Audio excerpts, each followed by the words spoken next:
Phones off, guys. Okay.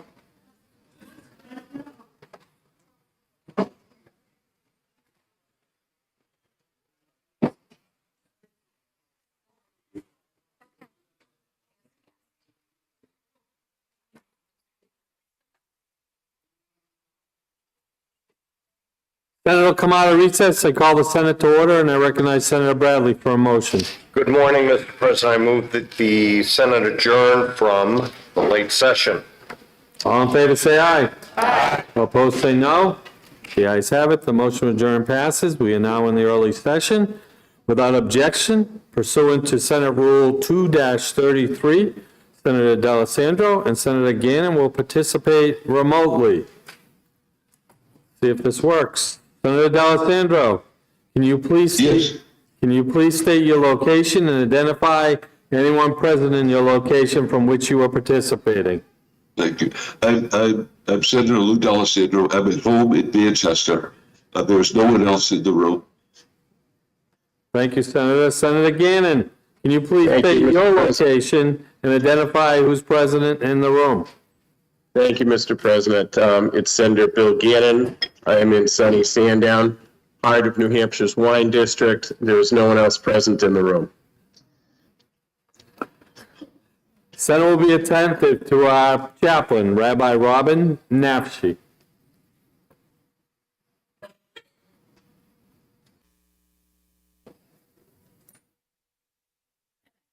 Good morning.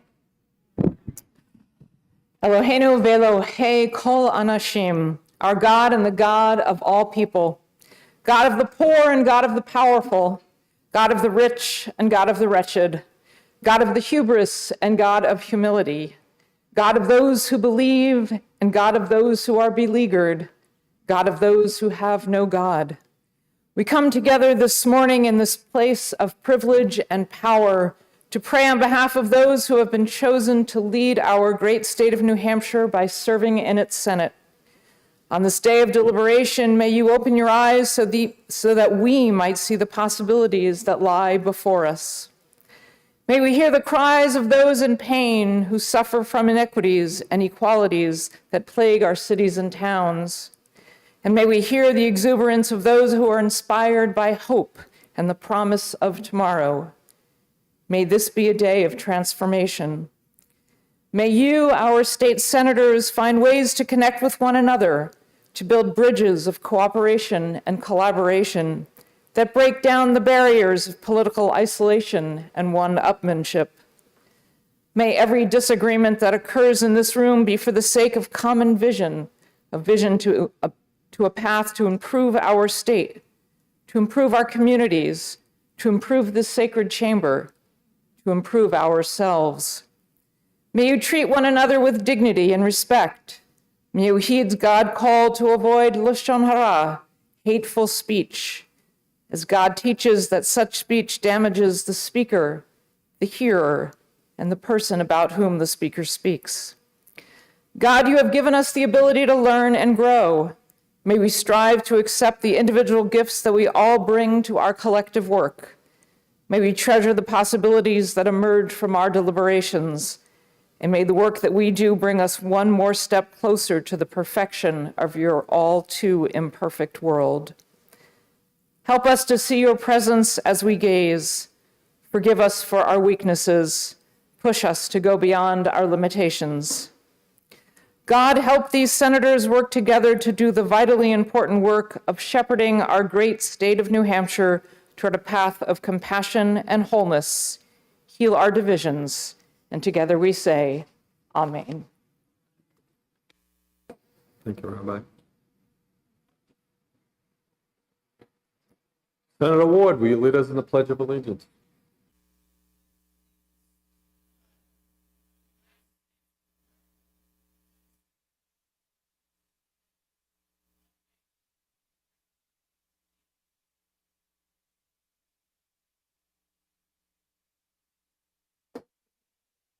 Senator Carson for an introduction.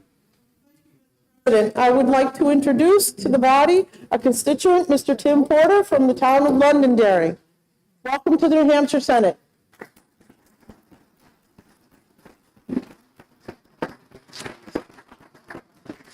Senator Daniels. It's my privilege this morning to welcome a couple of my constituents from Amherst, Ryan Hale and his son Ethan Hale. And this is the first time Ethan is observing a legislative session. So welcome to the New Hampshire Senate.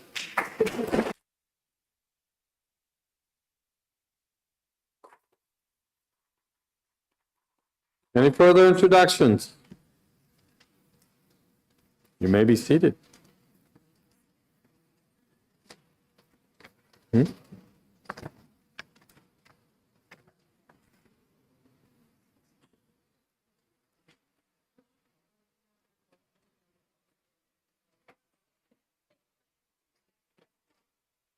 Senator Kahn, having voted on the prevailing side, moves to reconsider the following action taken by this body on House Bill 1398. Reconsider the vote on third reading and final passage, rescind the third reading, reconsider the vote on ought to pass, reconsider the vote on the committee amendment 1545S. Are you ready for the question? All in favor say aye. All opposed say no. The ayes have it. The bill is now on second reading. The first order of business is the committee amendment. Is there any discussion on the committee amendment? Senator Kahn. Thank you, Mr. President. The committee amendment, it was mistakenly seen as the same as the underlying bill.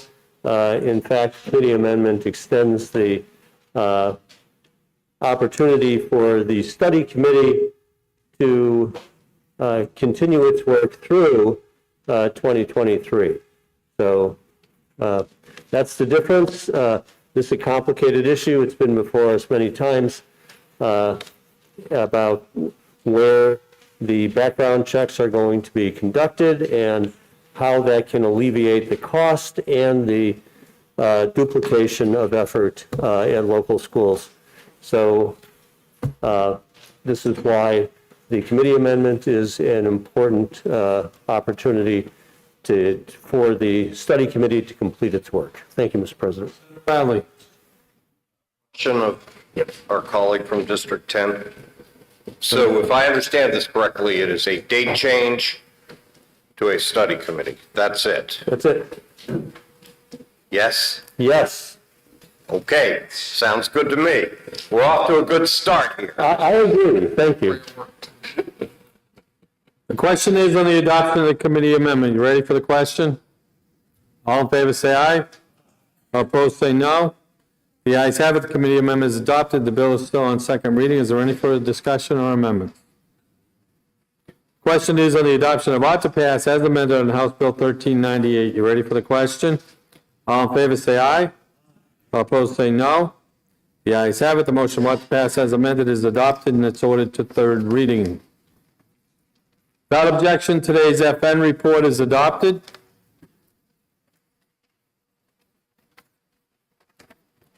Removed from the consent calendar. House Bill 1552 and ED&A. Special ordered. Without objection, the following bill is special ordered to the next session. In Finance, House Bill 214. Without objection, the following bill is special ordered to right after lunch. In Judiciary, House Bill 629. Senator Bradley moves that the consent calendar with the relevant amendments as printed in the day's calendar be adopted, and that all such bills found ought to pass be ordered as follows. FM bills not waived under Senate Rule 4-5 to the Committee on Finance. Non-FN bills approved for referral to Finance by the day's FN report to the Committee on Finance, and all other bills to third reading. All in favor say aye. All opposed say no. The ayes have it. The consent calendar is adopted. Senate will be attentive to the clerk. Thank you, Mr. President. The Committee on Capital Budget, to which was referred House Bill 1661 FNL, an act relative to regional career technical education agreements and relative to an appropriation for constructing a legislative parking garage. Having considered the same, the committee recommends that the bill is ought to pass with an amendment by a vote of 5-0. Senator Waters for the committee. Mr. President, I move House Bill 1661 ought to pass with amendment.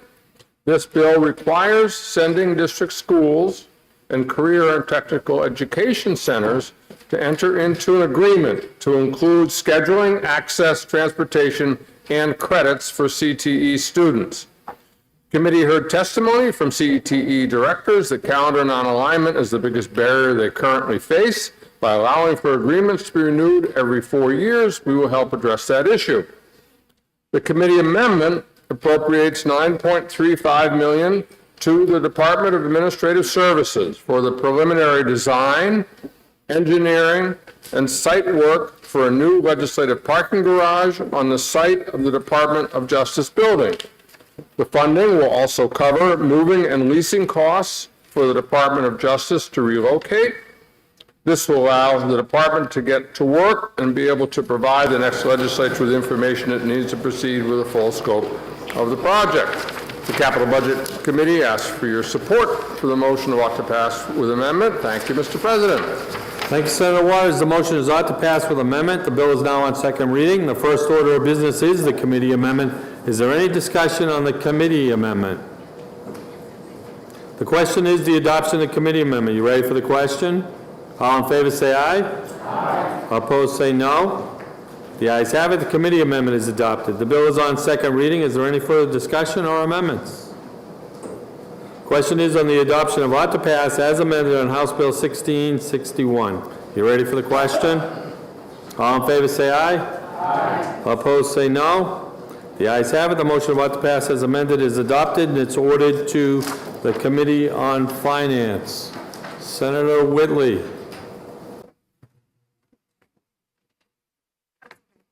Oh.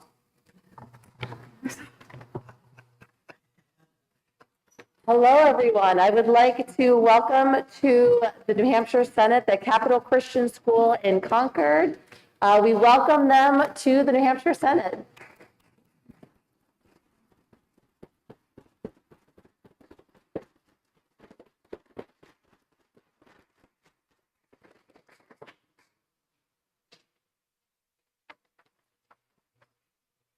Senator will be attentive to the clerk.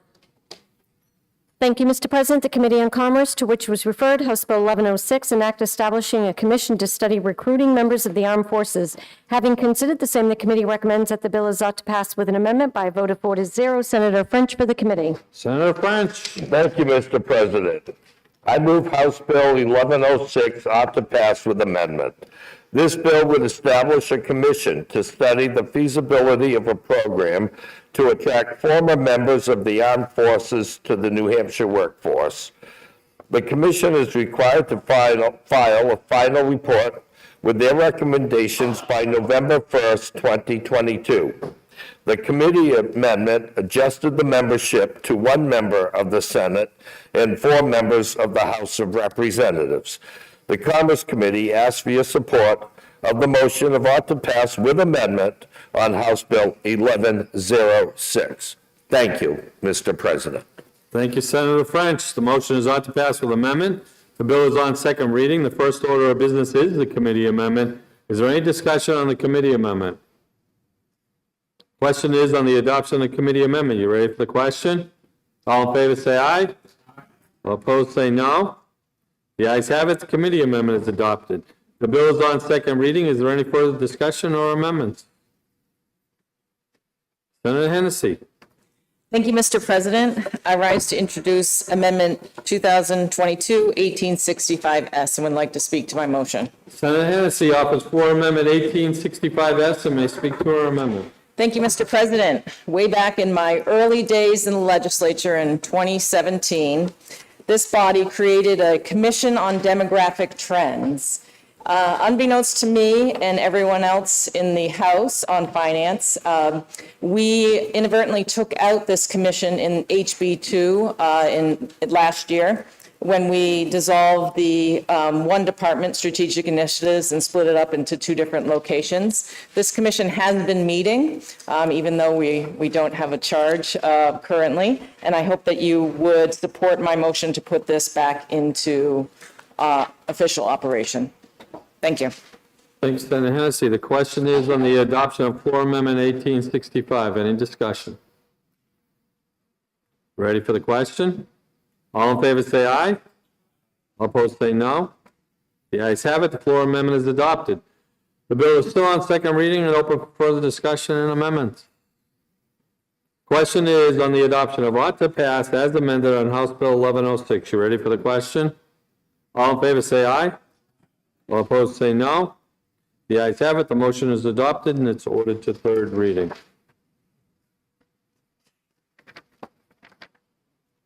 Senate will be attentive to the clerk. Thank you, Mr. President. The Committee on Commerce, to which was referred House Bill 1237 FN, an act relative to the definition of a cigar bar. Having considered the same, the committee recommends that the bill is inexpedient to legislate by a vote of 4-0. Senator French for the committee. Senator French. Thank you, Mr. President. I move House Bill 1237 FN inexpedient to legislate.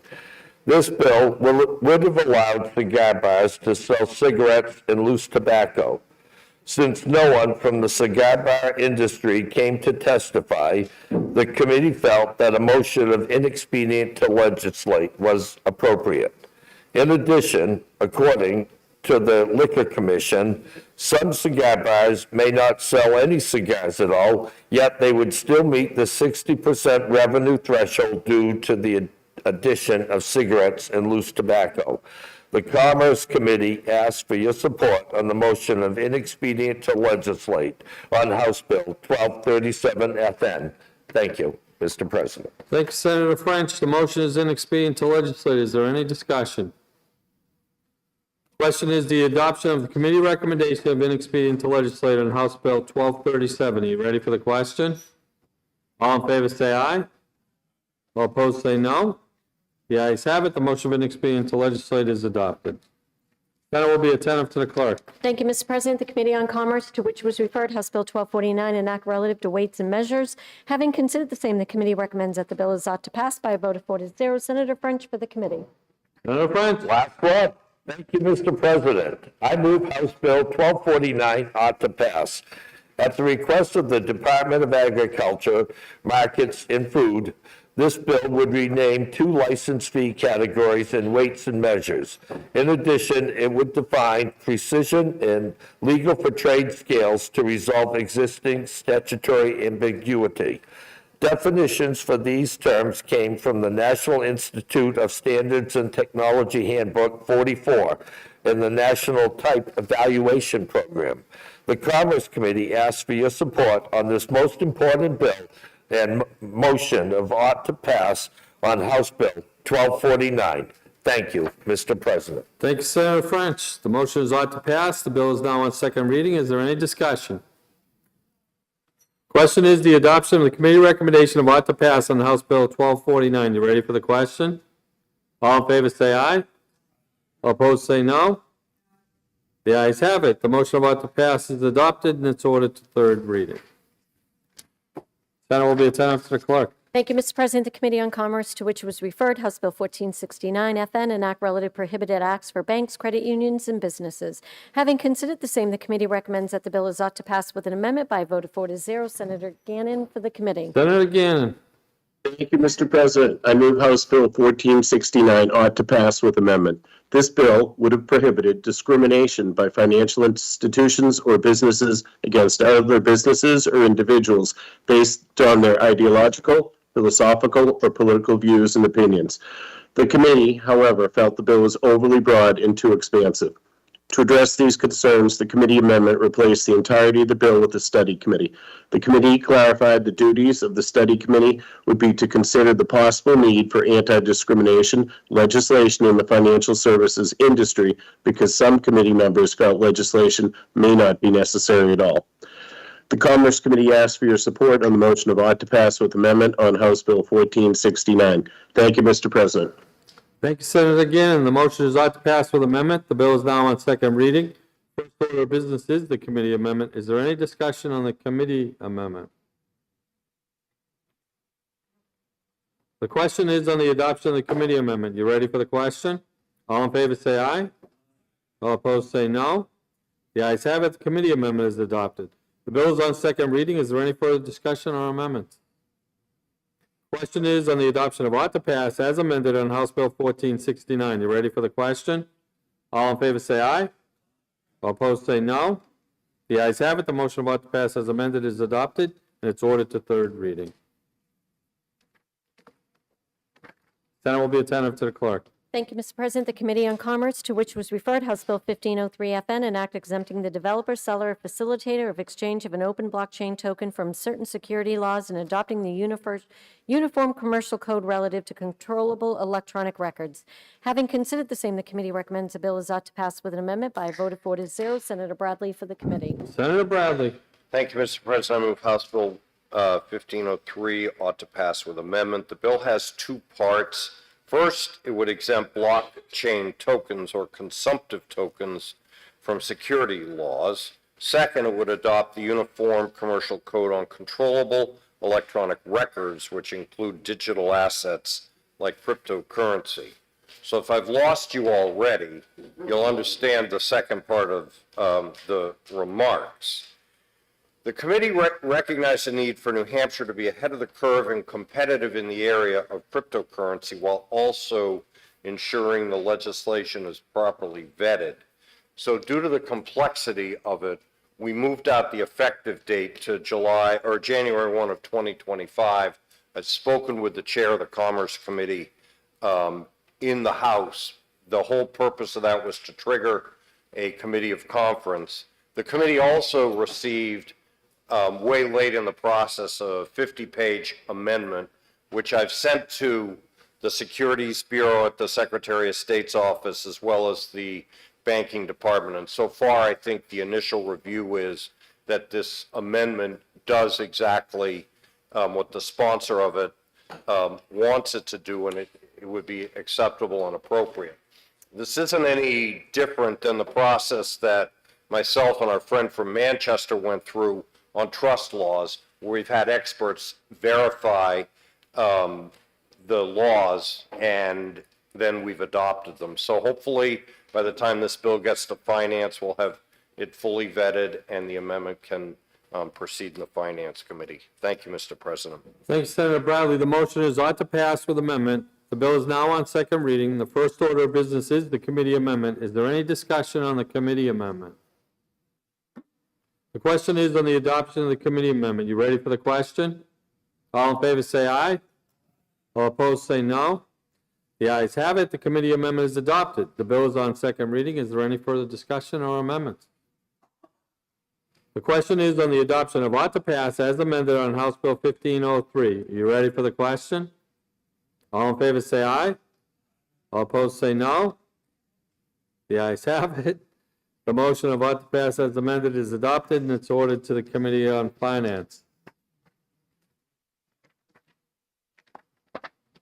Senate will be attentive to the clerk. Thank you, Mr. President. The Committee on Education, to which was referred House Bill 1193, an act relative to chartered public school fees and enrollment policies. Having considered the same, the committee recommends that the bill is inexpedient to legislate by a vote of 4-0. Senator Kahn for the committee. Senator Kahn. Thank you, Mr. President. I move House Bill 1193, inexpedient to legislate. This bill sought to clarify the prohibition on application fees for chartered public schools and preference for in-state students for enrollment. Instead, the committee found that this bill would further complicate the definitions around application fees, and in particular around non-application fees used by public charter schools in New Hampshire. Statutes already exist to prohibit application fees for public admission for pupil admission to any chartered public school. So we prohibit application fees for public charter schools currently. The committee heard testimony of isolated instances where parents and students paid non-application fees prior to their enrollment. While this bill is well-intentioned, the committee found the term non-application fees undefined and raising questions about how the legislation would impact the ability of chartered public schools to assess a fee for curricular and extracurricular activities, and think in terms of a national AP exam fee or a field trip fee, that it was unclear as to how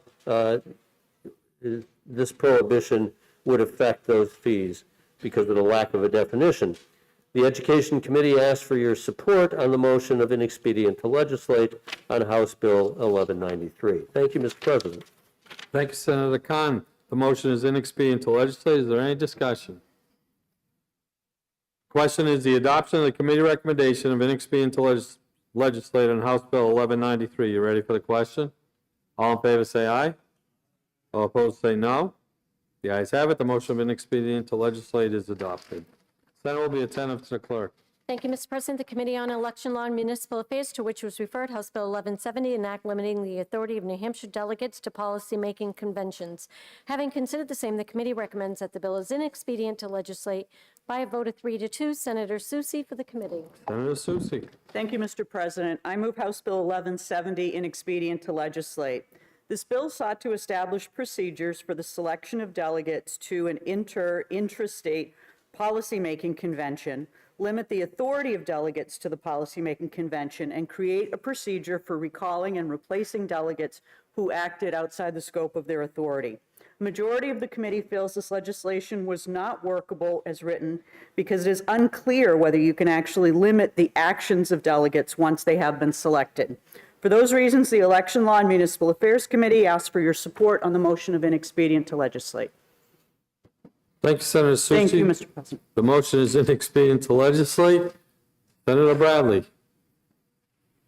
Thank you, Mr. President. I move that we table House Bill 1170. All in favor of tabling, say aye. Aye. Opposed, say no. The ayes have it. You've tabled House Bill 1170. Senate will be attentive to the clerk. Thank you, Mr. President. The Committee on Election Law and Municipal Affairs, to which was referred House Bill 1203 FN, an act relative to domicile residency, voter registration, investigation of voter verification letters. Having considered the same, the committee recommends that the bill is ought to pass with an amendment by a vote of 3-2. Senator Bray for the committee. Senator Gray. Thank you, Mr. President. I seem to have misplaced my remarks.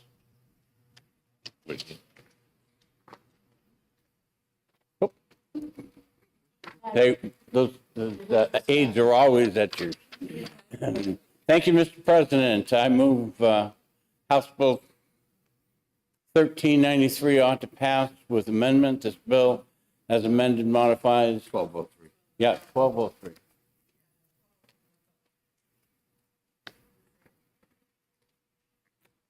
If I might take a slight recess.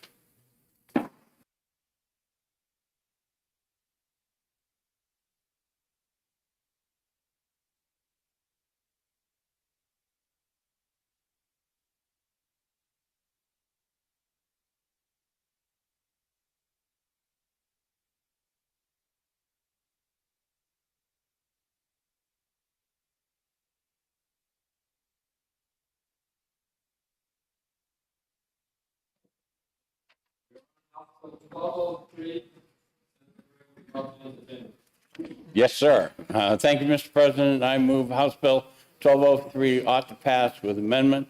This bill, as amended, modifies the procedure for determining voter qualifications and voter registration, and it permits the Secretary of State to collect additional voter contact information.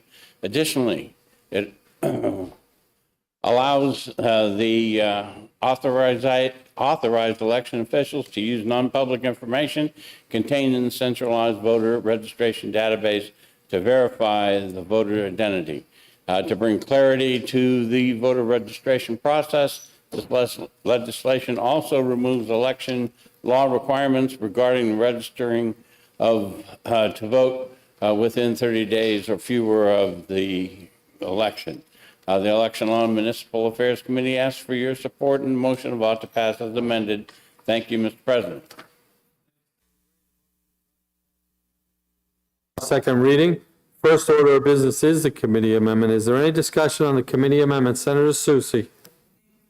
Mr. President, I move to divide the question on the committee amendment number 1660.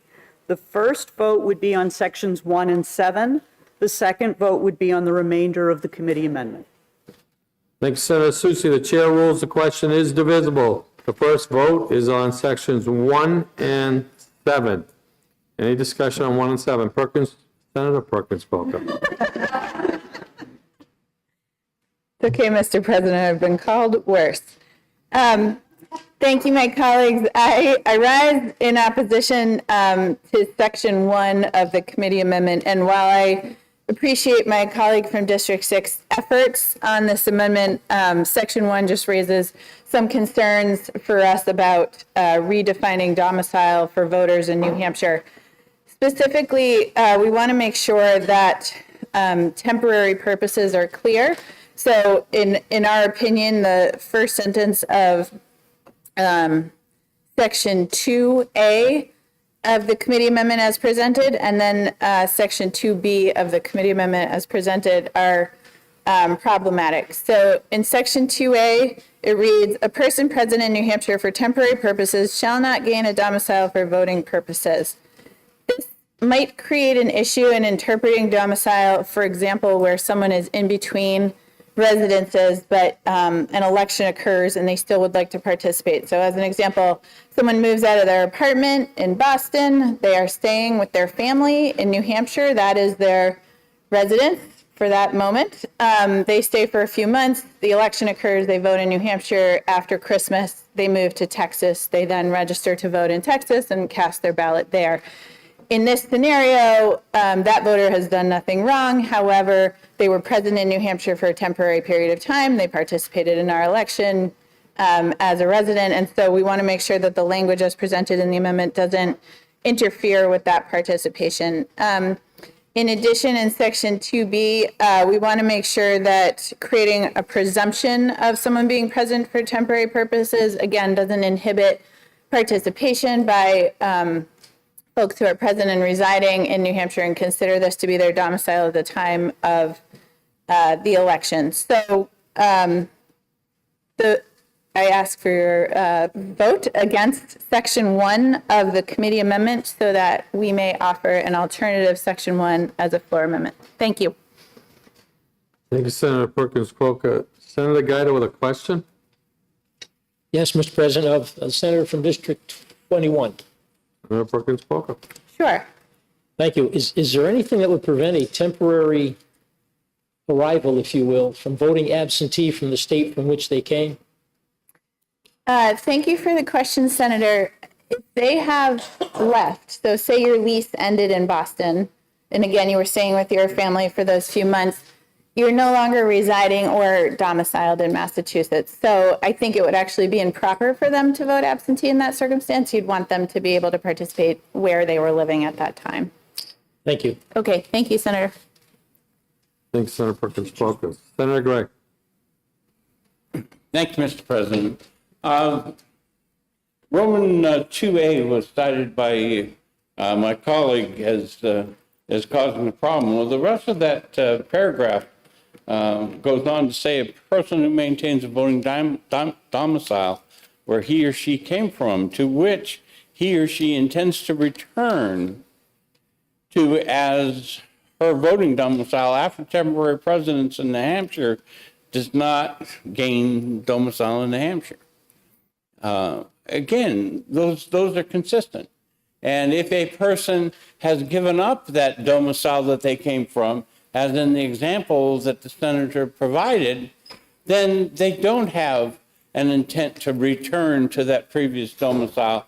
And therefore, New Hampshire certainly can be, in accordance with the written word in this change, used New Hampshire as their domicile because they don't have a domicile. And if we go back to 654.1 and look at what's in there, we also have statements that the individual is the sole person or the sole decider of where their domicile is. So I don't see that there is the inconsistency that were noted, and I would encourage my colleagues to vote yes. Further discussion? Seeing none.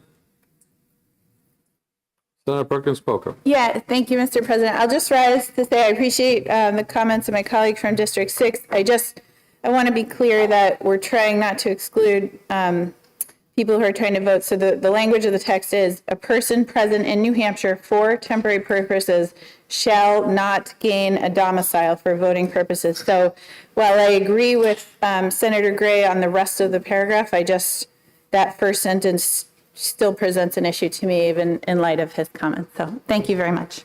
Thanks, Senator Perkins Coker. Any further discussion? Senator Sherman? Of Senator from District 21.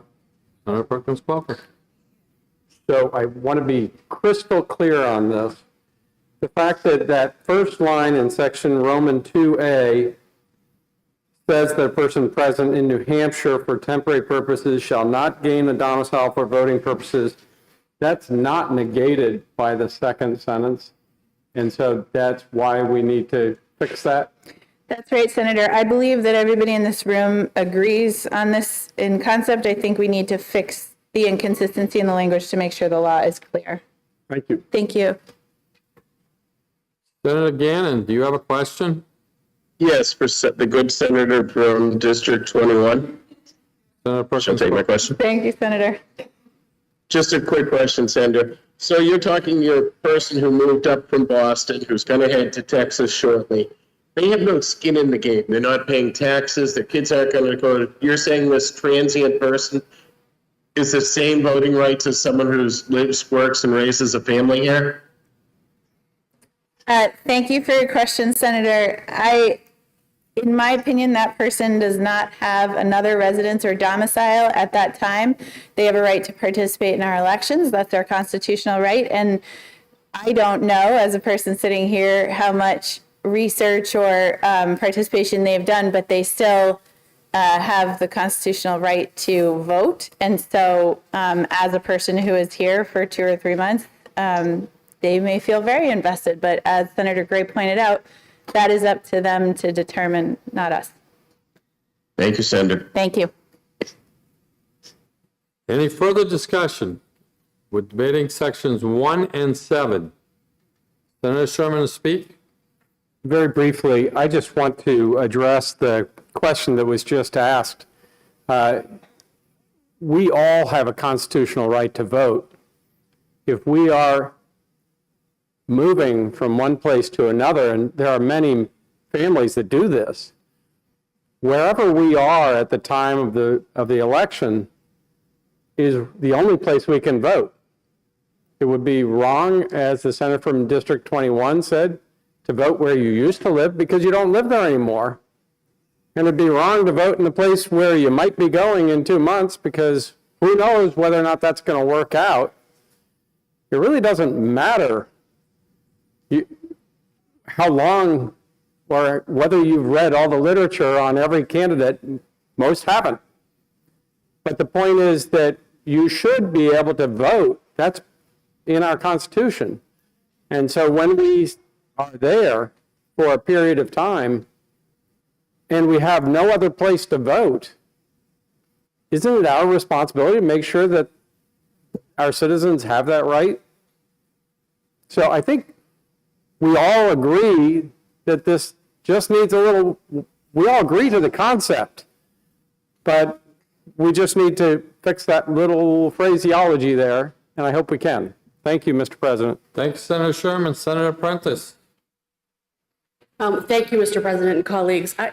I just want to offer a real world or family perspective. I have a now 25-year-old daughter. Her birthday was last weekend, and she left New Hampshire and moved to Virginia, but is now considering coming back home, at least temporarily, before if she moves again. Maybe she'll stay, that's our hope, but we're unsure. So as we're having this conversation as a family, if she were to come home and stay with us, in the house that she grew up in, even if it was temporary, not knowing where she'd go next, it's her right to be able to vote and vote here in New Hampshire. That's my opinion. So I just wanted to offer that perspective on a child that may be in transition back home and maybe someplace else later. Thank you very much.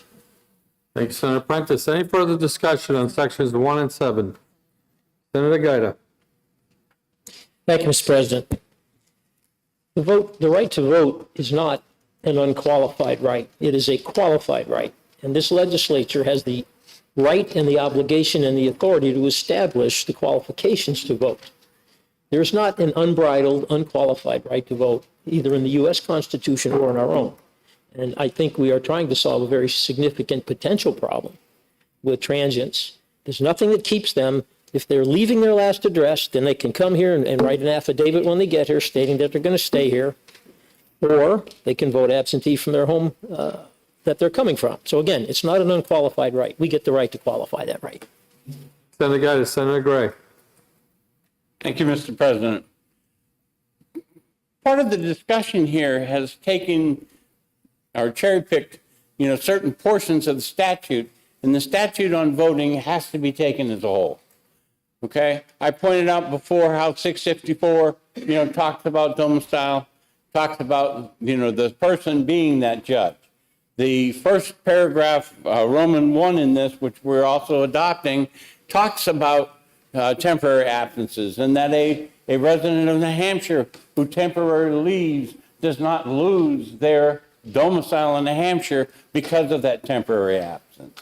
If we talk about an individual who moves somewhere else, at the time they would try to register in that other state, in their mind, going back to 654-1 and also in 654-2, whether that is temporary or permanent, it's what's in their mind and what actions that they are taking, that brings anything into question. Okay? So when we look at the statute as a whole and we balance it all, the individual who is making the decision whether my absence is temporary or whether my absence is permanent. A person who has left one state, comes to New Hampshire, well, for that period of time, New Hampshire is their residence and certainly can claim domicile here in accordance with the statute. And if they later, even if they know that it's coming, decide, well, no, I'm moving to Texas, I'm moving to wherever, again, you go back to the whole statute in its entirety and read what it says. And this statute, with these changes, I believe are still consistent, still give the individual, but it also gives you guidance. And that guidance is, think about whether you're temporarily here or going to return to your other residence or whatever before you make the decision about where you're going to claim your domicile. Thank you, Mr. President. Thank you, Senator Gray. Any further discussion? You ready for the question? Roll call has been requested by Senator Abad, seconded by Senator Gaida. You're voting on sections 1 and 7.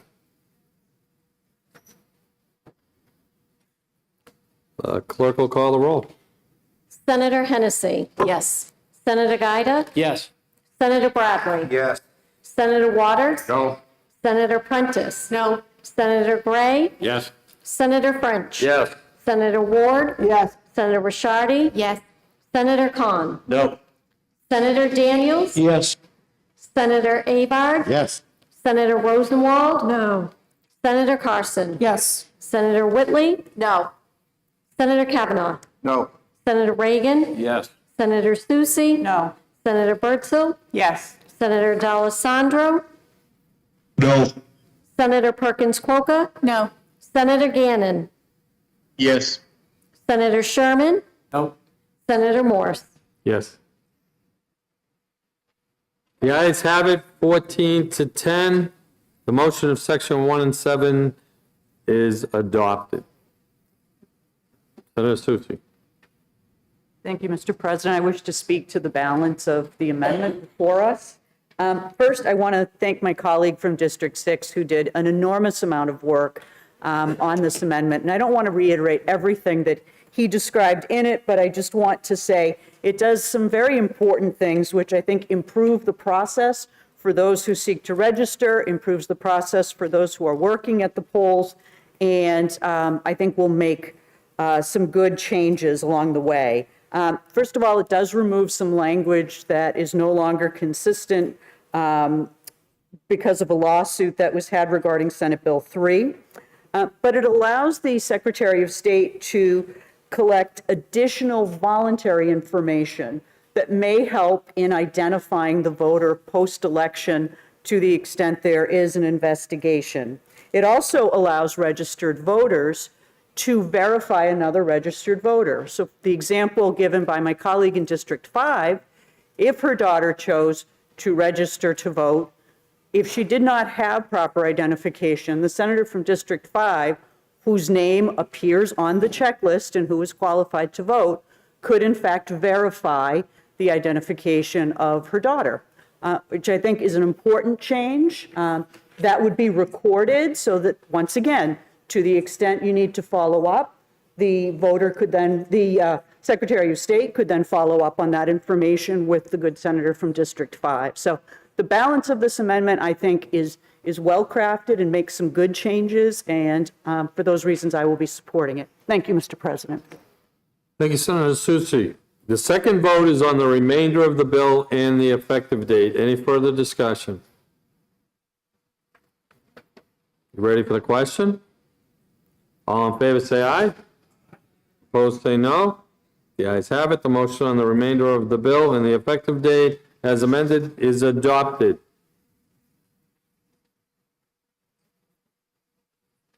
Senator Perkins Spoker. Thank you, Mr. President. I rise to offer floor amendment 1882S, and I will speak to my amendment. Senator Perkins Spoker offers floor amendment 1882S and may speak to her amendment. Thank you, colleagues. I think you all just heard the arguments for this amendment. I am offering it as an alternative definition for domicile. I am not going to reiterate all the points just made, but I do want to emphasize that my colleague from District 6 in his final remarks, said that the voting statute needs to be taken as a whole. I agree with that, and I agree with the spirit in which he is proposing his changes, but we all know that laws can have a chilling effect on people's behavior, and so having a line in our statute that says a person present in New Hampshire for temporary purposes shall not gain a domicile for voting purposes, while understood what Senator Gray is intending, still can create confusion. If you are a person who is here on a temporary basis, and the intent of this statute is to give you the right to vote because you don't have another residence or another place to vote, it's my fear that this sentence can have a chilling effect. And even though the statute can be taken as a whole, we need to know that we as a legislature are doing our job to make sure we're not creating confusion and that everything is clear. So I ask for your support for Amendment 1882S. Thank you, Senator Perkins Spoker. Senator Sherman.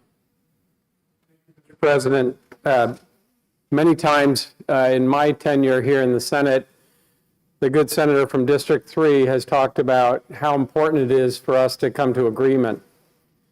And as a result of his work on SB 11 in the last biennium, for example, we were able to vote that out unanimously. At worst, what we're talking about with this floor amendment is semantic change to make sure the intent of Roman 2A is crystal clear. That if in that situation where somebody is has left permanently their prior place of residence, is coming home, like the good senator from District 5's newly older daughter did, we know that she is here for the election. She has no prior domicile, because she's gone. She's closed her accounts. She's moved out of her house, and she's probably going to go somewhere in a couple of months, but she doesn't know for sure. It's crystal clear in this amendment that that person can vote in New Hampshire. A challenge could be made based on the first sentence of the other, a challenge could be made that would say, no, she can't. But that leaves her without a constitutional right to vote. We can all agree on, well, I can agree on Roman 1 of Section 1. I can agree on C, and I think the changes in B are minor. This does the same thing. It just clarifies it for the future. I'd love to see us pass this amendment, which will for the future be known as a Perkins-Crocus special, and be able to move this entire bill ought to pass unanimously. Thank you, Mr. President. Thank you, Senator Sherman. The question is on the adoption of floor amendment 1882. Senator Gray. Thank you, Mr. President. In reading the proposed amendment, I personally believe that it will cause more confusion than what we have right now. That when we're looking, at the amendment lines 7 through 10, we're talking about 30 or fewer days, which is part of what we got in trouble with Senate Bill 3 when we had a different process for them. Certainly an individual in one of the examples that the senator gave that left the state of their domicile and have a temporary domicile, and I'm using that word in quote because I'm not trying to use it as, but for them it is their domicile. New Hampshire may be their domicile for voting purposes because they're here for educational purposes. They're here for something, but they have cut the bonds which tie them to their original domicile. They need a place to vote. Of course, federal law would say that, in states where they have preemptions on people registering within 30 days of an election, and because of the way they produce their election lists, et cetera, there's a statute in federal law which says they have to be at least given a federal ballot. Okay? It wouldn't have the local. So again, by putting that in there, putting in, whether or not they're here for trying to influence voters in an upcoming election and everything, again, I see this as creating some of the things that the senator says that she's trying to avoid. This is creating that. And so I would encourage my colleagues to reject the amendment. Thank you. Thank you, Senator Gray. Senator Carson with a question. Thank you for the senator from District 6. Senator Gray. Thank you very much, Senator, for taking my question. I agree with you that I think that this is extremely confusing. And I'm looking at that second paragraph that begins on line 7. And I'm very concerned about people that are volunteering or working to influence voters in an upcoming election. As you well know, Senator, during our First of the Nation primary, our state is flooded with people from all over the country that are here trying to influence voters for the candidate of their choice. So are we saying that if they're here, they're temporary, we recognize they're temporary, they have no ties to New Hampshire whatsoever, other than I'm here to work for my candidate, and when my candidate finishes here, I'm leaving and I'm going to another state? Are we giving them the right to vote here in New Hampshire? It is confusing, and that's what I said in the first place. Right now, you have to look at the person as a whole and their living situation as a whole. Because if they have, as I've said before, divorced themselves from the places they came from, then my answer is one way. Okay? If they are intending to return, this is just a temporary place. This is but again, you have to go back to the person's intent per 654-1 to decide what's going on. And that's why, again, this causes more confusion than what we have in the statute as we've adopted it so far today. May I follow up, Mr. President? Thank you, Mr. President. Senator, the other thing that I'm concerned about is, again, with these folks that come in here to work for candidates, as we all know, once the election is over, or the First of the Nation, they go to another state. Is there anything that would prevent them from voting in another state after voting here? In New Hampshire, the provision used to be that if you're voting in this primary election, that you're not voting in a similar contest in another state. Okay, whether that's still in the statute or not, I tell people that I knew the statutes a lot better when I wasn't a senator, because you work so hard for something that may get defeated, and it's always good to go back and look. But that is one of the concerns that people have brought up, and especially some of our Democrat colleagues about one of our congressional candidates as to whether there was any impropriety in one of the votes that he cast. Thank you very much. Thank you, Senator. Senator Perkins Polka. Thank you, Mr. President, and thank you to my colleagues for this lively debate. I would like to point out that the language that the good senator points to in my amendment, my Senator Soucy's amendment as Section B, was just voted on in the committee amendment as part of Section 1. It is also existing law. And if anyone would like to reconsider your vote on Section 1, I would certainly be open to that motion. But I did not draft lines 7 through 10 of the amendment. That's just a renumbering of the existing statute. Thank you. Further discussion? The question is on the adoption of Floor Amendment 1882. Roll call has been requested by Senator Sherman, seconded by Senator Soucy. Clerk will call the roll. Senator Hennessy? No. Senator Gaida? No. Senator Bradley? No. Senator Waters? Yes. Senator Prentice? Yes. Senator Gray? No. Senator French? No. Senator Ward? No. Senator Ricciardi? No. Senator Kahn? Yes. Senator Daniels? No. Senator Abard? No. Senator Rosenwald? Yes. Senator Carson? No. Senator Whitley? Yes. Senator Kavanaugh? Yes. Senator Reagan? No. Senator Soucy? Yes. Senator Bertzel? No. Senator D'Alessandro? Yes. Senator Perkins Polka? Yes. Senator Gannon? No. Senator Sherman? Yes. Senator Morse? No. The amendments defeated 10 to 14. The bill is still on second reading and open for further discussion or amendments. Senator Soucy. Mr. President, I would move to divide the question on the motion of ought to pass as amended on House Bill 1203. The first vote being requested would be on sections 1 and 7, and the second vote would be on the remainder of the bill to include the effective date.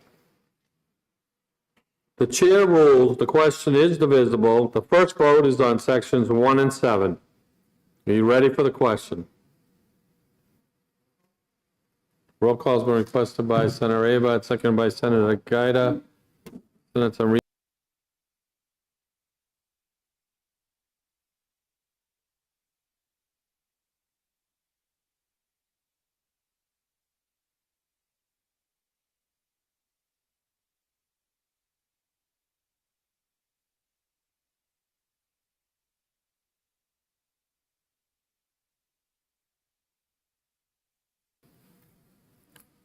You're voting on sections 1 and 7, and a roll call has been requested.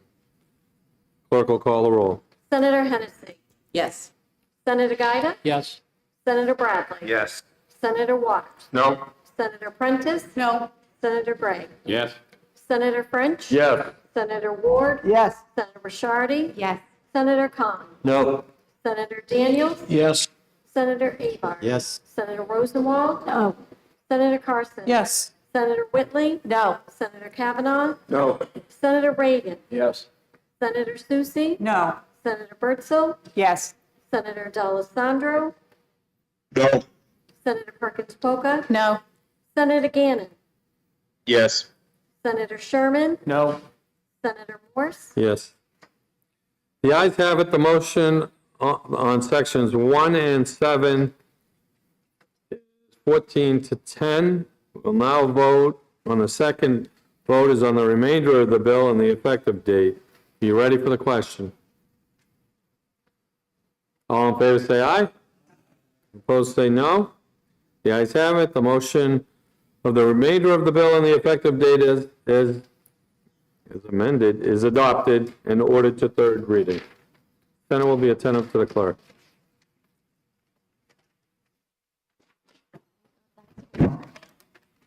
Thank you, Mr. President. The Committee on Election Law and Municipal Affairs, to which was referred, House Bill 1268, an act limiting the authority for city council bylaws and ordinances. Having considered the same, the committee recommends that the bill be referred to interim study by a vote of 4-1. Senator Gray for the committee. Senator Gray. Thank you, Mr. President. I move House Bill 1268 be referred to interim study. This bill sought to limit the authority of the city councils to make bylaws and ordinances to abatement of nuisances that interfere with the use or enjoyment of property. Majority of the committee felt the current process should not be changed. Under the current process, towns have the ability to react to and address unique issues that may arise and affect municipalities differently. The House Election Law and Municipal Affairs Committee asks for your support in a motion to refer to interim study. Thank you, Mr. President. Thank you, Senator Gray. The motion is referred to interim study. Is there any discussion? Senator Gaida. Thank you, Mr. President. I rise in opposition to the motion of interim study. This bill grew out of the actions taken by numbers of communities to establish and enforce mask mandates by city councilors or selectmen who were not qualified in the field of health. Many of these towns didn't have health officers. And as we know, that the use of these masks is not always beneficial. And so equally important, I think, is the language which this bill would strike, which says they may make any other bylaws and regulations which may seem for the well-being of the city. My way of thinking, that is much too broad, much too vague. So this bill would strike that language and would, in fact, in the future, prevent things like mask mandates from coming, from being established within the communities. Thank you, Mr. Chairman, Mr. President. Thanks, Senator Gaida. Further discussion. Senator Perkins-Coker. President, I would just rise in support of the existing motion of ITL. I just want to remind my colleague that being able to react locally is a great gift of our local governments. I think many in this room usually tout the benefits of local control, and I think, it's the perfect example of why local works, to have Portsmouth reacting one way to something and the North Country able to do something different. So I think ITL is the proper motion on this bill. If there's a local discussion that needs to be had about a mask mandate in the future, then that discussion can also be had at the local level. Thank you. Further discussion on the refer to interim study. You ready for the question? The question is on the adoption of the committee recommendation of refer to interim study on House Bill 1268. Roll call has been requested by Senator Gaida. Is there a second? Seconded by Senator French.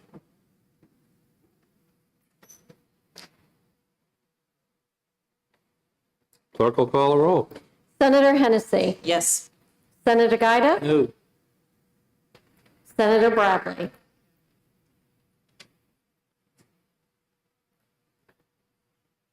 Yes. Senator Waters. Yes. Senator Prentice. Yes. Senator Gray. Yes. Senator French. No.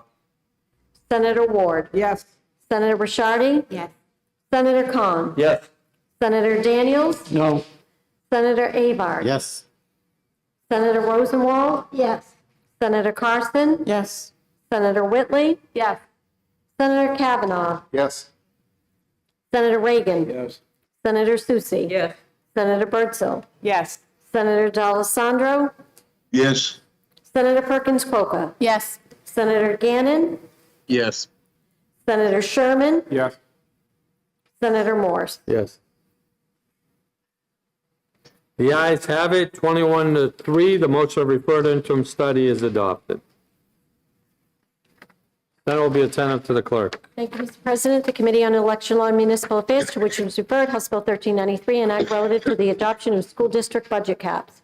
Having considered the same, the committee recommends that the bill is inexpedient to legislate by a vote of 4 to 1. Senator Ward for the committee. Senator Ward. Thank you, Mr. President. I move HB 1393, inexpedient to legislate. This bill would establish the requirements and procedure for the adoption of a school district budget cap. Communities across New Hampshire put a lot of effort into producing conservative school district budgets. Many receive special grants to supplement the district's income, and others accept students on a tuition basis. The committee determined that this legislation would have numerous negative consequences for school districts as they try to negotiate contracts, accept grant funding, and provide an adequate education. The Election Law and Municipal Affairs Committee asks for your support on the motion inexpedient to legislate. Thank you, Mr. President. Thank you, Senator Ward. The motion is inexpedient to legislate. Is there any discussion? Senator Gray. Thank you, Mr. President. The committee vote 4 to 1. I think I'm the one. And the reason that I voted the way I did vote, is that there is a section, this bill would go into the section that talks about tax cap at various levels of government. And this mirrors very well the tax cap provisions that are in there for towns to execute. It has gotten certainly a lot of press about being, something that's going to take away local control, what's going to take away money from the schools, it's going to. And one of the themes in the testimony that we heard was local control. Let the local people do what they want. Well, that's what this bill does. It allows the local community to, if they choose to, set a tax cap. And that tax cap would have to be more than just a majority vote. So that is the reason why I submitted, I approved that or voted for it in committee, and why I will vote for it today. Thank you. Thanks, Senator Gray. Further discussion? Senator Rabbi with a question for Senator Gray. From District 6. Thank you for taking my question, Senator. So based on what you just said, does this affect SB 52, which we recently passed in last session, regarding the tax caps? Does it undermine it? Remember a little bit about 52, but to tell you whether it affects it or not, I'd have to go back and reread that to be able to give you an honest answer, sir. Quick follow-up. Does it undermine tax caps that are already in place? As best I know, it does not undermine tax caps that are in place. This would be the language that you would use for a particular tax cap. Certainly, if this bill were adopted, if I thought it had a chance of passing, I would probably have an amendment in front of you changing some of the language that's in there, because I think that there's a couple of places in that statute that could use a little tweaking. But as a whole, what they were doing is adopting tax cap language similar to the tax cap language that we have in a town. Thank you, Senator. Thank you, Senator. Senator Soucy. Mr. President, I rise in support of the committee's recommendation, and I do so coming from the state's largest city, which has a tax cap, which will continue to have a tax cap. The problem with this bill is not one philosophically of whether or not we should have tax caps. All the communities that do will continue, just as they do now. The problem with this bill is mechanically it just doesn't work. The statements of my colleague from District 6 indicated, it just is not a workable piece of legislation to fulfill the wishes of those who brought it forward. would do, and if anything, it would probably wreak havoc and harm and cause a great deal of confusion at the local level. So if you support tax caps, those that are in place continue to be in place. This legislation wasn't going to help the situation. I would argue it would only make it worse. Thank you, Mr. President. Thank you, Senator Soucy. The question is the adoption of the committee recommendation of inexpedient to legislate on House Bill 1393. Further discussion? You ready for the question? All in favor say aye. All opposed say no. The ayes have it. The motion of inexpedient to legislate is adopted. Then will be attentive to the clerk. Thank you, Mr. President. The Committee on Election Law and Municipal Affairs, to which was referred House Bill 1467 FN, an act requiring partial audits of additional offices on the ballots involved in recounts. Having considered the same, the committee recommends that the bill is ought to pass with an amendment by a vote of 3-2. Senator Gray for the committee. Senator Gray. Thank you, Mr. President. I move House Bill 1467 FN ought to pass with amendment. This bill requires a partial audit of additional offices on the ballots involved in recounts of the state representative races in the general election, and it creates parameters around those audits. The auditing races that are not normally recounted will increase voter confidence, transparency, and integrity in the election process. The Secretary of State will select the races to be audited at random, which will further illustrate New Hampshire's commitment to fair elections. The Election Law and Municipal Affairs Committee asked for your support on a motion of ought to pass with the amendment. Thank you, Mr. President. Thank you, Senator Gray. The motion is ought to pass with amendment. The bill is now on second reading. The first order of business is the committee amendment. Is there any discussion on the committee amendment? The question is on the adoption of the committee amendment. You ready for the question? All in favor say aye. All opposed say no. The ayes have it. The committee amendment is adopted. The bill is on second reading. Is there any further discussion or amendments? Question is on the adoption of ought to pass as amended on House Bill 1467. Are you ready for the question? All in favor say aye. All opposed say no. The ayes have it. The motion of ought to pass as amended is adopted and it's ordered to third reading. Senate will be attentive to the clerk. Thank you, Mr. President. The Committee on Election Law and Municipal Affairs, to which was referred House Bill 1567 FN, an act relative to consequences resulting from election official misconduct. Having considered the same, the committee recommends that the bill is ought to pass by a vote of 3-2. Senator Birdsall for the committee. Senator Birdsall. Thank you, Mr. President. I move House Bill 1567 FN ought to pass. This bill allows the Attorney General to seek a civil penalty against the local government entity in which an election official was found to have negligently engaged in misconduct. The integrity of our elections is of utmost importance in New Hampshire. When an instance of negligence or misconduct on the part of election officials is discovered, it erodes the integrity and the voters' confidence in our election results. This is especially true when there is seemingly no consequence for the negligent official. This legislation provides a more efficient tool for the Attorney General to use when election misconduct has been proven. The Election Law and Municipal Affairs Committee asks for your support on the motion of ought to pass. Thank you, Mr. President. Thank you, Senator Birdsall. The motion is ought to pass. The bill is now on second reading. Is there any further discussion or amendments? Senator Birdsall. Thank you, Mr. President. I move Amendment 2022-1808S and would like to speak to my amendment. Senator Birdsall offers floor amendment 1808. You may speak to her amendment. Thank you, Mr. President. I presented this piece of the underlying bill to the Senate attorney, and he had recommended that I speak with the Attorney General. So what you have in front of you is language that I have run by the Attorney General.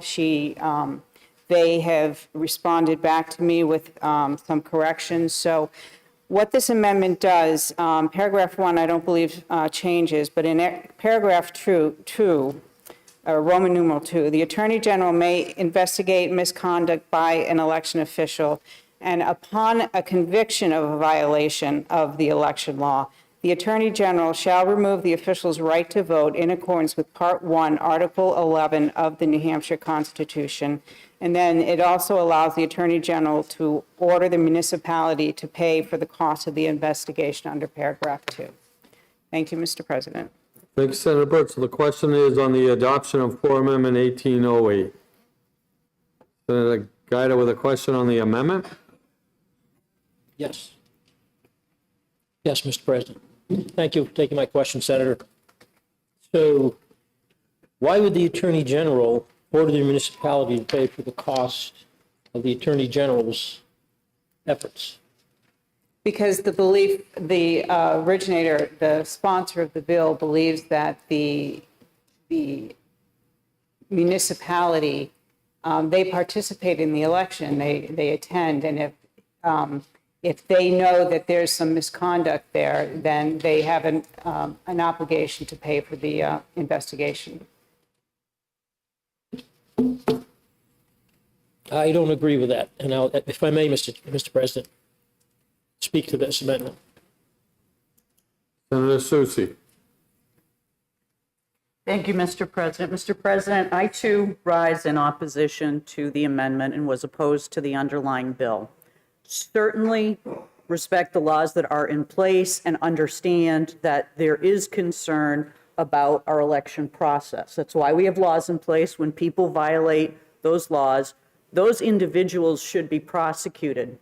The problem that I have with the bill as written and with the current amendment is that the communities where this happens are being penalized for the actions of an individual. And I think there needs to be more focus solely on the individual. If we want to talk about enhancing penalties, if we want to talk about delineating further violations of election law, I think that's where it should go. It should focus on the bad actor and not on the entire community. I don't think the town or the city should have to pay for an investigation for something that it was in no way complicit, may not have had any knowledge of until after the fact. So for those reasons, I think this amendment goes too far, and I will not be supporting it, and encourage my colleagues not to as well. Thank you. Thank you, Senator Soucy. Senator Guida. Question, is this amendment divisible? Romans 2 and 3? I'd say Roman 3 divisible from the rest of the amendment.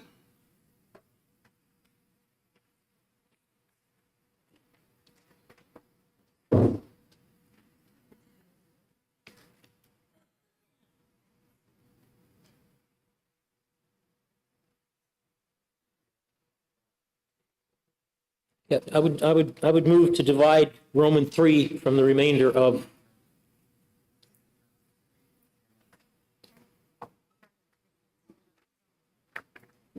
Senator, I don't know if you heard the answer, but it's not divisible. Can I get an explanation, Mr. President? To me, it's very clear. If you drop that, it doesn't change anything else.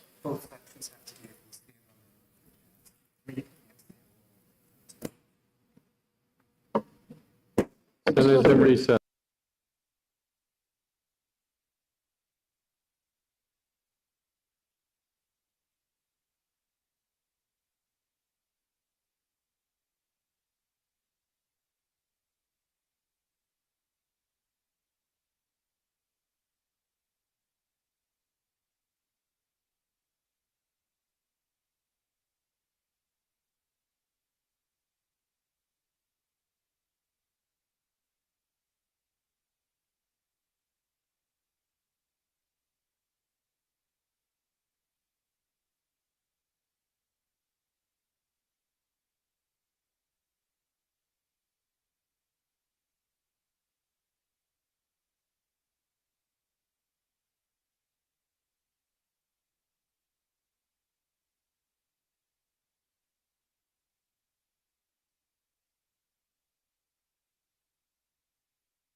recess. Without objection, will special order House Bill 1567 to the end of today's calendar.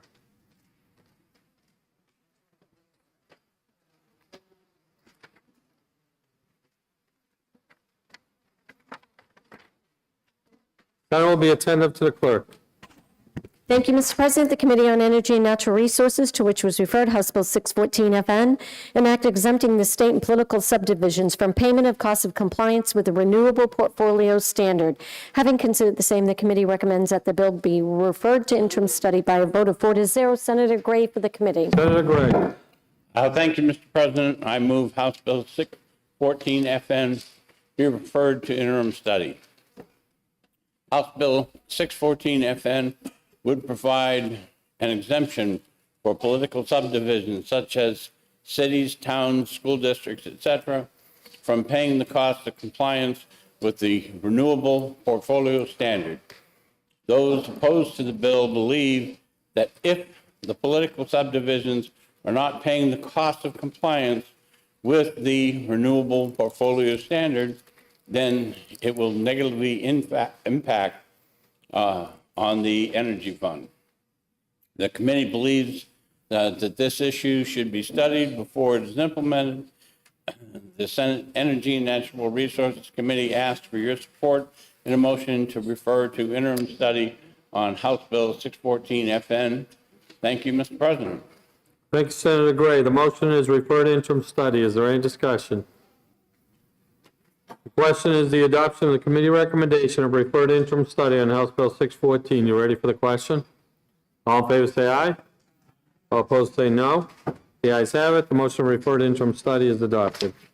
Senate will be attentive to the clerk. Thank you, Mr. President. The Committee on Energy and Natural Resources, to which was referred House Bill 1168, an act establishes a committee to study the New Hampshire law relative to soil conditioners. Having considered the same, the committee recommends that the bill is ought to pass with an amendment by a vote of 3-0. Senator Waters for the committee. Senator Waters. Thank you, Mr. President. I move House Bill 1168 ought to pass with amendment. House Bill 1168 establishes a committee to study the New Hampshire law relative to soil conditioners. With agreement from the House sponsor of the underlying bill and the House committee chair, added an amendment to the bill which addresses the oil discharge and cleanup fund. You all know this fund. It's cleaned up hundreds and hundreds of gasoline stations, tanks, and helped homeowners in all of our districts. The amendment increases the reimbursement limit from $2,250 to $3,300 from existing funding for low-income homeowners to replace their home heating oil tank.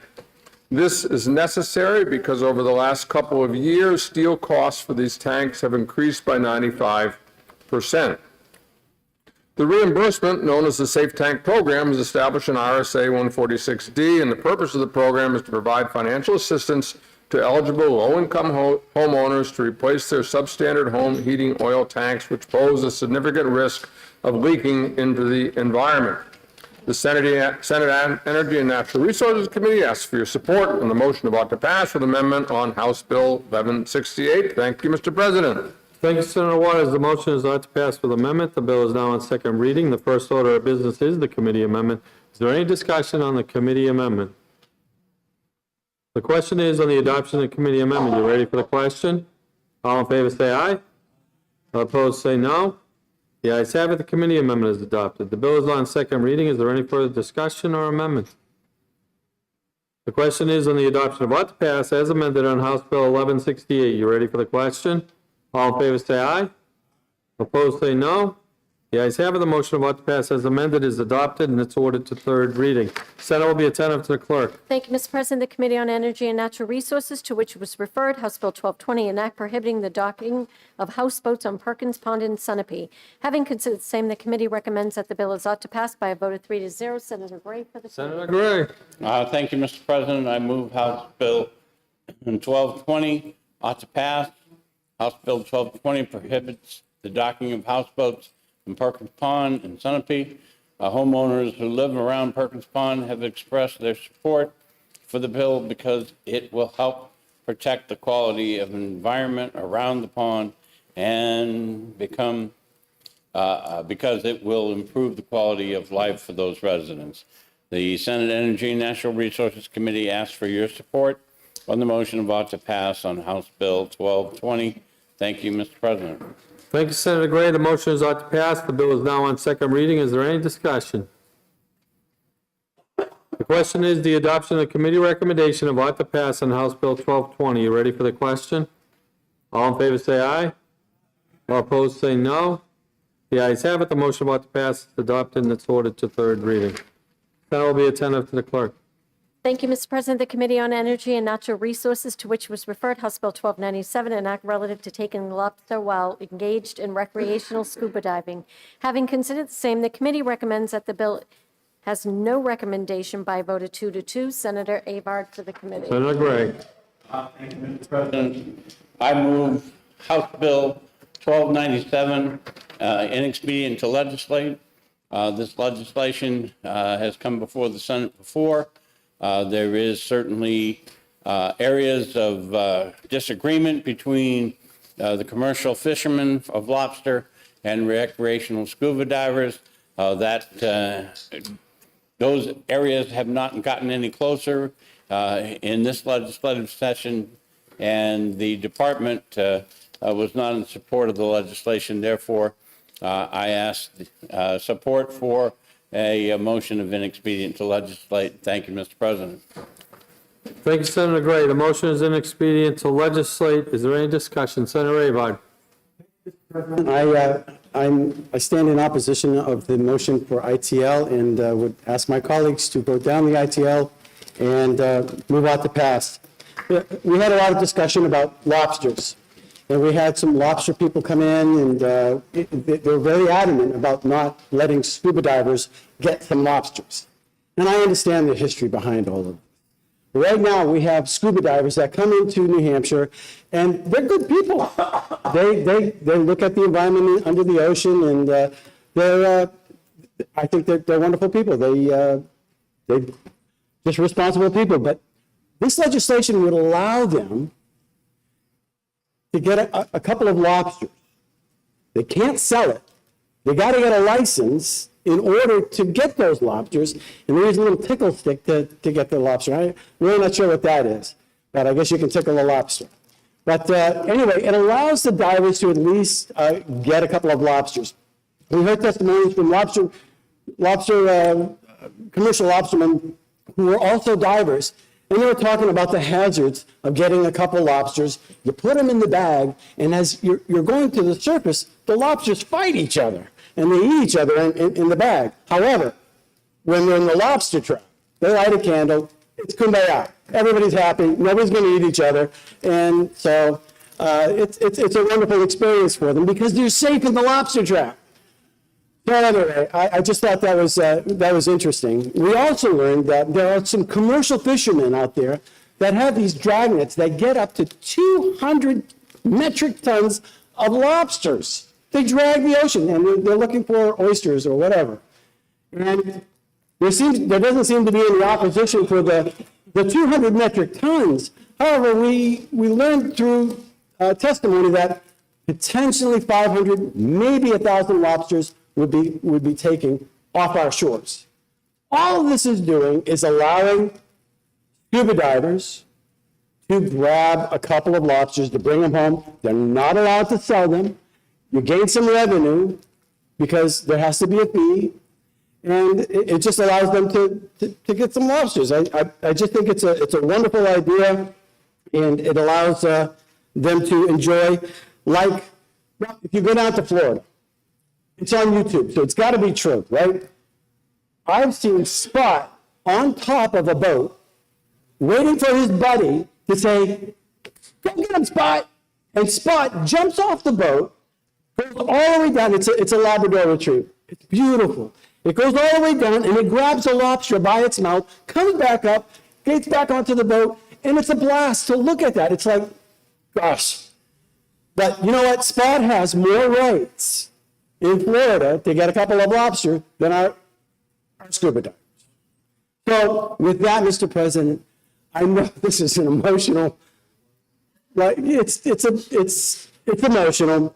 lobster, I like divers, and I like lobster fishermen, but I would just ask, let's give our New Hampshire divers an opportunity to get a lunch. Thank you very much, Mr. President. Senator Gray with a question. The senator from District 12. Senator, would you believe that a tickle stick is a stick that may have a bend in it that people use to stick into the crevices where the lobsters are to motivate them to leave that safe environment so that they can be chased down to be captured? I would believe that, yes, absolutely. Thank you, Senator. Yep, absolutely. Senator Perkins Spoka. Thank you, Mr. President. I rise with claws out to support the motion of ITL on HB 1297. Mr. President, I am steamed up about this issue. More than steamed, I am boiling. Our lobster fishermen are being anything but shellfish in asking that their traps be left alone. The process of harvesting lobsters is extremely delicate. Diving can be intrusive and destructive to the lobster's mating habits and their environment. Divers are in danger when they attempt to operate in the same vicinity as lobster harvesters, and lobsters can lose claws or be inappropriately taken when undersized or pregnant. This bill is not supportive of our lobster fishing industry, which we are lucky to have in our coastal waters. I don't mean to sound too salty, but this bill puts too much at risk to recommend passage. I urge my colleagues to vote ITL and send this bill out to sea. Senator Waters. Thank you, Mr. President. I rise in support of the motion of ITL. And I will say that it is really rather rare when we have the unanimous testimonies from the Director of Fish and Game, from the Fish and Game Commission, from the Fish and Game Head of Marine Fisheries, from the New Hampshire Commission on Marine Fisheries, from the Yankee Fishermen's Cooperative, and the New Hampshire Commercial Fishermen's Association of their adamant opposition to this. Let us note that this is an important industry for New Hampshire. $34 million of revenues for the licensed harvesters. Other models suggest that add on to that another $102 to $136 million in ancillary contributions to our economy. Now, why has this been a successful revenue producer? It is because it is a highly regulated fishery. As your representative on the Atlantic States Marine Fisheries Commission, I am well aware of what has been happening to lobster stocks up and down the coast. And there are troubles. We're Region 1, Region 2, down around Connecticut, has lost its lobster population. The letter that we have from the Yankee Fishermen's Co-op points out the particular concerns that fishermen have about the stock in the Gulf of Maine. It's been plentiful in recent years. However, what they call settlement, the rate of new lobsters that actually make it to the ocean floor, has been declining now for 3 straight years. Lobsters are harvested at around 6 or 7 years. We may see a collapse of this fishery in a few years. Why is that happening? The Gulf of Maine is the fastest warming body of water about in the world. Also, there's ocean acidification. As the ocean gets more acidic, it melts the shells of shellfish and may be affecting their fertility as well. I think there's also some history here about the enforcement here and why the lack of enforcement in this bill is so important. We have cooperative arrangement between law enforcement, Fish and Game, the Atlantic States Marine Fisheries Commission, and the fishermen themselves to ensure that this is a sustainable fishery.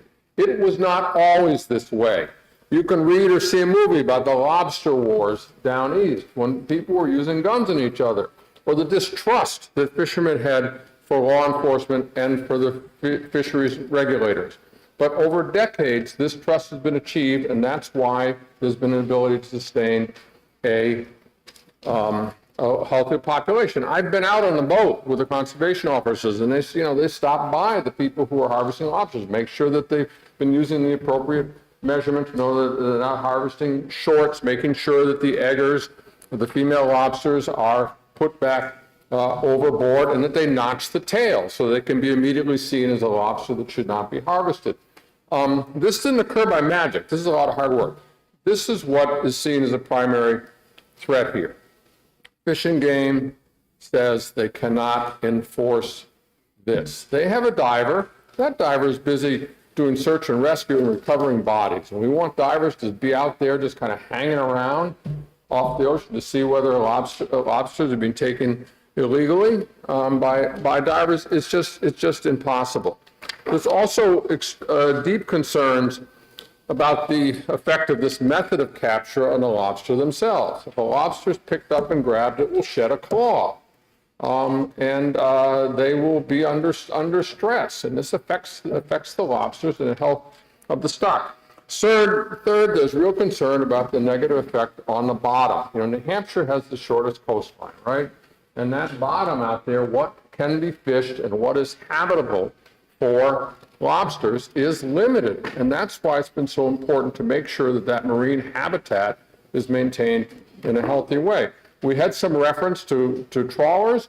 Those are out in federal waters, 100 and 200 miles out. We don't regulate that. We're talking about our fishermen who are inshore fishermen who are worried about what this impact might have on their habitat. And finally, who's got some bait in the game here? About 24% of the cost to lobstermen is baiting their traps. And that costs a lot of money. And there is good evidence from scientists at the University of Maine and the University of New Hampshire. In fact, we are farming lobster, that we are creating a healthy stock because of the funding that is put into bait the traps. And if you look at underwater things, that the lobsters going in, they have a nice meal, they keep other lobsters from coming in, and they can eat, and then they go out, and they're going back and forth, and some set up shop in there because they want to have the bait for themselves. And then it happens that the rope is pulled and up they go, But that's one of the reasons why this fishery has been so healthy and sustained. And the fishermen kind of are anxious about that. They care for the stock, they put their money in the stock, they sustain the stock, and they see this method of fishery as very, very damaging and unenforceable. So, these are the folks who know, and I hope we will vote ITL. Thank you, Mr. President. Thank you, Senator Waters. Senator Sherman. President, as one of the other Seacoast senators, I second everything that's been said by Senator Waters and Senator Perkins-Quokka. I would add one other aspect. I worked really closely with the Fishermen's Co-op coming out of COVID. They are not just dealing with the habitat for the lobsters, but this is a real livelihood. People's salaries, what they bring home, their families, they depend on this harvest being adequate. And not only would any additional margin that is threatened by this type of harvest with scuba be unenforceable. So while it might be 2 per scuba diver, it could be more because Fish and Game actually met with me and told me that it is unenforceable. We are taking a very narrow margin occupation and making it even narrower. This type of harvest, if they don't use the tickle stick properly, they can actually disrupt the bottom, disrupt the habitat, and decrease the habitat for future lobsters to actually live there. It's a threat. We all know what it's like to be in a business where there's a narrow margin. You can't afford to lose any, no matter how small. So I'd ask that you vote in favor of the ITL, vote in favor of our lobstermen and our fishermen who are unanimous in their opposition to this, as well as our own enforcement agencies, so that we can preserve what is, in many ways, along with farmers, one of our most traditional and important industries. Thank you. Thank you, Senator Sherman. The question is on the adoption of the recommendation of inexpedient to legislate on House Bill 1297. You ready for the question? All in favor say aye. Opposed, say no. The ayes have it. The motion of an expedient to legislate is adopted. Senate will be attentive to the clerk. Mr. President, the Committee on Energy and Natural Resources, to which was referred House Bill 1328 FN, an act authorizing a utility petition to be relieved of their carrier of last resort obligations. Having considered the same, the committee recommends that the bill be referred to interim study by a vote of 3-1. Senator Waters to the committee. Senator Waters. Thank you, Mr. President. I move House Bill 1328 be referred to interim study. House Bill 1328 will allow telephone utilities to petition the PUC so that they may be really relieved of their carrier of last resort obligations. There are several small regional telephone companies in New Hampshire that are left over from the breakup of Ma Bell. Some of them have very few customers, and it's a financial burden on those small companies to be obligated to be the carrier of last resort for the service territory they serve. However, there are several concerns that should be studied regarding this bill, including whether people who rely on these companies would lose service, and particularly 911 service.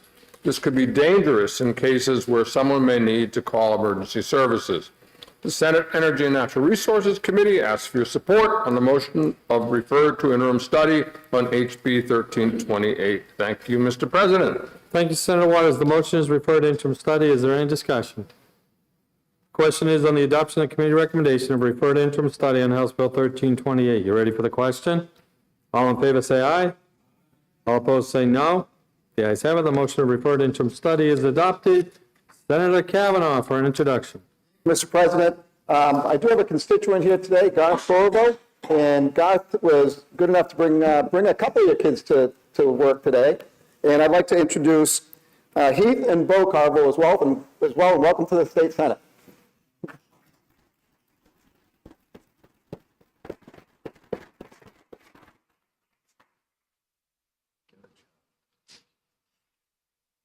Then we'll be attentive to the clerk. Thank you, Mr. President. The Committee on Energy and Natural Resources, to which was referred House Bill 1547 FN, an act setting maximum contaminant levels for perfluorochemicals in the soil. Having considered the same, the committee recommends that the bill is ought to pass by a vote of 4-0. Senator Guida for the committee. Senator Guida. Thank you, Mr. President. I move House Bill 1547 FN ought to pass. This bill sets the maximum contaminant levels for PFAS in soil. This bill was created in the wake of the situation in Merrimack where PFAS has contaminated water, air, and soil. The bill allows the Commissioner of DES to initiate rules for soil remediation standards for PFAS chemicals by November 1st, 2023. No such rules currently exist. The U.S. Geological Survey is performing a study in New Hampshire of its soil due by the fall of 2022. Results of that study will be critical to setting soil standards here in New Hampshire. The bill amends the Groundwater Protection Act to add soil to that section. As well, it adds that a person liable for such contamination must provide safe alternative water to a well owner. Sections 3 through 7 of the bill clarifies language describing certification requirements for certain hazardous waste generators to avoid confusion and maintain consistency primarily between state and federal terminology on this issue. The Senate Energy and Natural Resources Committee asks for your support on the motion about to pass on House Bill 1547 FN. Thank you, Mr. President. Thank you, Senator Guida. The motion is ought to pass. The bill is now on second reading. Is there any discussion? The question is on the adoption of the committee recommendation of ought to pass on House Bill 1547. Are you ready for the question? All in favor say aye. All opposed say no. The ayes have it. The motion about to pass is adopted, and it's ordered to the Committee on Finance.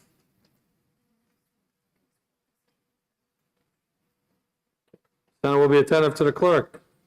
Thank you, Mr. President. The Committee on Energy and Natural Resources, to which was referred House Bill 1599 FN, an act relative to customer generators who sell renewable energy certificates. Having considered the same, the committee recommends that the bill is inexpedient to legislate by a vote of 4-0. Senator Perkins-Polka. Senator Rabbi. Thank you, Mr. President. I move to overturn the committee amendment, the committee recommendation of ITL, so that my colleague from District 21 can offer an amazing, wonderful, beautiful amendment that we can all agree on in favor. So with that, Mr. President, please overturn the ITL recommendations so that we can offer a new motion. Thank you, Senator Rabbi. The motion is inexpedient to legislate. Is there any discussion? The question is on the adoption of the committee recommendation of inexpedient to legislate in House Bill 1599. Ready for the question? All in favor, say aye. Very good. All opposed, say no. You've defeated the ITL motion. Senator Perkins Coker offers ought to pass. The bill is now on second reading. Is there any discussion or amendments? Senator Perkins Coker. Thank you, Mr. President. Thank you for making my motion. HB 1599, as passed by the House, would have said that the PUC would adopt net metering tariffs that apply to new customer generators greater than 1 megawatt. The net metering credit for these facilities should be the default service rate minus the RPS compliance cost. The committee had voted that inexpedient to legislate because there had been an agreement among the stakeholders that were party to this docket at the PUC that there would be sort of a period of time that passed and a new proceeding opened at the PUC before any changes were made to the net metering tariff. So the floor amendment reflects the agreement that was made amongst those stakeholders to reflect in law the timeline upon which we would act for changes to any renewable energy net metering credit, which is once the PUC opens a docket to consider net metering tariffs for new customer generators greater than 1 megawatt. At the time, the PUC should consider whether or not RPS compliance costs should be excluded from the net metering credit for new customer generators, and also that the PUC should consider factors as well as compensation for avoided transmission, distribution, and capacity costs. So this is merely a reflection of a process that, again, was agreed by a large group of stakeholders, and Senator Avard and I would ask for your support on this floor amendment. Thank you, Mr. President. Senator Perkins Coker offers floor amendment 1841. Is there any discussion? The question is on the adoption of floor amendment 1841. You ready for the question? All in favor say aye. Aye. All opposed say no. The ayes have it. The floor amendment is adopted. The bill is still on second reading and open for further discussion and amendment. The question is the adoption of ought to pass as amended on House Bill 1599. You ready for the question? All in favor say aye. All opposed say no. The ayes have it. The motion is adopted and it's ordered to third reading. Senate will be attentive to the clerk. Thank you, Mr. President. The Committee on Energy and Natural Resources, to which was referred, House Bill 1629 FN, an act relative to default service for net metering. Having considered the same, the committee recommends that the bill is inexpedient to legislate by a vote of 4-0. Senator Waters for the committee. Senator Waters. Thank you, Mr. President. I move House Bill 1629 FN and expedient to legislate. House Bill 1629 would clarify the meaning of default generation supply service from the distribution utility for purposes of net metering, energy metering. While this bill aims to improve fairness in the competitive energy market, there are significant risks associated with this bill, including the possibility of undermining group net metering. In group net metering, there's a generator or host and a group of customers. The customers are paying another generator or utility a default service rate, and while the host cuts a check to the group members that effectively brings down their purchase price of power below the default service. If the generator is only getting a wholesale price for their excess generation, there is nothing left for them to give back to the group. So if passed, this bill could render House Bill 1315, that was passed with great efforts of the senator from District 12 last year, it would render that accomplishment meaningless. The Senate Energy and Natural Resources Committee asks for your support on the motion of inexpedient to legislate on House Bill 1629 FN. Thank you, Mr. President. Thank you, Senator Waters. The motion is inexpedient to legislate. Is there any discussion? Question is on the adoption of the committee recommendation of inexpedient to legislate on House Bill 1629. You ready for the question? All in favor say aye. All opposed say no. The ayes have it. The motion of inexpedient to legislate is adopted. The Senate will be in recess till 1 o'clock, and there's something in room 100 to eat.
Come out of recess.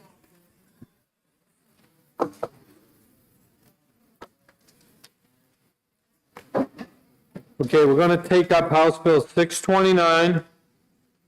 Then we're going to take up House Bill, without objection, we'll take up House Bill 1131 right after 629. And House Bill, without objection, House Bill 1099 will be at the end of the regular calendar. Senate will be attentive to the clerk. Senator Avard? Sure, thank you. From Hollis, I believe I have Chief, Chief. I can't see him because I can't see you there. Would you mind, Chief, could you say your last name again? Becky. Oh, Becky, thank you. Chief Becky from Hollis and Captain Clark from Nashua. Welcome.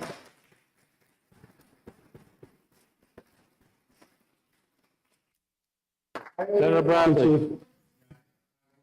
A few other distinguished guests. Chief Oldenburg from Manchester, Chief Bouchard from Hooksett, Chief Rafonsky from Bedford. We already got through Chief Hobecki, Chief Crowley from Atkinson, and Chief Gephardt from Nashua. Welcome.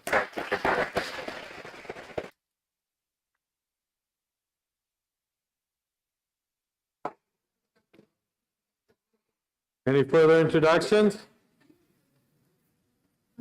Senator Prentice. Thank you. Thank you, Mr. President.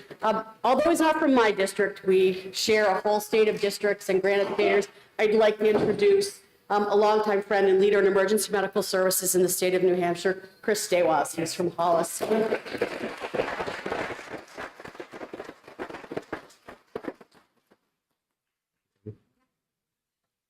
Senate will be attentive to the clerk. Thank you, Mr. President. The Committee on Judiciary, to which was referred House Bill 629 FN, an act relative to the home cultivation of cannabis plants in the possession of certain cannabis-infused products. Having considered the same, the committee recommends that the bill is ought to pass by a vote of 3-2. Senator Whitley for the committee. Senator Whitley. Thank you, Mr. President. I move House Bill 629 FN ought to pass. This bill permits adults to possess up to 3/4 of an ounce of cannabis, 5 grams of hashish, and certain cannabis-infused products. It further permits adults to cultivate up to 6 cannabis plants at home in a secure location that is not visible from other properties, and to possess and process the cannabis produced from their plants at the same location. Under this bill, individuals will also be permitted to give cannabis to other adults, provided it is not more than 3/4 of an ounce of cannabis, 5 grams of hashish, or up to 300 milligrams of cannabis-infused products, or 3 immature plants.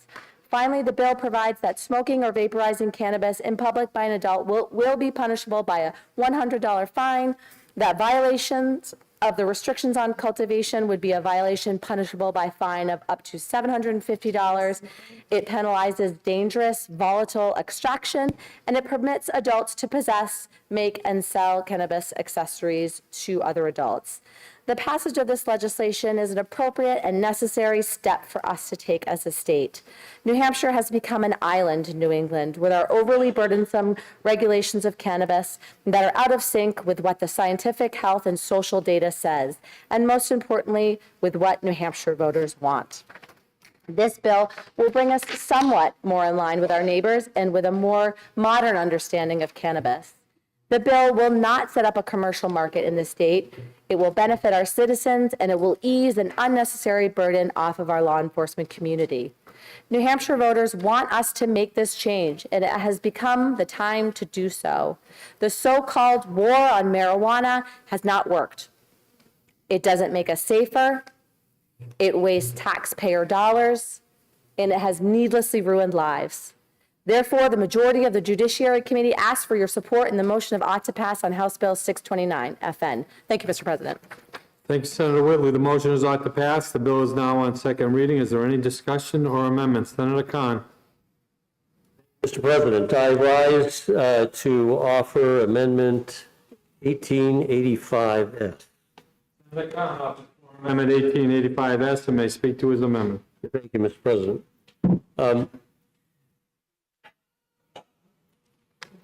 This amendment makes changes to 629 by removing all references to home cultivation or sale of cannabis.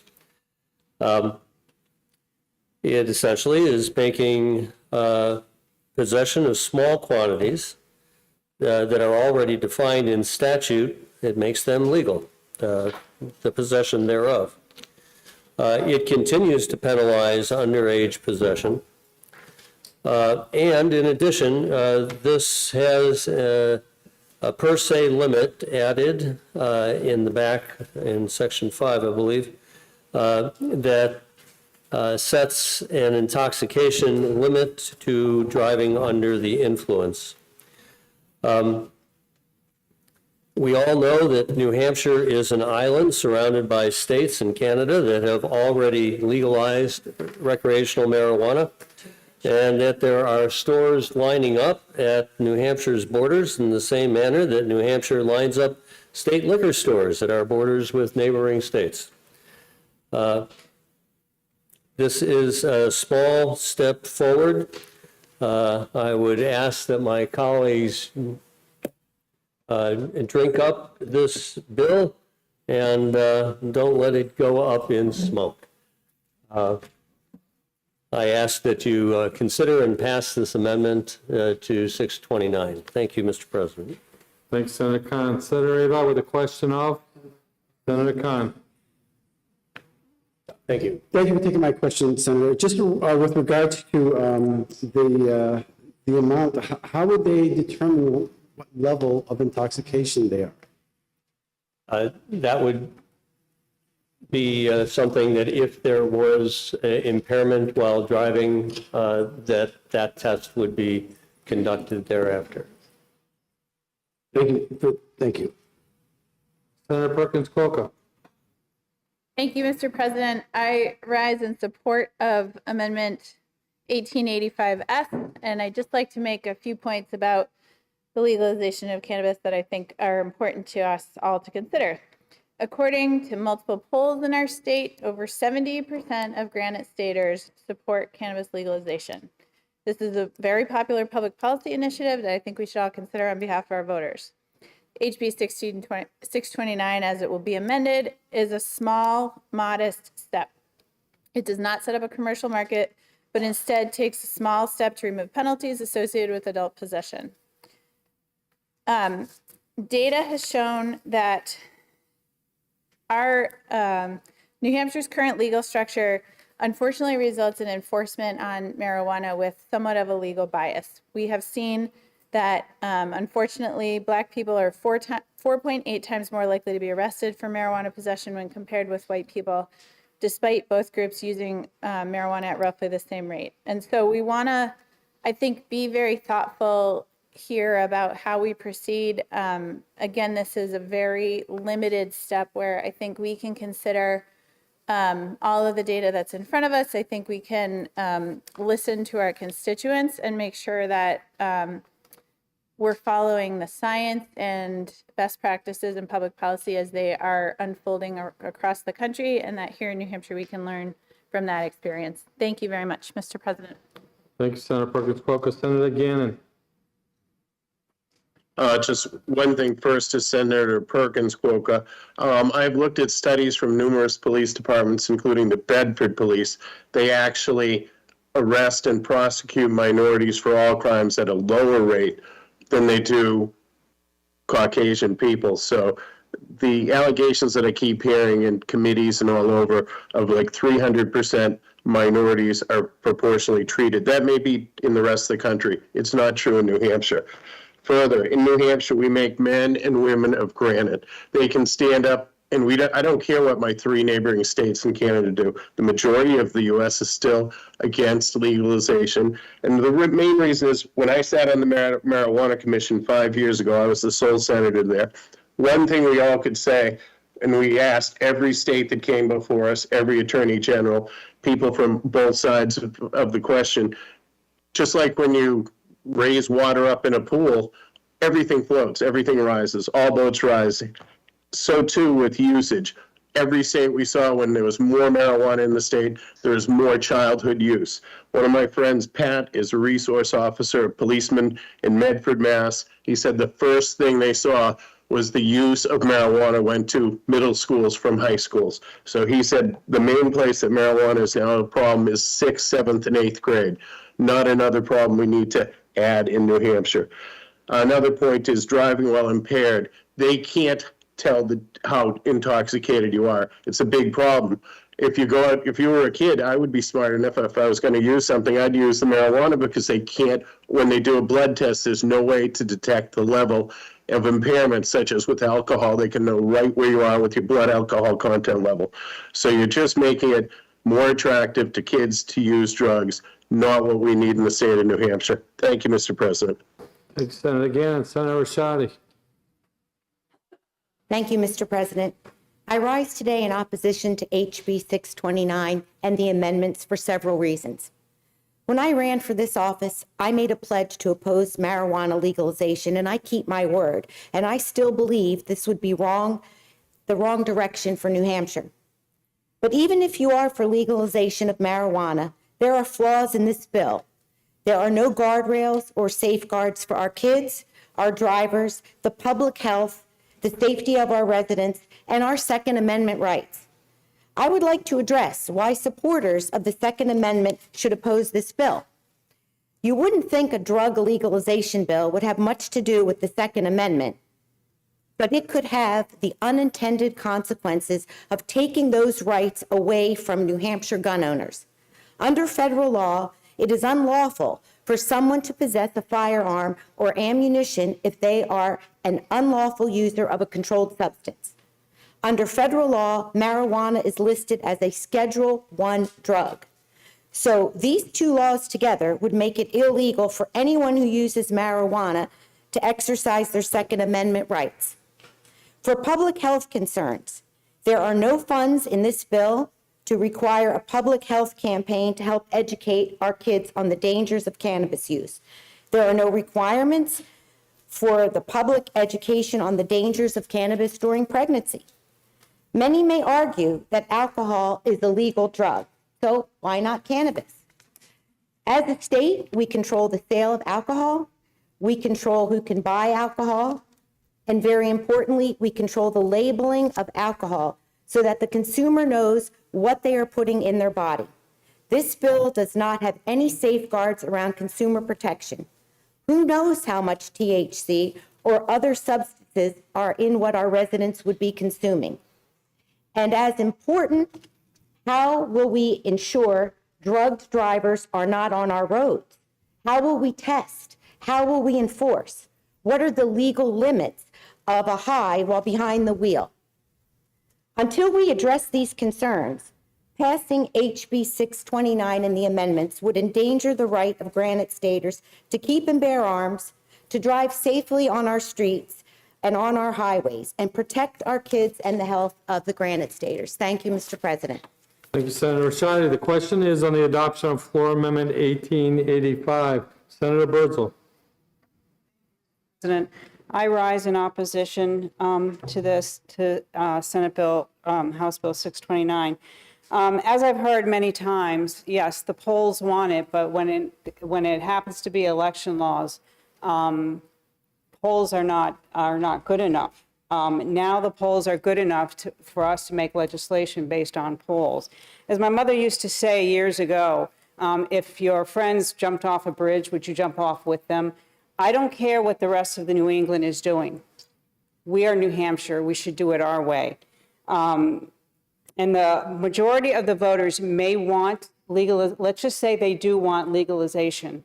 However, they do not want a bill or an amendment that's presented to us at 20 minutes before we're supposed to be voting on this.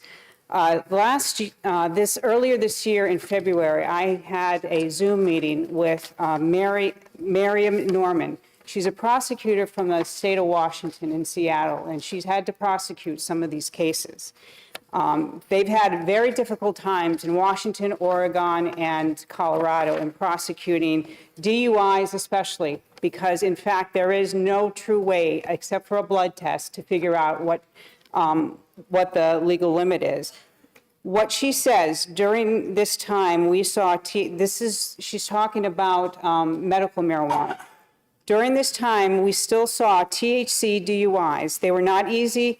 They were not easy, as the legislator did not adopt a law until later, saying a defendant could use the qualifying medical condition as a defense to a THC DUI.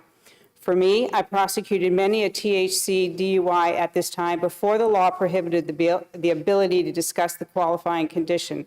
This made these cases even harder to prove, as the cases became about how you feel, how badly you feel for the defendant.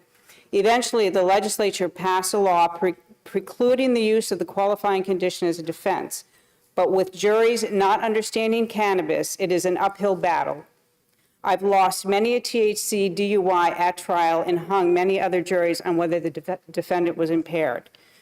She says, the most important thing to remember about THC DUIs is that an officer is arresting the defendant 100% of the time based on impairment.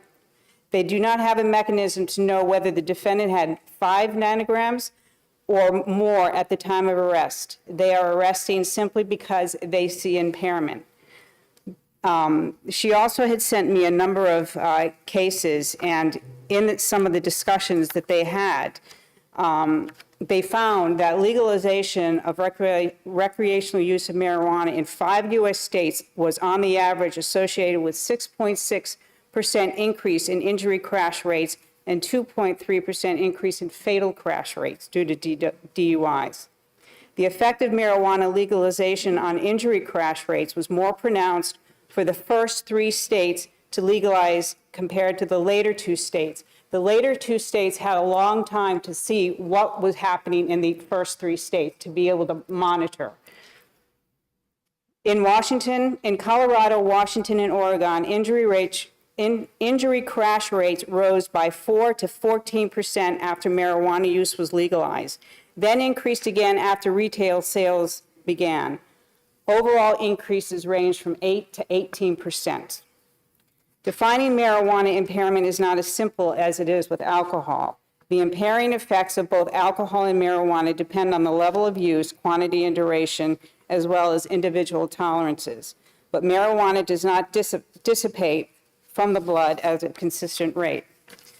A couple of the other things that were concerning. National, state, and local governments considering changes to their marijuana policies should be cautious, proceed slowly, and take note of the lessons learned from those initial experiences. Policy changes regarding marijuana use must not hamper the effort to eliminate impaired driving, and oftentimes it does. So another question we don't have is there are a lot of processes that need to be set up. SFST, Standard Field Sobriety Testing Training, is a 32-hour course that trains police officers to properly administer and interpret the results of maneuvers for use in driving cases. Do we have this? I don't know. The amendment doesn't say whether they're planning on setting it up. What is an ARIDE? Advanced Roadside Impaired Driving Enforcement is a 16-hour course taught by drug recognition experts. Do we have that? We don't know. A DRE. This was a major problem in Colorado when I went to a transportation meeting out there. The DREs were not able to, they didn't have enough DREs to cover the state of Colorado, so often the DUIs went down the tubes. A drug recognition expert or drug recognition evaluator is a law enforcement officer trained to recognize impairment in drivers under the influence of drugs other than or in addition to alcohol. Are ours trained to do that? We don't know. And one thing to think about, they have found that an increase in children ingesting some of these edibles. They don't know the difference in the edibles, whether it's a true candy or whether it's a marijuana or cannabis edible. And they found that in these states, oftentimes the increase in children ingesting them has increased and hospitalization has increased for them. So I ask you, please vote this down let's at least get some thought behind a bill. Thank you, Mr. President. Senator Whitley. I rise in support of the floor amendment from my good friend from Keene. I want to reiterate something that my friend from District 21 said, that, and that's the number 4.8 times. That's the number of times that Black people are more likely to be arrested for marijuana possession when compared to white people in New Hampshire. That's despite both groups using marijuana at roughly the same rate. My friends, that means that the legalization of marijuana is a racial justice issue. I want to provide some more numbers. 13.9 times.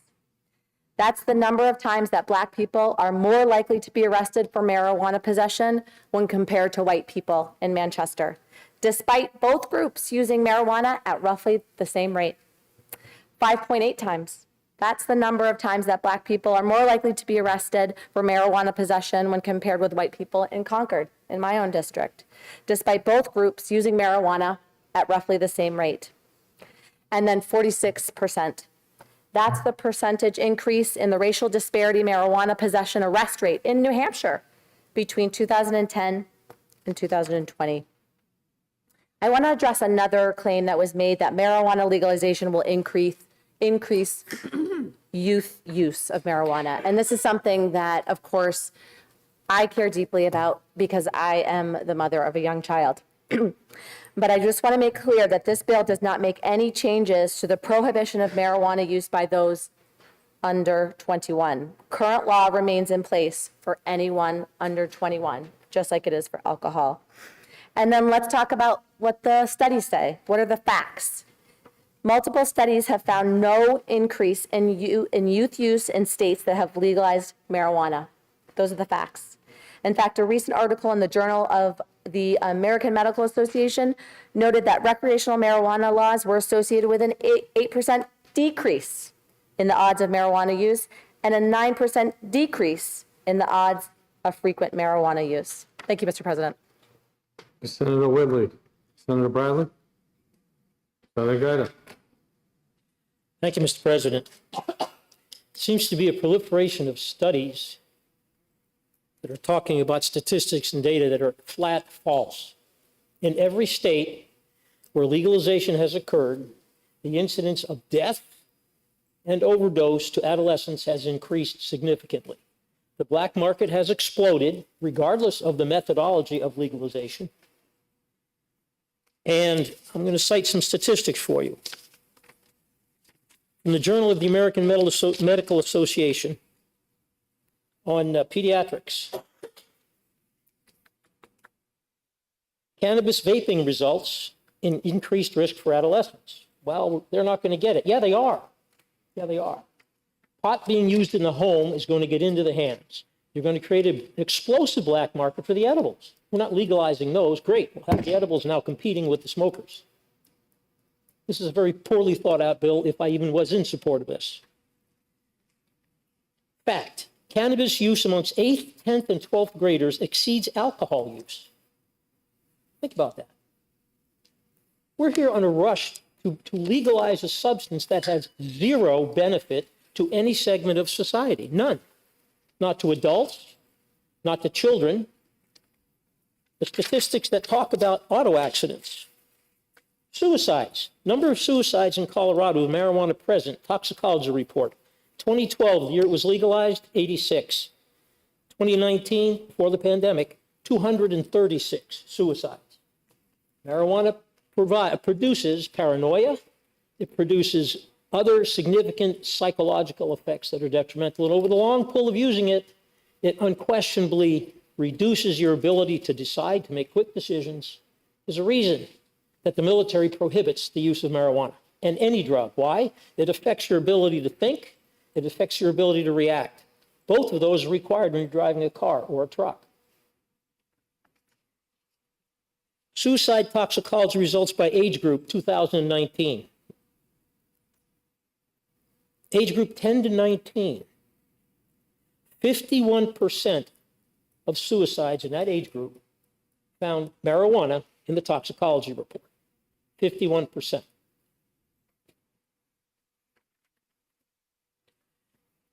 Number of overdose deaths. Prior to legalization, 377. In 2020, 956. Traffic deaths related to marijuana when a driver tested positive for pot. 2013, 55. 2020, 131. Percent of all traffic deaths that were marijuana related were a driver tested positive for marijuana. Traffic deaths were a driver tested positive. 2013, 11%. 2020, 21%. 1/5 of all traffic deaths involved the use of marijuana in the toxicology report. 1/5, 20%. This is not a harmless substance. Legalizing this does no good for any segment of our population. With respect to the social justice aspect of this, in every state in which it's legalized, the pot shops have located themselves in the lower income echelons of our society. This is going to institute social injustice in our state because those who are going to get this stuff from somewhere, nobody knows where, are going to provide it to people that want it. There's no prohibition against giving it to others. So where are we going to get the stuff? I don't know. What's going to be any quality control? I don't know. Fentanyl-laced marijuana is out there, and it's killing our kids right now. There isn't a single benefit legalizing pot. The fact that we are New Hampshire and we don't, and Canada and Vermont and Massachusetts and Maine do, I'm not ashamed of that. I'm proud of that. This is New Hampshire, okay? Live free or die, okay, should not incorporate the increase in traffic deaths, should not incorporate the increase in teenage suicides. That's spectacularly presented in the evidence over those states that have provided for the legalization of marijuana under any form, state-controlled, government-controlled, stores in towns, and so forth. Every single child advocacy, recovery agency, police department in the country, without exception, has said, don't do this. But we know better.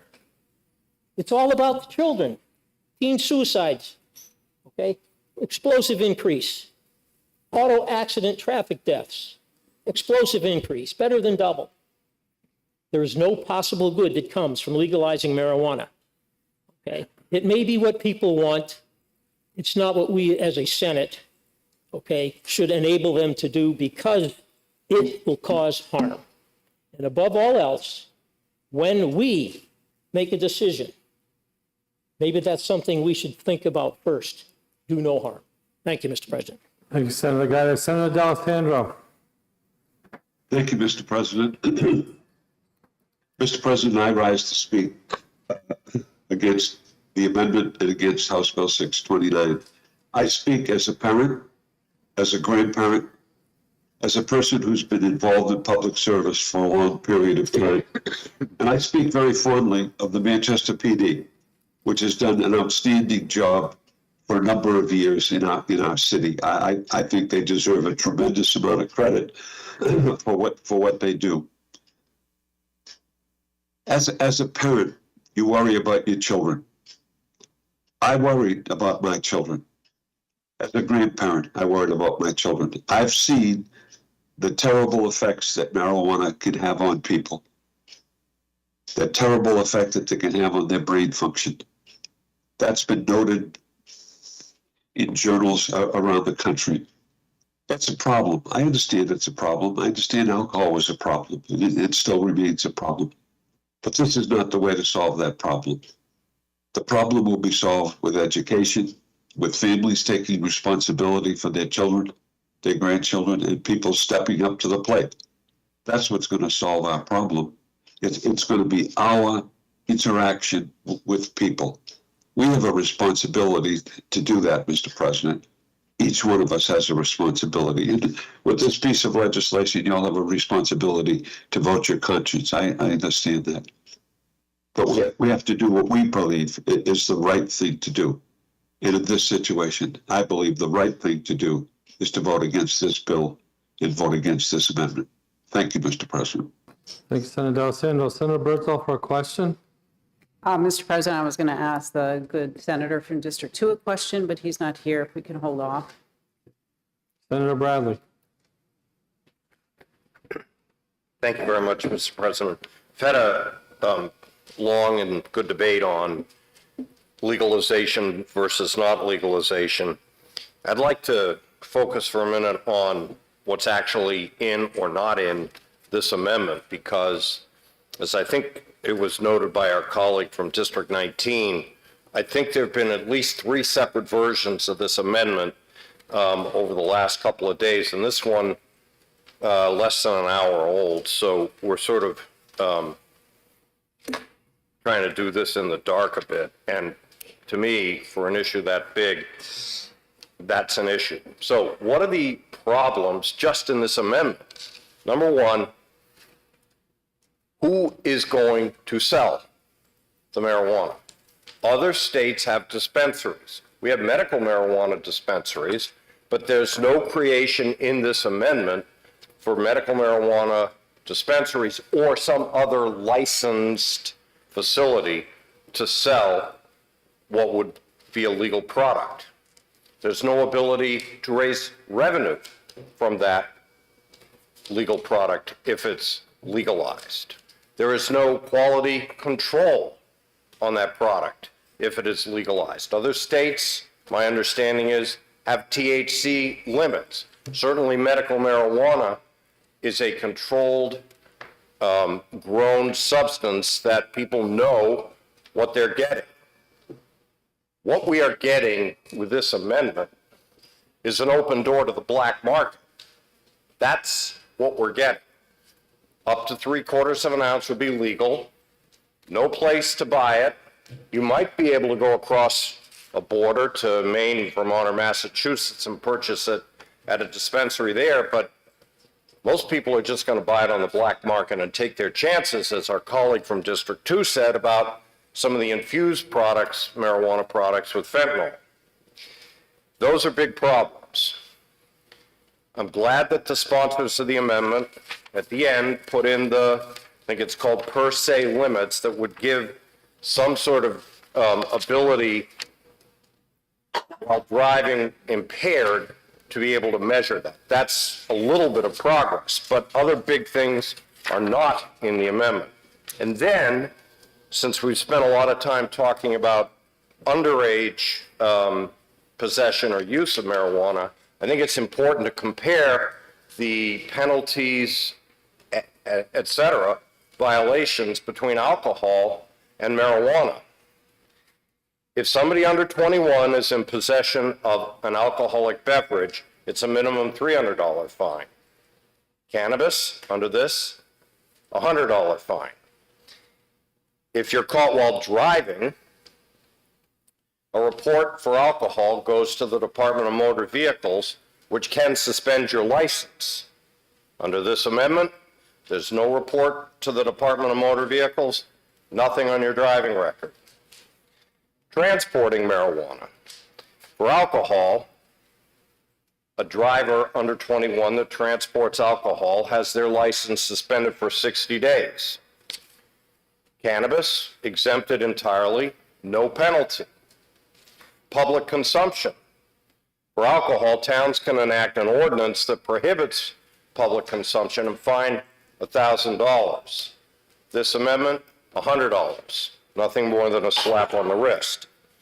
Juvenile prosecution. If you're under 18 for alcohol, you go to court. But under this amendment, it would appear that any person convicted of a violation shall be subject to a delinquency petition. But it's backwards. The way our law works is you can't have a conviction before a juvenile petition. So there's significant problems just in the administration of this with regard to underage use. And I think we all know what happens with legalization. But to me, one of the biggest problems, our friend's amendment from District 19 had a section E in it that would have made it clear that a property owner could prohibit the use of marijuana on their property. That has been deleted. So if I understand correctly, it would be impossible for someone who owns, leases, or controls a property to retain control over that property concerning the sale, the use, or growing of marijuana on the property. So I don't know what that means, but I'm thinking of some of the favorite places that I love to go to. In my friend from District 1's district, the Mount Washington Hotel has one of the most beautiful verandas in the state of New Hampshire. You can sit on the deck, you can enjoy yourself. I like to look up at the presidentials, especially if I've climbed them, and enjoy the sunset. Could they restrict, under this language, use of marijuana on that veranda? Doesn't appear to be. So my friends, we have heard that there's a war on marijuana. That's what my friend from District 15 said. Let's talk a little bit of history of what's happened in this room. We made medical marijuana available. Not everybody in here voted for it a number of years ago, but I did. And I think it's been the right thing to do. It's now legally available. Some people complain about the price. I get it. It's pricey. And we've also decriminalized marijuana. I had great discussions with the ladies and gentlemen upstairs, the chiefs, about how to do it. They didn't like it, I'll tell you that. But we came to an accord of how to do it and how to do it right. And we did that. The problem with this amendment, for those of you who want to legalize marijuana, you haven't done it right. You don't have any structure for selling it. You don't have any upper limits for THC. The laws for alcohol and marijuana proposed in this amendment for legalization for under age 21 are problematic, real problematic. And then the property issue that I just talked about people being able to control their own property if they don't like marijuana, that's a problem. So for my friends that are thinking about voting for this amendment, it's not ready for prime time. It's got to come back. It's got to have a lot more input and done right. Now, I'm not advocating for that, but for those of you who want it, you better come back and try to do it right. And on April 27th, at the less than a month left in this session, we're running out of time. This is not ready for prime time. There's too much at stake here. Our friends have talked about the impact that it's had on motor vehicle accidents and suicide rates in other states. If you really believe that this is the right thing to do, do it right. This isn't right. Thank you, Mr. President. Senator Carson. Thank you, Mr. President. I rise to speak against the amendment and the bill. We've had this discussion for I don't know how many sessions about legalizing marijuana. And there's one part of it that nobody really wants to talk about. And that's the fact that this substance is illegal federally. The federal government has determined that this is a Schedule I drug. It is illegal. And every state that has legalized marijuana has done so in defiance of federal law. Now, we all have read our state constitution. We've all read the federal constitution. We all know what the supremacy clause is. We all know what it means. That the federal government is supreme. Their laws supersede our laws. But yet we keep trying to do this over and over and over again, when really what should be happening is the argument should be happening in Washington. And quite frankly, Mr. President, they did have a discussion. And they said no. So that left us right where we are today, trying to legalize a substance that the federal government has deemed to be illegal, because we know better. And quite frankly, it would be interesting to see where our federal delegation voted, how they stood on this issue. But one thing that really troubles me is that we are going to be putting our constituents, the people who elected us, to make good decisions on their behalf between federal law and between state law. And we know in that fight, we know who's going to win, and it's not going to be us. The people are the ones that are going to be hurt by what we do here today. Maybe they all smoke so much pot, they're not going to care. They'll be oblivious.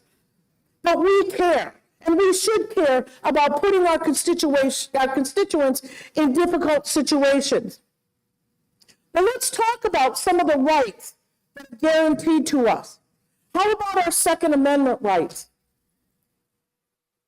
If you sign up for medical marijuana, you lose your Second Amendment rights because of federal law.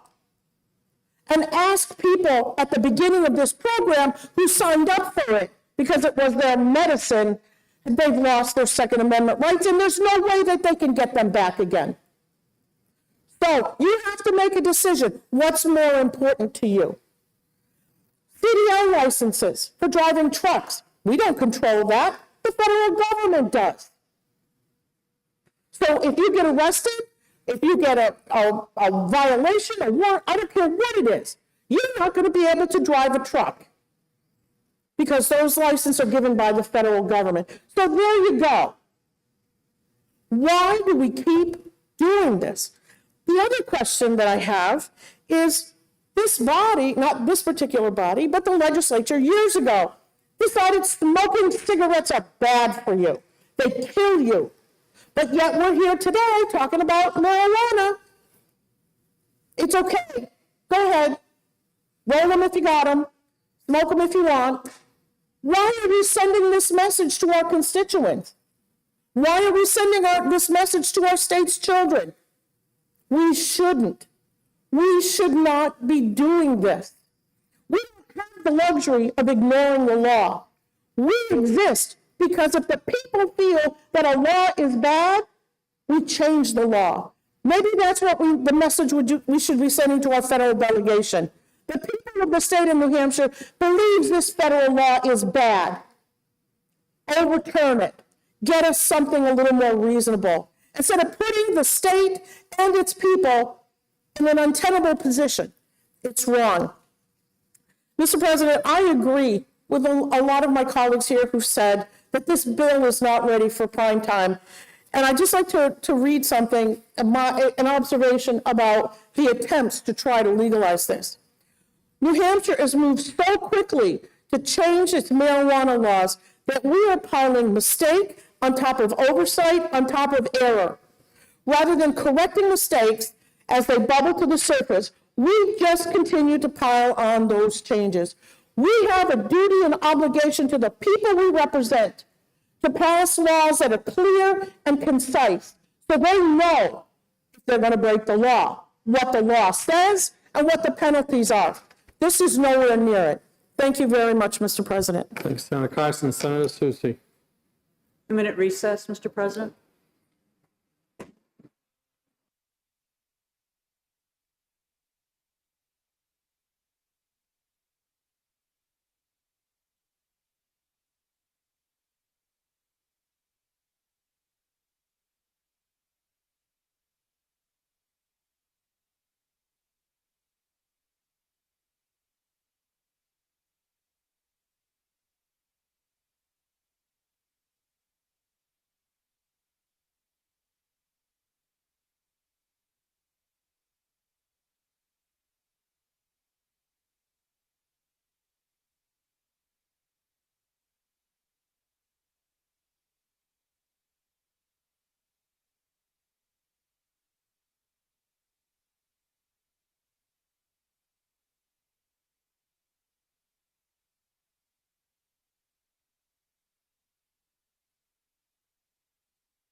Senate will come out of recess. The question is on the adoption of Floor Amendment 1885. Further discussion? You ready for the question? Roll call has been requested by Senator Rabbi, seconded by Senator Rosenwald. Did you get that? You're voting on the floor amendment 1885. The clerk will call the roll. Senator Hennessy. No. Senator Gaida. No. Senator Bradley. No. Senator Waters. Yes. Senator Prentice. Yes. Senator Gray. No. Senator French. Yes. Senator Ward. No. Senator Rishardi. No. Senator Kahn. Yes. Senator Daniels. No. Senator Abar. No. Senator Rosenwald. Senator Carson. No. Senator Whitley. Yes. Senator Kavanaugh. Yes. Senator Reagan. Yes. Senator Soucy. Yes. Senator Birdsell. No. Senator D'Alessandro. No. Senator Perkins Coca. Yes. Senator Gannon. No. Senator Sherman. Yes. Senator Morse. No. The floor amendment's defeated 11 to 13. The question is on the adoption of the committee recommendation of ought to pass on House Bill 629. Senator Bradley. Not to redebate the entire debate that we just had on the amendment, I would hope that we would vote down the prevailing motion of ought to pass so I can introduce another motion. The question is the adoption of the committee recommendation of ought to pass on House Bill 629. You ready for the question? Roll call by Senator Soucy, seconded by Senator Avard on the ought to pass motion on House Bill 629. The clerk will call the roll. Senator Hennessy. Senator Gaida. No. Senator Bradley. No. Senator Waters. Yes. Senator Prentice. Yes. Senator Gray. No. Senator French. Yes. Senator Ward. No. Senator Rishardi. No. Senator Kahn. Yes. Senator Daniels. No. Senator Abar. No. Senator Rosenwald. Yes. Senator Carson. No. Senator Whitley. Yes. Senator Kavanaugh. No. Senator Reagan. Yes. Senator Soucy. No. Senator Birdsell. No. Senator D'Alessandro. No. Senator Perkins Coca. Yes. Senator Gannon. No. Senator Sherman. Yes. Senator Morse. No. The ought to pass motion is defeated 9 to 15. Senator Bradley. I move an expedient to legislate.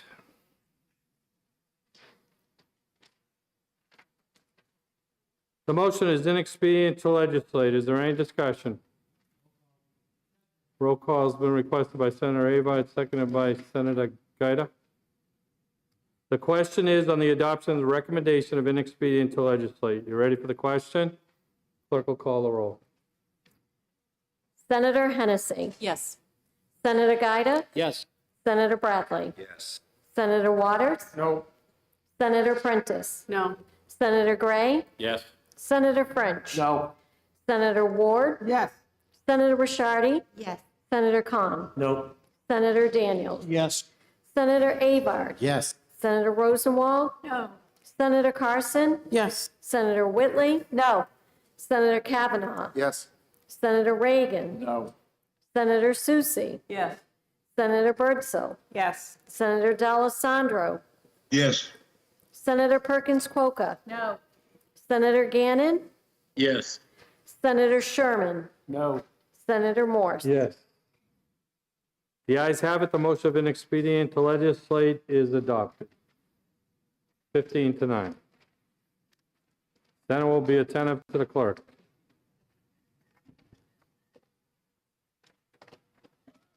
Thank you, Mr. President. The Committee on Health and Human Services, to which was referred, House Bill 1131, an act relative to facial covering policies for schools. Having considered the same, the committee recommends that the bill is ought to pass with an amendment by a vote of 3 to 2, Senator Gray for the committee. Senator Gray. Thank you, Mr. President. I move House Bill 1131 ought to pass with amendment. As amended by the House, this bill would prohibit school boards and other public education agencies from requiring students or members of the public to wear facial covering. This has caused policies in neighboring communities to vary widely. House Bill 1131 would ensure that the decision of masking children is left up to New Hampshire parents. The committee amendment removes the civil penalty provisions and the burden on educators through the use of the Educator Code of Conduct. A majority of the Senate Health and Human Services Committee asks for your support and ought to pass on the amendment of 1131. Thank you, Mr. President. Thank you, Senator Gray. The motion is ought to pass with amendment. The bill is now on second reading. The first order of business is the committee amendment. Is there any discussion on the committee amendment?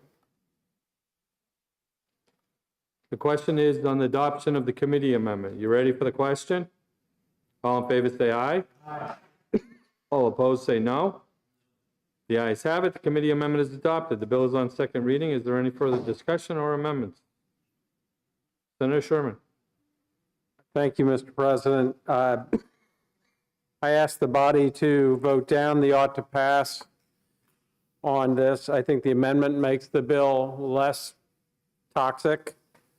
We just finished having a robust discussion about the role of the Senate in making sure that we do no harm. We have the CDC and virtually every medical community member talking about the benefit of masks. We talk about the benefit of masks for keeping our schools open. We sat through COVID. We worked through COVID to make sure our children were protected. Why? So they could go to school, so they could participate. And here we're trying to take away something. Well, first of all,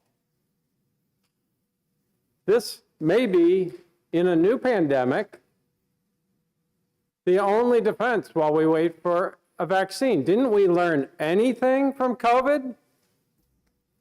We learned one, masks work. We learned that. It's a medical fact. I've worn a mask my entire career. Why? To not get sick from my patients and to not have my patients get sick. We also learned that school is critical for our children.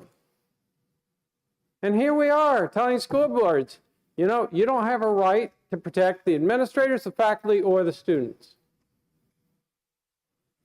Because a parent who may have no clinical background, may not know the data in that community, knows better than the school. Well, who are we hurting?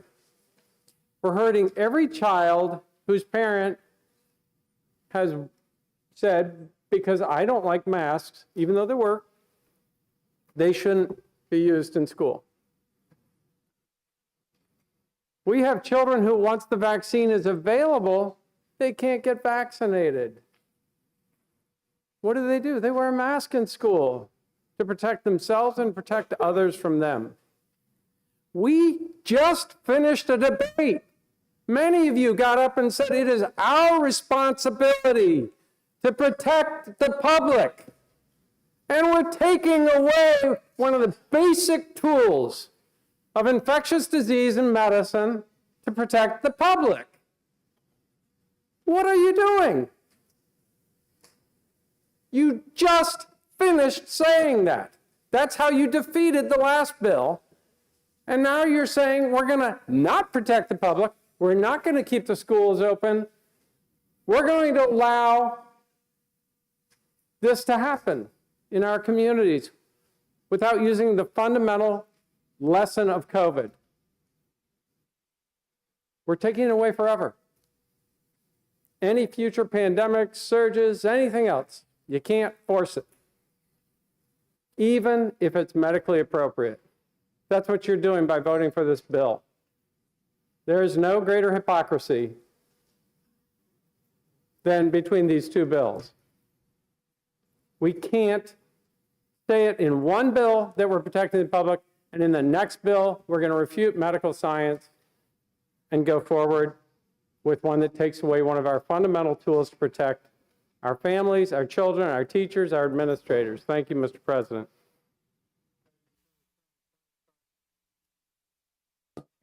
Okay. Thank you very much, Mr. President. I rise in support of this legislation. We have all been through a couple of very difficult years, and I think the masking controversy has been one of the biggest problems because it really has, in many instances, divided communities. Some people vehemently believe in masks, and others don't. And others want the option. And Mr. President, it brings up a couple of what I believe are important points. And today, this morning, I received an email from a constituent. In fact, it's Mr. Porter, who's here today, who is actively involved in my community over this issue. And I'd like to just hopefully paraphrase from the email he sent. He said, for the past 2 years, we have all endured numerous measures put in place in the hope of protecting us from a virus. The particular measure of constantly masking our young school children has been among the most controversial. This is in no small part due to the fact that they have no recourse. They must obey the rules put in place. It's up for parents like myself to stand up for them. I have personally seen the detrimental effects the masks have had on my 3 children. They've received a diminished educational experience due to a lack of understanding of teachers, staff, and fellow students and limited social interaction. Had the masks been proven to be effective and necessary for their demographic, the argument could have been made to have them highly recommended by the powers that be. But they have not. When you factor in the negative effects on children's mental health, social anxiety, depression, and myriad other ramifications, the masks have been proven to be more harmful than good. The decision to mask your child should not be left to local school boards or districts. This is a personal medical decision that should be left to the discretion of the parents and guardians of children. And he asks that we support this particular bill. As I said, Mr. President, there's a real difference of opinion here about masking children.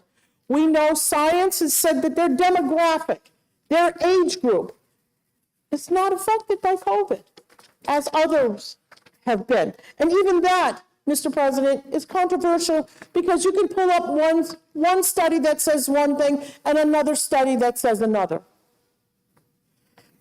It really brings to question, Mr. President, who's in charge of our children when they're in our classrooms? Is it the school? Yesterday, President Biden at a East End Elementary School in Plainfield, New Jersey, claims that school children don't belong to parents when they're in the classroom. Really? Really? Is that what we're going here? The parents want to have a say, Mr. President, and that's why we've had so many problems. School boards, who are not medical personnel, by the way, for the most part, are making these medical decisions on behalf of children, and the parents have had to stand up and fight for their children if they feel that masking them is inappropriate. Some children have been ostracized, forced to go to a different area, away from other children who mask because their parents don't want them masked. How is that good for our children's mental health? I ask you, how is that good for their mental health? So, Mr. President, I rise again to ask you all to support this legislation. Thank you very much. Thank you, Senator Carson. Senator Prentice. Thank you, Mr. President. So I'm rising in opposition, and I want to talk about the future by taking a look at the past, and I offer my comments with respect to parental choice and to public health decision-making, because I think that there is a balance here. Back when I worked at the Department of Safety as the chief of EMS in the mid-2000s, we received money from the federal government to start planning for a public health emergency. This was after 9/11. This was after Hurricane Katrina. We became aware that this was more than just thinking about a natural disaster or a plane crash, that we actually had public health emergencies that could overwhelm our communities, that could overwhelm our hospitals, that could overwhelm our pre-hospital care systems. So funds came into the state and plans were built to respond.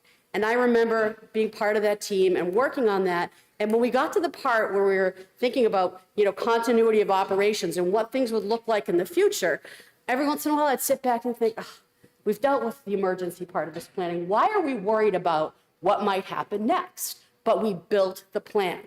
And then fast forward, into 2020, all those things that I thought might never happen, but we planned for, actually happened.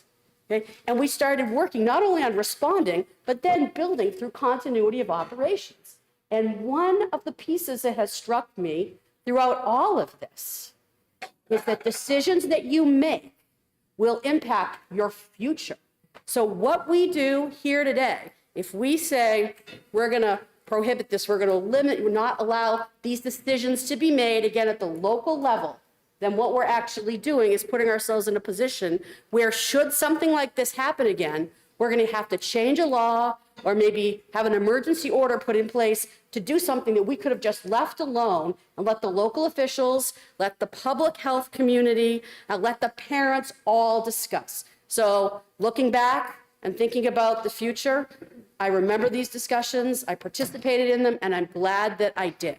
So moving forward, I'm opposed to this, and I hope that others will join me, and we can just stop this here and let the locals, the public health community, and the parents make these decisions. Thank you. Senator Prentice, Senator Gregg. Thank you, Mr. President. How many of you come in from the cold, put on one of these masks, and your glasses fog up? That means the mask is leaking. How many of you, when you're wearing the mask, have felt the mask go in and out? Well, that's a good sign. That means you've got a seal. But that happens very rare. A lot of times that air is either escaping at the top, the bottom, or out the sides. If I'm sitting next to the good senator from District 7, should he worry because my mask, isn't sealing well at the sides? What kind of mask are the people at the school boards going to make sure you have? Cloth mask? Is a cloth mask going to have 1 layer, 2 layers, 3 layers? Is a gaiter okay? Well, they tell me that the size of the droplets that cause the virus are very small, and that a gaiter, 1 layer, is not good. But we're going to say, school board, you can go make these decisions. In some of our communities, the school board is made up of just normal citizens out there. Do they or do they not know more than the parents? If I have a student in District 24 and I consult the good senator, does he know more than the school board? Probably. But again, there is so much variety out there. There is so much testimony that we had that there are problems using masks. There were testimony that said our students go out to recess. They come back in, they're sweaty. The masks now are wet. Are they still as good as they were? Are they better than they were? Maybe it helps make us feel. I don't know the answers to those. Does the school board? Thank you, Mr. President. Senator Gray, Senator Waters. Thank you, Mr. President. I too rise in opposition to the motion. I just want to mention yesterday in the cafeteria, you may have seen them, the 4-H students were here, and I met with the ones from Carroll County and Stratford County, and what impressive group of young people. And they were, some were homeschooled, some were from Christian academies, some were from the public schools, a good mixed group. And I just said, well, how did it go? You know, how did you do during the pandemic? And they said, oh, we could keep meeting because we had a mandatory mask policy. And that's why we could keep our 4-H projects going and things working. So, in the mouth of children. And I just thought, you know, I don't think I'd be very eloquent in this, but I don't have to be, because a week before last, our governor so eloquently said on the radio, maybe you heard him, he said, if you're gonna support local control, you gotta support local control. I don't think those words are gonna be carved and granted anywhere, but if you're gonna support local control, as the governor says, you gotta support local control. Thank you, Mr. President. Senator Waters, any further discussion? Senator Kahn. Thank you, Mr. President. I'm going to keep my mask on, which I've done, and I'm glad that I have. You know, my community looked at the governor's pronouncements, the emergency orders, the public health recommendations from the federal level and from our state level. We made local decisions for our community. We made local decisions for our schools. We saw a great community response and acceptance, and by and large, we kept our populations healthy. I think we learned a great deal. So every time we start to limit local control, it really starts to invade on what we did right in this last episode over the last couple of years. I think we've learned a great deal. I don't want to just put that back into the filing cabinet. And I think we need to move forward, and I think this is a step backwards. We now have mandates that schools must stay open. They must stay open. That means that we need to have a staff in those schools that must be healthy. And for students to learn, they must be in the classroom, and they must be healthy. So we can't afford high rates of transmissivity in our communities, and masks work. We know it. And this isn't the last pandemic that we're going to experience, is it, Doctor? So I think this kind of mandate on our local communities is wrong. We should be voting against this. We should be looking to the future and basing our future on the science and learning that we took from this latest pandemic. So I hope that this body recognizes that we vote down this bill and support local control and public health. Thank you, Mr. President. Thanks, Senator Kahn. Senator Bradley. Thank you very much. First of all, I appreciate the fact that the body voted for the amendment that strikes the penalty section out. Clearly, I don't think teachers should be caught between school boards and health officials. Really, I think we've gotten a bit off track in this debate because I agree with some things that both sides have said. But the reason why we've gotten off track is that this is a debate about who makes the decision about mandatory masking. And I think as our friend from District 14 talked about, and I know it's been the case in schools in my district, it's tremendously controversial. But I would refer all of you to read RSA 141C. Sure, our friend from District 14 has read it. I suspect others have too. it gives the commissioner of the Department of Health and Human Services broad authority to control communicable disease. It's what COVID is. And I could go through all of the different provisions in it, but I don't think it's necessary. Trust me, it's broad. And when we had the opportunity in executive session, and I spoke repeatedly in executive session and also offline with department members, and I said, is there anything in House Bill 1131 that undermines your authority under RSA 141C? And the answer was no, absolutely not.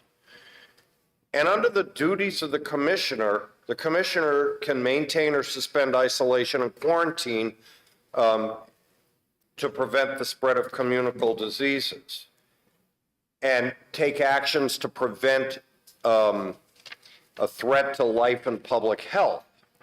There's broad authority for the commissioner for isolation and quarantine. So the question that I kept asking was, if there's a public health emergency and the department orders a mask mandate, is that allowed? And the answer was yes. So again, it gets back to who is making the decision.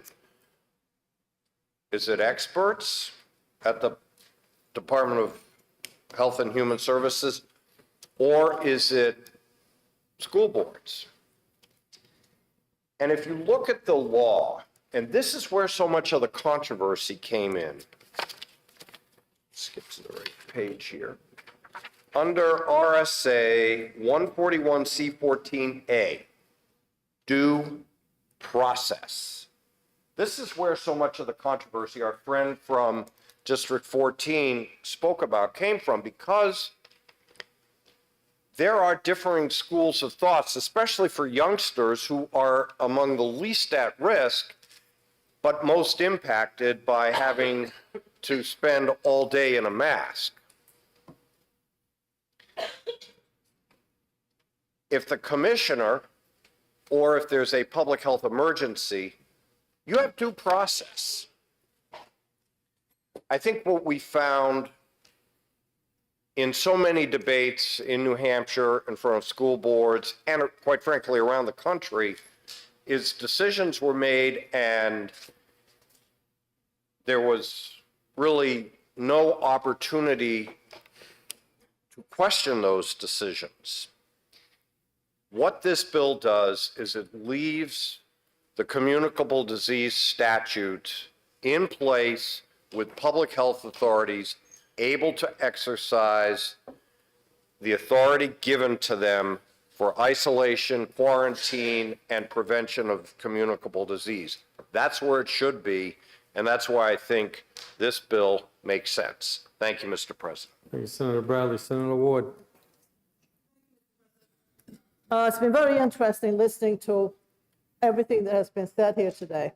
So obviously, we are reading very different things and listening to very different people.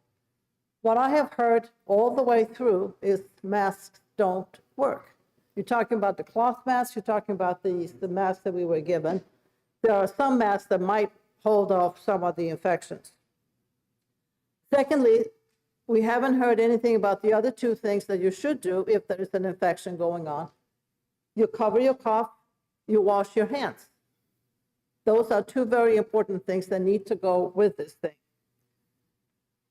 I have also learned, and I think most of you have heard, that children are not as vulnerable for COVID-19 that we thought from the very beginning. So why are we putting masks and preventing them from being able to see the facial expression? I have heard from special education teachers who are very concerned because they are trying to teach these kids how to pronounce things, how to say things, and they can't because they have to cover their face. So the child cannot see how you formulate words. And at the end of all of this, we talk about local control. And my feeling is, what is the most local control besides getting down to the parents? They should have a say in what happens to their children. Thank you, Mr. President. Thank you, Senator Ward. Any further discussion? Senator Sherman. Mr. President, I just want to point out a couple of things, having listened to the rest of the debate. First of all, masks work. Second of all, for some children, I agree, masks are not the best answer. School boards are not the enemy. School boards are elected by parents, and most of them are made up of parents who are from there. School boards have more than their one child as their focus. They have faculty, they have administrators. And as the son of a mother who ran one of the largest nursery schools in Connecticut, those children are a giant petri dish, and they can pass infections back and forth. So the last thing I'd say is that the school boards were asked during the last pandemic, in response to what the good senator from District 3 said, to make their own decisions at a local level. That came from the commissioner of the Department of Ed. And that was supposed to be based on what was happening in their region. What was community spread? It was different for every region. That's why there was no blanket mask mandate for all the schools once they reopened. It was left up to local control. So the best people who are in the best position to make the best decision based on the available data are the elected parents in the school boards. That's why they're there. So I'd ask us to let them continue to do what they were asked to do by their commissioner in this last pandemic, so they'd be able to do that in the future. Thank you, Mr. President. Thank you, Senator Sherman. Senator Rosenwald. Mr. President, the senator from District 3 suggested that the Commissioner of Health and Human Services had the authority under 141C to be able to require masks in schools. However, that chapter gives the commissioner only 10 authorized duties, and ordering preventive services of any kind is not one of them. Thank you. The question is on the adoption of ought to pass as amended on House Bill 1131. You ready for the question? Roll call. Roll call has been requested by Senator Avard, seconded by Senator Soucy. The question is on the adoption of ought to pass as amended on House Bill 1131. Clerk will call the roll. Senator Hennessy. Yes. Senator Gaida. Yes. Senator Bradley. Yes. Senator Waters. Nope. Senator Prentice. No. Senator Gray. Yes. Senator French. Yes. Senator Ward. Yes. Senator Bishardi. Yes. Senator Kahn. No. Senator Daniels. Yes. Senator Avard. Yes. Senator Rosenwald. No. Senator Carson. Yes. Senator Whitley. No. Senator Kavanaugh. No. Senator Reagan. Yes. Senator Soucy. No. Senator Bertzel. Yes. Senator D'Alessandro. No. Senator Perkins Quokka. No. Senator Gannon. Yes. Senator Sherman. No. Senator Morse. Yes. The ayes have it. The motion ought to pass as amended is adopted, 14 to 10, and it's ordered to third reading. We'll now go to executive departments and administration. The Senate will be attentive to the clerk.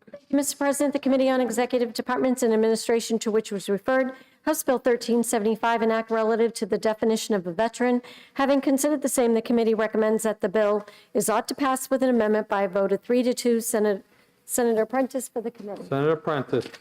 Thank you, Mr. President. I move House Bill 1375 ought to pass. This bill amends the definition of veteran to include veterans honorably discharged and veterans discharged under honorable conditions. We heard during our public hearings testimony from both the Department of Military and Veterans Affairs, as well as the state's Veterans Advisory Committee, that they supported the change in this definition. This definition better aligns New Hampshire statute with the federal definition of a veteran. The majority of the committee sees this as a positive step, and we ask for your support of the motion ought to pass. Thank you, Mr. President. Thank you, Senator Prentice. The motion is ought to pass with amendment. The bill is now on second reading. First order of business is the committee amendment. Is there any discussion on the committee amendment? Senator Carson? Thank you, Mr. President. I think I'd rather speak on the bill.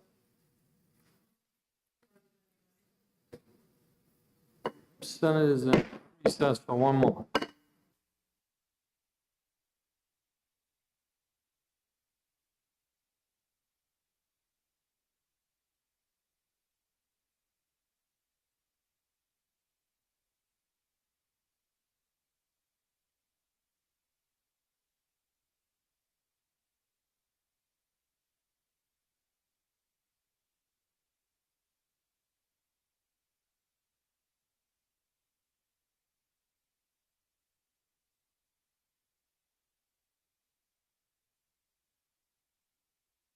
Senator Carson moves the table. Roll call's been requested, seconded by Senator Soucy. Senator Rosenwald requested the roll call. The motion is tabled. Clerk will call the roll. Senator Hennessy. Senator Gaida? Yes. Senator Bradley? Yes. Senator Waters? No. Senator Prentice? No. Senator Gray? Yes. Senator French? Yes. Senator Ward? Yes. Senator Rishardi? Yes. Senator Kahn? No. Senator Daniels? Yes. Senator Avard? Yes. Senator Rosenwald? No. Senator Carson? Yes. Senator Whitley? No. Senator Kavanaugh? No. Senator Reagan? Yes. Senator Soucy? No. Senator Birdsville? Yes. Senator D'Alessandro? No. Senator Perkins Quokka? No. Senator Gannon? Yes. Senator Sherman? No. Senator Morse? Yes. Tabling motion on House Bill 1375 is approved 14 to 10. Senate will be attentive to the clerk. The Committee on Executive Departments and Administration, to which was referred, House Bill 1417 FNL, an act relative to payment by the state of the portion retirement system contributions of political subdivision employers. Having considered the same, the committee recommends that the bill is ought to pass by a vote of 4 to 1. Senator Prentice for the committee. Senator Prentice. Thank you, Mr. President. I move House Bill 1417 ought to pass. This bill, which was written by our former colleague, the late Representative Rennie Cushing, requires that the state pay 7.5% of the retirement system contributions of cities, towns, school districts, and counties for teachers, fire, and police. This restores the state's promised portion and eliminates the continued downshifting impacting our cities and towns. In 1967, the state provided a 40% contribution. This was later reduced to 35% in 1977 and further reduced to 30% in 2009 before being eliminated in 2011. Considering the state's large surplus and rainy day fund balance, the majority of the committee considered this a reasonable request for real property tax relief, and we ask for your support on the motion of ought to pass. Thank you, Mr. President. Thank you, Senator Prentice. The motion is ought to pass. The bill is now on second reading. Is there any discussion? The question is on the adoption of the committee recommendation of ought to pass on House Bill 1417. Senator Gaida. Thank you, Mr. President. I rise in opposition. I am a veteran. Oh, I'm still a veteran. Thank you, Mr. President.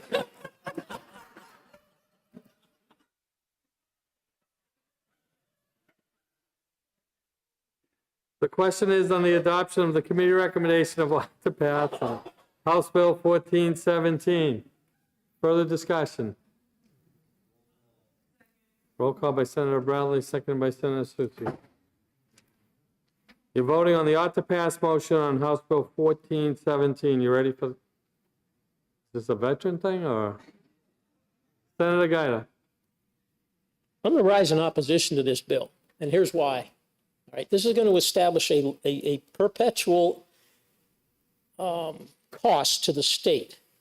It's not that I oppose doing this, it's that I oppose doing it now for several reasons. Number one, We don't generally institute permanent changes to the budget in the year of legislative specials. Serving as a chair of Ways and Means, we don't know what the revenues are going to be for the next year or two for a number of reasons. One, we have reduced taxes, and yes, our revenues seem to be increasing nicely. However, we cannot disregard the fact of the catastrophic increase in inflation that's going on, the supply chain issues and so forth that may very well affect our ability to fund this in perpetuity. So while I support doing it, and I would support a very close look at it in the budget next year when we go through the budgeting process, I can't in good conscience vote for this given the uncertainties of the economic situation that we find ourselves in as a nation and the potential consequences of that to our state budget. Thank you, Mr. President. Thanks, Senator Sherman. President, I was just listening to the good senator from District 2 and recognizing that just last week we gave a middle of the second session of the biennium permanent annual cut to the BPT. Doesn't the same argument apply to that as it would to this 7.5% cut? So I'm going to vote in favor of this, and this allows municipalities to plan for the future. So thank you very much, Mr. President. Thank you, Mr. President. I'm also going to vote in favor of this and urge my colleagues to do so. I think what we passed last week is a really good first step down payment using the surplus that is being generated to help reduce property taxes. It's my fervent hope that we're going to be able to consider this in the budget and do it next year. We well should if we're running the kind of surpluses that we're running right now. But as our colleague from District 2 said, we don't know what lies ahead. And certainly even the news today about GDP being reduced by 1.4% in the first quarter is a warning sign.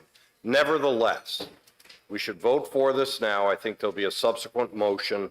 And with that subsequent motion, we'll be able to consider what the bill provides for, which is a payment in the next fiscal year, knowing that we're with House Bill 1221, we've already done the first year for property tax relief. Thank you, Mr. President. Thanks, Senator Bradley. The question is the adoption of the committee recommendation of ought to pass on House Bill 1417. Are you ready for the question?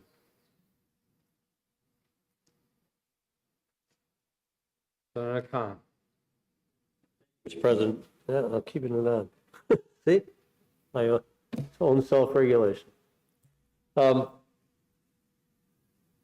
In addition to the other things that we have voted on that have future fiscal impacts, we decided that the interest and dividends tax ought to be phased out. And the phase out isn't even in this biennium. It's something that's happening in a future biennium. In fact, it's happening in about 3 or 4 years in the future, and it's going to, we did that without knowing where our taxes are going to be in the future. I think this guidance is exactly what we ought to be providing for future budgets. So I think that we have the right bill here, and while I'm rising, I obviously agree with the senator from District 3. We should pass this, but I'm fearful that it's going to be a half a step. We should take a full step. We should have the courage of doing something that's right and providing that guidance to the next legislature. Legislature takes a look at it down the road, they can always change it. But this is the kind of guidance that I think this body ought to provide for future budgets in the same way that we did when we adopted other tax changes and fiscal changes in the biennial budget. So I'm glad that we're going to pass this. I think we should continue to support this through the legislative session. Thank you, Mr. President. Thank you, Senator Kahn. we ready for the question? The roll call's already been requested, already been seconded, and we just tried to fit in one question. Are you ready for the roll call? The clerk will call the roll. Senator Hennessy. Yes. Senator Gaida. No. Senator Bradley. Yes. Senator Waters. Yes. Senator Prentice. Yes. Senator Gray. Yes. Senator French. Yes. Senator Ward. Yes. Senator Rishardi. Yes. Senator Kahn. Yes. Senator Daniels. Yes. Senator Avard. Yes. Senator Rosenwald. Senator Carson. Yes. Senator Whitley. Yes. Senator Kavanaugh. Yes.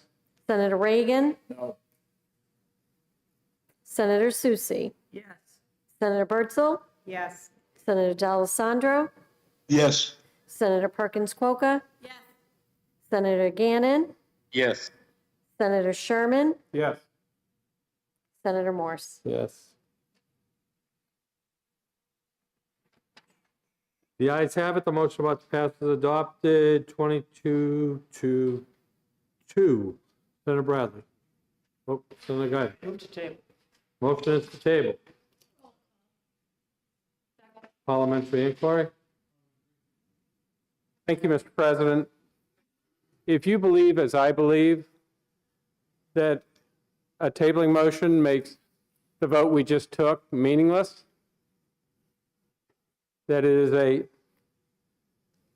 essentially a vote against a commitment to lowering property taxes, a commitment to the vision of Rennie Cushing that we all just embraced in words, but now we're undoing with our vote, would you vote against the tabling motion so that we are consistent in our words and actions?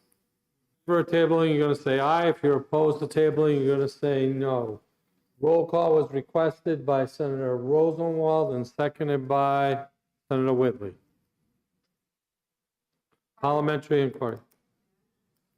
Mr. President, if I know that this will provide real, predictable, and sustainable property tax relief to hardworking Granite Staters, would I vote against the motion to table HB 1417? If you're in favor of tabling, you're going to vote aye. If you're opposed, you're going to vote no. Senator Gaida for a parliamentary inquiry. Thank you, Mr. President.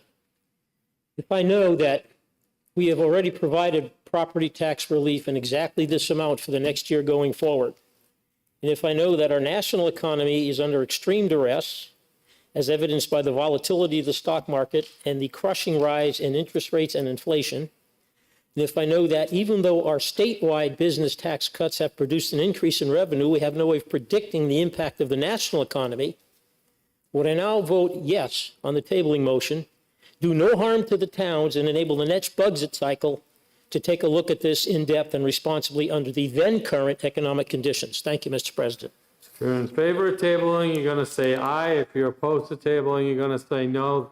The clerk will call the roll. Senator Hennessy. Aye. Senator Gaida. Aye.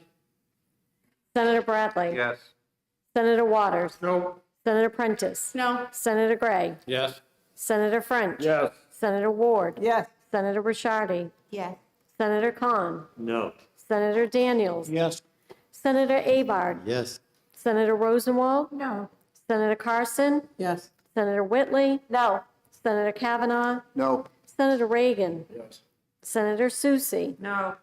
Senator Bertzel. Yes. Senator D'Alessandro. No.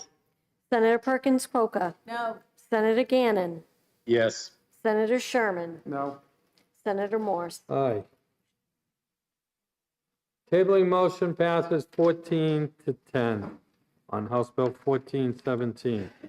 Senate will be attended to the clerk. Thank you, Mr. President. The Committee on Executive Departments and Administration, to which was referred, House Bill 1535 FN, an act relative to one-time allowance for certain state retirees. Having considered the same, the committee recommends that the bill is ought to pass with an amendment by a vote of 4 to 1. Senator Rishardi for the committee. Senator Rishardi. Thank you, Mr. President. I move House Bill 1535 ought to pass. This bill grants a one-time allowance of $500 for retirees or beneficiaries who have been retired for at least 5 years prior to or on July 1st, 2022, and whose annual retirement does not exceed $30,000. The committee heard testimony that the average annual pension in New Hampshire is $21,000, and New Hampshire is considered an anomaly, having provided just one cost of living adjustment since July of 2010. It is important to note that this allowance will not become a permanent addition to the member or beneficiary's base retirement.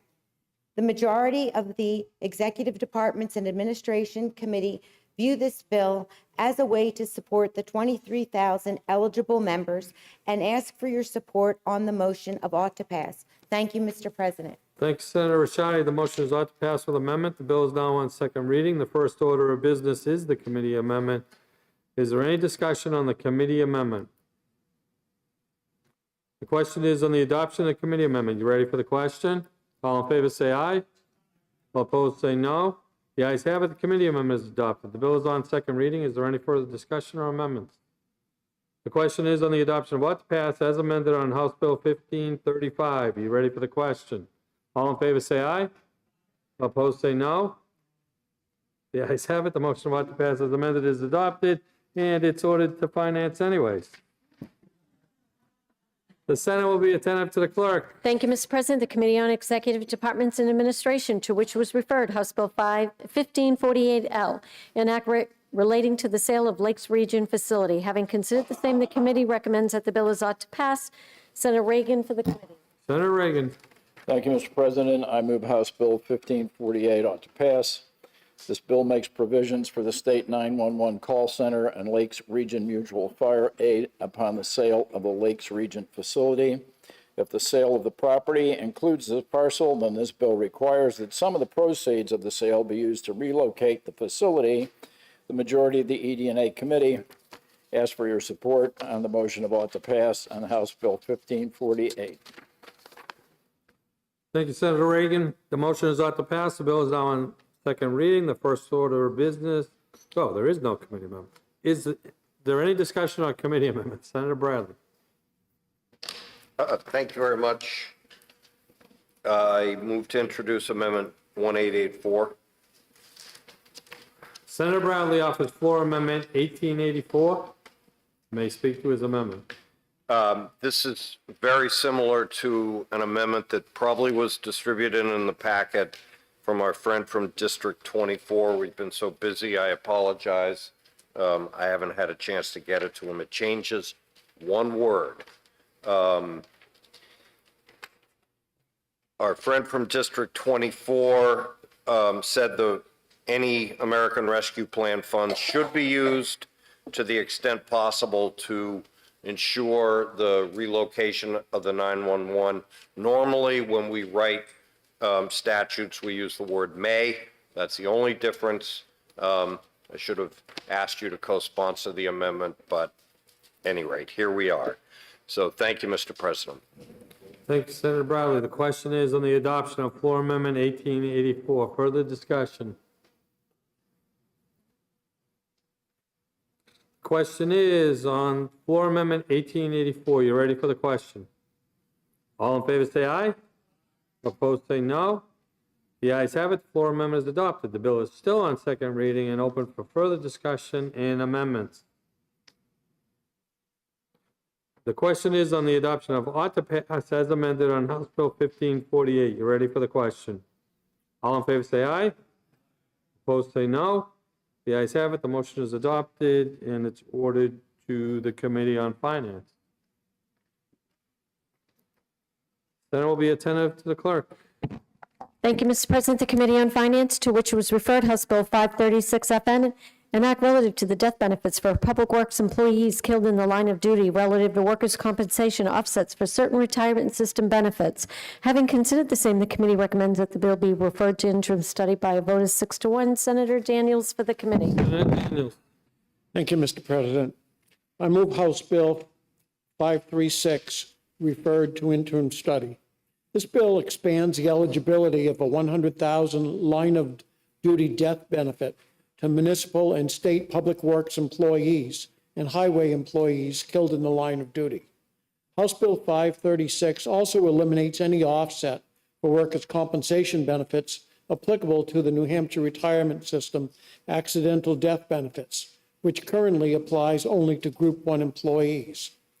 There are currently numerous questions that remain unanswered, even after the public hearing.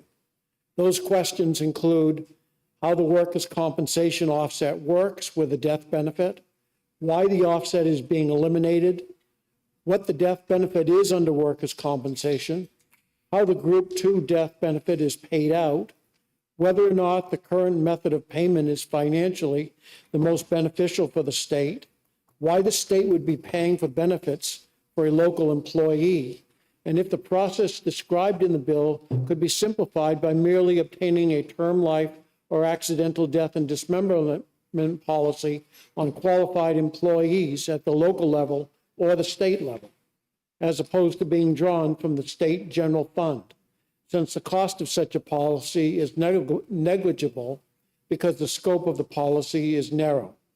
Committee members also wondered if the elimination of the offset for workers' compensation benefits might actually result in a higher expense.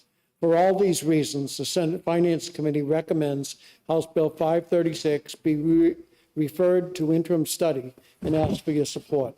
Thank you, Mr. President. Thanks, Senator Daniels. The motion is referred to interim study. Is there any discussion? Senator D'Alessandro. Thank you, Mr. President. Mr. President, I rise in opposition to the interim study. Ask my colleagues to vote it down so that I can introduce another motion. As many of you know, I was the prime sponsor of the death benefit bill a number of years ago for fire police killed in the line of duty.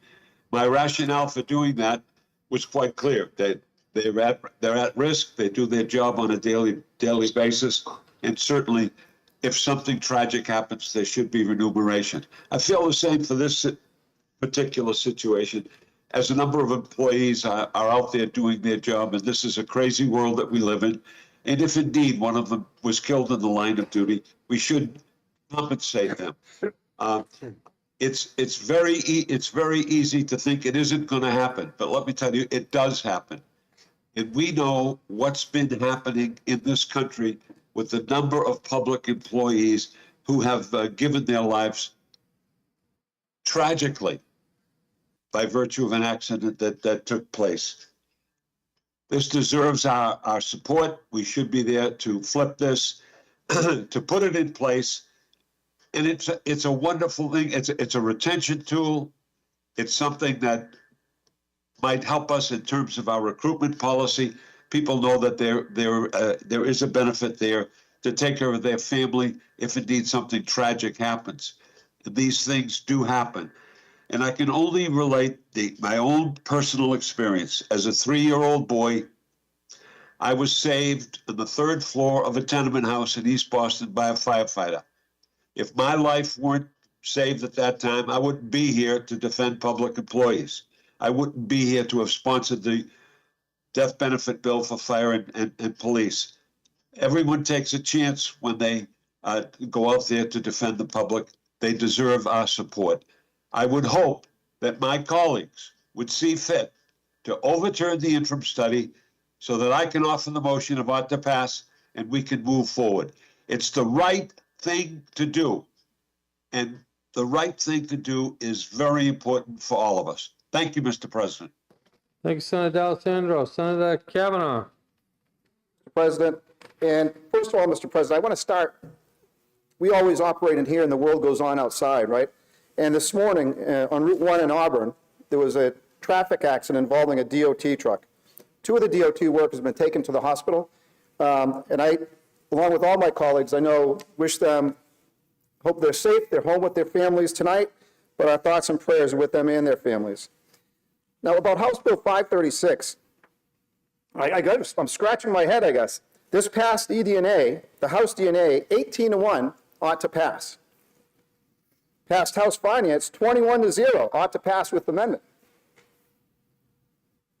On both voice votes on the House floor. It came to the Senate, the leadership of my colleague from District 14, Senate eDNA, 5-0, was placed on consent and passed voice vote in this body. So I scratch my head. I don't know what happened. On top of that, this is Workers' Memorial Week. Tuesday night, I went to a dinner to honor people that we have lost and support their families who are still surviving and that pain of losing a loved one. Today, 100 feet away from 12 to 1 o'clock, there was a vigil to support those families for the lost employees, and each one of their names were read. We talk about us being in a bubble and what happens here and what's happening 200 yards away, honoring people that have died, and they need this. I'm not sure if they're here, the Wooten family, who was very helpful in getting this to this point. They lost their father, their husband, Tom Wooten, in a terrible accident. And it just means something to me. This is about respecting the work they do and respecting the ones they have left behind. And I just ask my colleagues to please overturn this interim study, and we can support the dean's subsequent motion. Thank you, Mr. President. Senator Kavanaugh. Senator Gaida. Senate's in recess for 2 minutes.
and House Bill 1606 to our next session.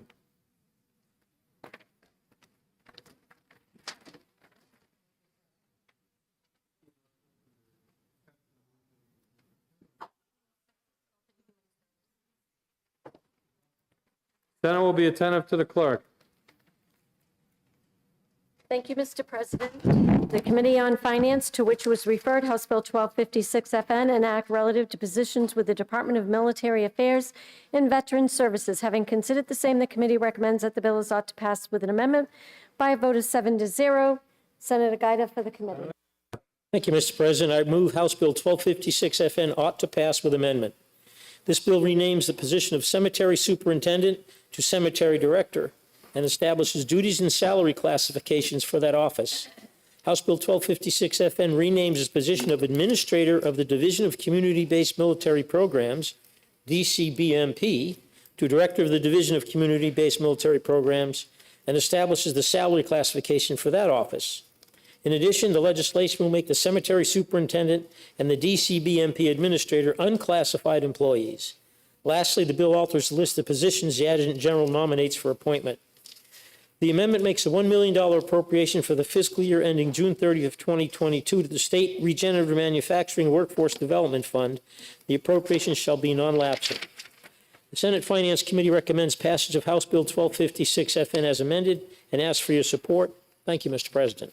Thank you, Senator Gaida. The motion is ought to pass with amendment. The bill is now on second reading. The first order of business is the committee amendment. Is there any discussion on the committee amendment?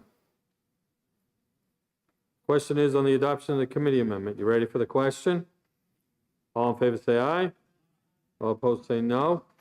The ayes have it. The committee amendment is adopted. The bill is on second reading. Is there any further discussion or amendments? Senator Hennessy. Mr. President, I rise to introduce Amendment 1804S. Senator Hennessy offers floor amendment 1804S and may speak to her amendment. Thank you, Mr. President. First, I'd like to thank the senator from District 5 for bringing this to our attention. The Senate Finance Committee recently discovered via her efforts that the Medicaid reimbursement rates for ambulance services in our state is below 40%. This amendment would bring that rate up 40% of Medicare reimbursement rates. This amendment would bring that rate up to 50% and allocates $868,000 for the fiscal year of 2023. Thank you, Mr. President. Thank you, Senator Hennessy. The question is the adoption of floor amendment 1804. Any discussion? Senator Prentice. Thank you, Mr. President, and thank you, Mr. President and Senator Hennessy, for your work and collaboration on this effort. I think Senator Hennessy's laid the groundwork in this as to why we've come forward, or why I came forward with a group of EMS providers for this request. Just quickly, New Hampshire Medicaid, we haven't seen a rate change, an increase in over 17 years in the state of New Hampshire, and one of the things that we know that's happening right now is that emergency medical service units, those are ambulance services that are fire-based, that are commercial, that are volunteer, that are career, they are all under great pressure from a workforce perspective. They don't have the help that they need. And part of this added reimbursement would go far, to assist those services in continuing with their operation. So I'd like to thank you all for your efforts. This is a long overdue increase, and I'm sure, in speaking on behalf of the EMS community, that we really appreciate this work. Again, thank you, Mr. President and Senator Hennessy. Thank you, Senator Prentice, for your work. Further discussion on floor amendment 1804. Ready for the question? All in favor say aye. Opposed say no. The ayes have it. The floor amendment is adopted. The bill is still on second reading and open for further discussion and amendments. Question is the adoption of ought to pass as amended on House Bill 1256. You ready for the question? All in favor say aye. Opposed say no. The ayes have it. The motion is adopted and it's ordered to third reading. Senate will be attentive to the clerk. Thank you, Mr. President. The Committee on Finance, to which was referred House Bill 1421 FN, an act relative to lead in school drinking water. Having considered the same, the committee recommends that the bill is ought to pass with an amendment by a vote of 7-0. Senator Daniels for the committee. Senator Daniels. Thank you, Mr. President. I move House Bill 1421 ought to pass with amendment. This bill requires public and private schools and licensed childcare facilities to install water bottle filling stations or test and remediate all water outlets at the facility.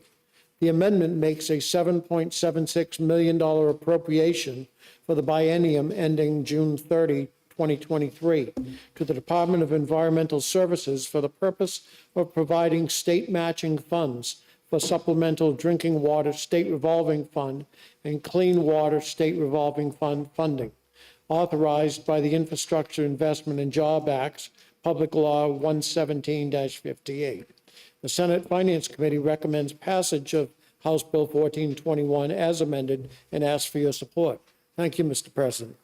Thank you, Senator Daniels. The motion is ought to pass with amendment. The bill is now on second reading. The first order of business is the committee amendment. Is there any discussion on the committee amendment? The question is on the adoption of the committee amendment. You ready for the question? All in favor say aye. All opposed say no.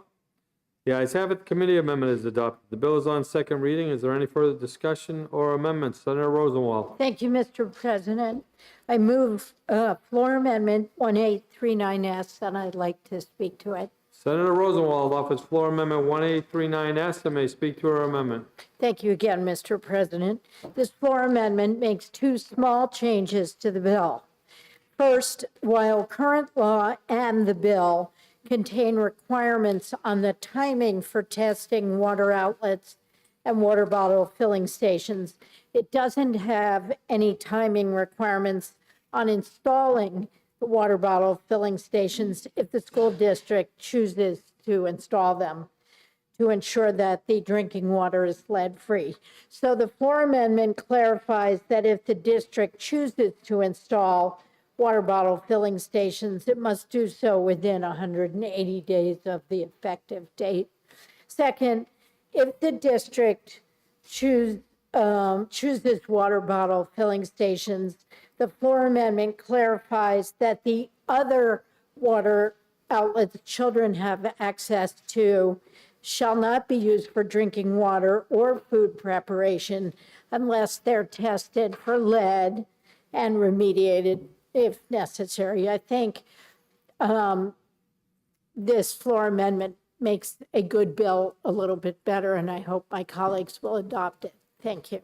Thank you, Senator Rosenwald. The question is on the adoption of floor amendment 1839.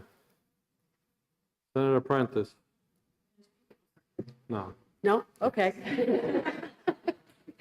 Sorry, a little out of order. Drinking some coffee and prepping for the afternoon. I rise in support of House Bill 1421 and the floor amendment that's been brought forward. I just briefly wanted to state that when we walked in this morning, there was a joint statement that was handed to us, and I was once again proud to see the leadership of the city of Claremont, which is from my district, and working on lead mitigation issues. They have been a leader. The current mayor is Dale Gerard, who's also a paramedic, who's now the head of this Claremont Lead Action Team. But for many years, former Mayor Charlene Lovett, who many of us know has been a model and a resource statewide on this particular issue. So it's great to see this moving forward. I fully support it. And thank you, Mr. President. Thank you, Senator Prentice. Senator Kavanaugh, did you want to speak? Good. The question is on the adoption of floor amendment. On the adoption of floor amendment 1839. You ready for the question? All in favor say aye. All opposed say no. The ayes have it. The floor amendment is adopted. The bill is still on second reading and open for further discussion and amendment. The question is the adoption of ought to pass as amended on House Bill 1421. Are you ready for the question? All in favor say aye. All opposed say no. The ayes have it. The motion is adopted and it's ordered to third reading. Anybody getting tired? You could have fooled me. Senate will be attentive to the clerk. Thank you, Mr. President. The Committee on Finance, to which was referred House Bill 1475FN, an act relative to enforcement authority of liquor enforcement officers. Having considered the same, the committee recommends that the bill is ought to pass by a vote of 6-1. Senator Daniels for the committee. Senator Daniels. Thank you, Mr. President. I move House Bill 1475 ought to pass. This bill extends the enforcement authority of liquor investigators in certain circumstances outside of Title 13, which concerns itself with alcoholic beverages. House Bill 1475 has no fiscal impact on state, county, and local expenditures or revenue. The Senate Finance Committee recommends passage of House Bill 1475 and asks for your support. Thank you, Mr. President. Thank you, Senator Daniels. The motion is ought to pass. The bill is on second reading. Is there any discussion? The question is the adoption of the committee recommendation of ought to pass on House Bill 1475. You ready for the question? All in favor say aye. All opposed say no. The ayes have it. The motion about to pass is adopted and it's ordered to third reading. Senate will be attentive to the clerk. Thank you, Mr. President. The Committee on Finance, to which was referred House Bill 1614 FN, an act requiring the recording and storing of digital video in all state-funded juvenile detention facilities. Having considered the same, the committee recommends that the bill is ought to pass by a vote of 7-0. Senator Hennessy. Senator Hennessy. Thank you, Mr. President. I move House Bill 1614 FN ought to pass. This bill requires any state-funded facility in which minors are detained to continuously record, maintain, and digitally store all security footage files in a sufficient quality to visually assess the actions of individuals in common areas. Currently, recordings are only being kept for approximately 2 to 3 years. HB 1614 FN would mandate retaining the data at a minimum length of time as may be required by justice. The Department of Health and Human Service anticipates when the Sununu Youth Service Center is closed, as required by fiscal year 22-23 budget trailer bill, its replacement facility will have an equivalent surveillance system. The Senate Finance Committee recommends passage of HB 1614 FN and asks for your support. Thank you, Mr. President. Thank you, Senator Hennessy. The motion is ought to pass. The bill is now on second reading. Is there any discussion? The question is on the adoption of the committee recommendation of ought to pass on House Bill 1614. Are you ready for the question? All in favor say aye. All opposed say no. The ayes have it. The motion of ought to pass is adopted and it's ordered to third reading.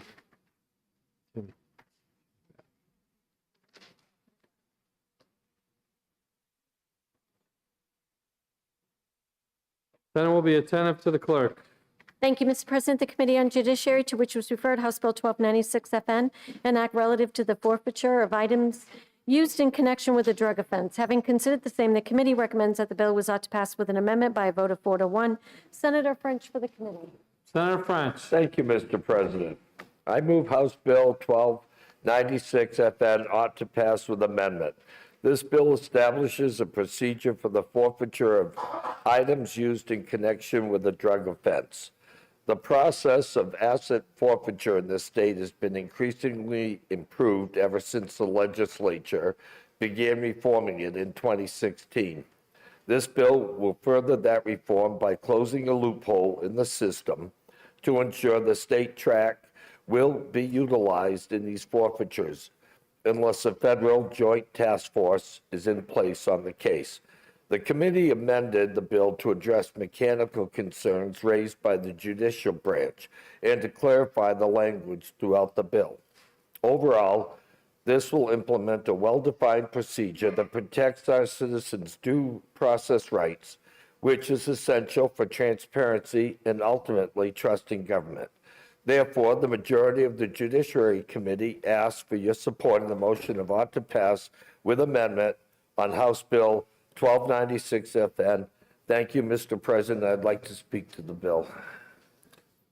Thank you, Senator French. The motion is ought to pass with amendment. The bill is now on second reading. The first order of business is the committee amendment. Is there any discussion on the committee amendments? Senator French. Thank you, Mr. President. I ask this body to overturn the recommendation of ought to pass so a better motion can be made. I mentioned that the committee amended the bill to meet the concerns of the judicial branch, but we didn't quite get there, and we'd like to take it back and work on it. Thank you, Mr. President.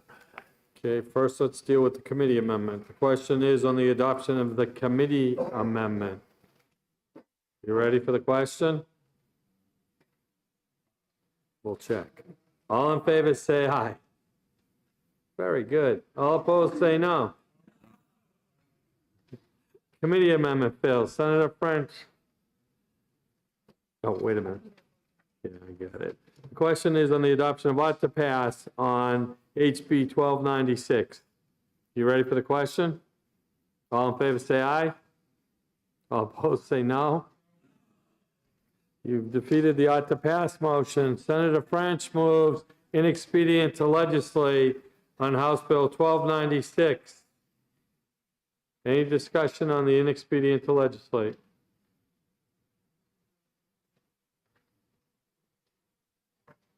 Senator Rabbi, state your inquiry. Was the motion ITL or interim study? The motion is inexpedient to legislate. Okay, thank you, Mr. President. Senator French. Mr. President, I misspoke when I said inexpedient to legislate. I meant interim study. Senator French takes away as inexpedient for lack of a second. How's that one? Senator French offers the motion of refer to interim study. Is there any discussion? You ready for the question? Question is on the adoption of the recommendation of refer to interim study on House Bill 1296. All in favor say aye.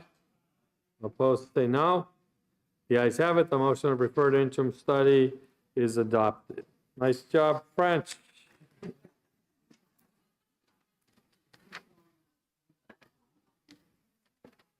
Senate will be attentive to the clerk. Thank you, Mr. President. The Committee on Judiciary, to which was referred House Bill 1431 FNL, an act establishing the Parental Bill of Rights. Having considered the same, the committee recommends that bill ought to pass with an amendment by a vote of 3-2. Senator French for the committee.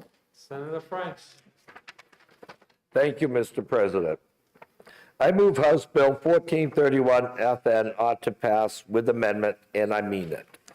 This bill establishes a Parental Bill of Rights, a framework for notice of and to report violations of such rights and consequences for affirmative findings of violations.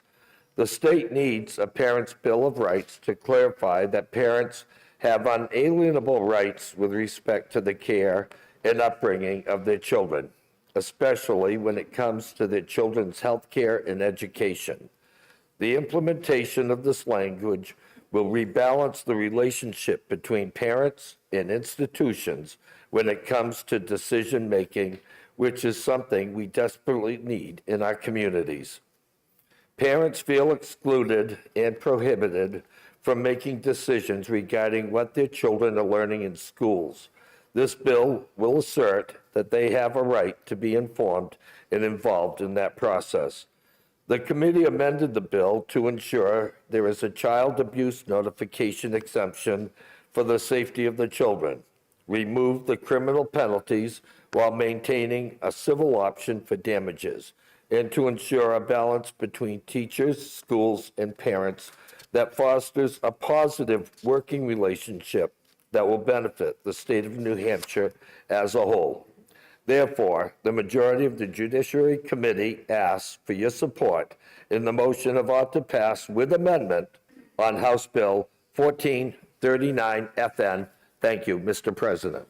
Thank you, Senator French. The motion is ought to pass with amendment. The bill is now on second reading. The first order of business is the committee amendment. Is there any discussion on the committee amendment? Senator Guida with a question of? This is going to go to finance? Yes. Thank you. Discussion on the committee amendment. Senator Kahn. Yeah, thank you, Mr. President. I rise to speak against the committee amendment. This bill has so many terms in it that are just not clear. So we've had debates in this session today saying we can't vote on this, it's not ready. We don't have proper definitions. Well, let me give you some examples of some of the terms that are in this amendment. In the first declaration of purpose, the declaration says important information should not be withheld. What is that important information? It then says it shouldn't be withheld either inadvertently or purposefully. Oh boy, here's the gotcha clause, right? It's anything and everything, but you don't know exactly what it is. It says establish a consistent mechanism, but offers no consistent mechanism for informing parents.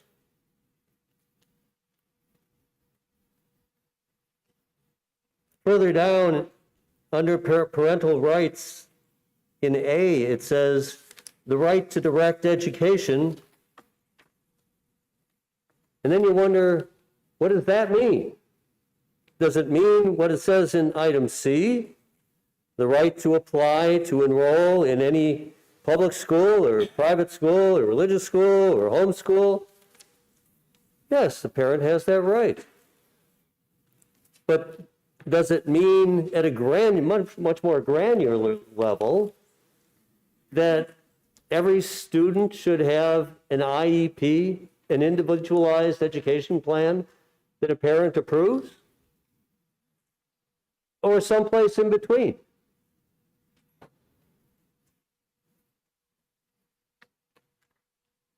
What I have on the second page of the amendment, which you'll find, I think, under, it says notify on E, 1E, it says the right to be notified promptly if an employee has reason to believe a criminal offense has occurred. A criminal offense. We have a letter from Joe Ribson that says this language is so broad it will undermine the existing legal framework under which child abuse and neglect cases have been resolved.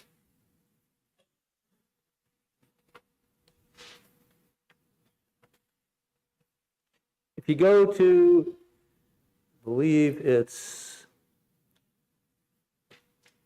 section 3, or paragraph 3 there, it then says the rights here are more comprehensive than those listed in this section. How? It says parents should learn about the source of any supplemental educational materials. There's no definition of what is a supplemental educational material. It says parents should learn about clubs offered and activities. But what's an activity?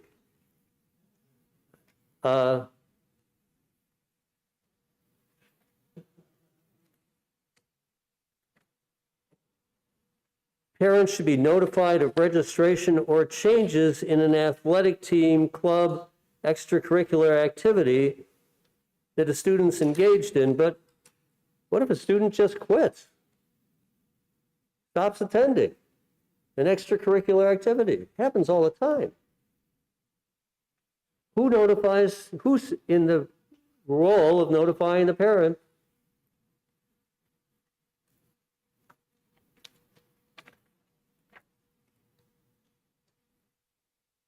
It says in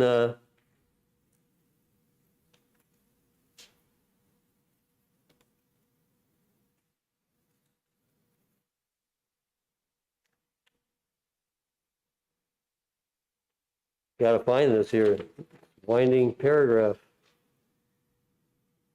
It says in page 3 of the amendment, the parent has the right to be promptly notified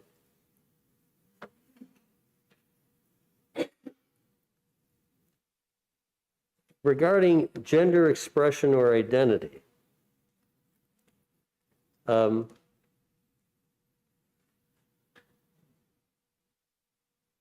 And you wonder about that, what's meant by policies governing gender expression or identity. The point here is, I could continue to try to pick apart the words, but we've already had this debate about other bills that are in front of us. And here's another one where the terminology just has not been put to any kind of test as to what these terms mean. We would be much better off, and I hope to offer an amendment later, defining what rights parents actually have in the state, as opposed to trying to find words without meaning and attributing that as our parental rights. I don't think this is ready for us to pass. This is legislation that seems to come on an agenda that's built outside of the state, and we must pass it because we need to have something like this. We can start from a place of common definition, of common statutes, of common policies that exist in the state without having to pass something that's so vague and potentially so expansive that we don't really know what it is that we're passing today. So I ask the body, I think the right thing to do is to overturn this this amendment, defeat the amendment, and then defeat the bill, or send it at least to interim study where we can have the proper definition given to this bill. And I hope that the body will do the right thing. Thank you, Mr. President. Thanks, Senator Kahn. The question is on the adoption of the committee amendment. Further discussion, Senator Whitley. Mr. President, I respectfully rise against the committee amendment because it doesn't even come close to addressing the deeply troubling testimony that we heard from many experts in the Judiciary Committee, detailing all of the unintended consequences of this bill. As a mother, and I know many of you are parents in here, I believe to my core that being a parent is a privilege, it is a gift, and it is, of course, it is an important and sacred responsibility. I truly respect parents' fundamental rights, and I have also spent my career fighting for all Granite State children who often don't have voices in places of power like this chamber. I believe all children have the right to health and safety. In my work, unfortunately, I have seen parents who love their children deeply and want the very best for them. But I've also seen the opposite. It is often unimaginable to witness what some children have to endure at such a young age. Just this month, this body passed a bill addressing necessary prevention of child abuse and neglect and treatment for significant childhood trauma, and I thank this body for that work. But in her testimony to the Judiciary Committee, the Office of Child Advocate noted a disturbing number of children whose parents had threatened, beaten, and thrown children out of their homes when their children have disclosed personal information about themselves to unaccepting parents. Can you imagine? Unfortunately, this bill falsely pits the rights of parents against children's rights to be safe and healthy so that they can meet the challenges of the future. My friends, parents already have robust rights in our statutes, but this bill muddies those waters. This bill does not protect my rights as a parent. It only undermines community protections for children and elevates parents' rights to the exclusion of any unmentioned children's rights. This bill makes no reference to the interests of children.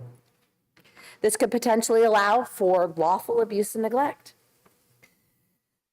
My friends, at a time where our child protection system is at a crossroads, removing protections for children is irresponsible and potentially dangerous.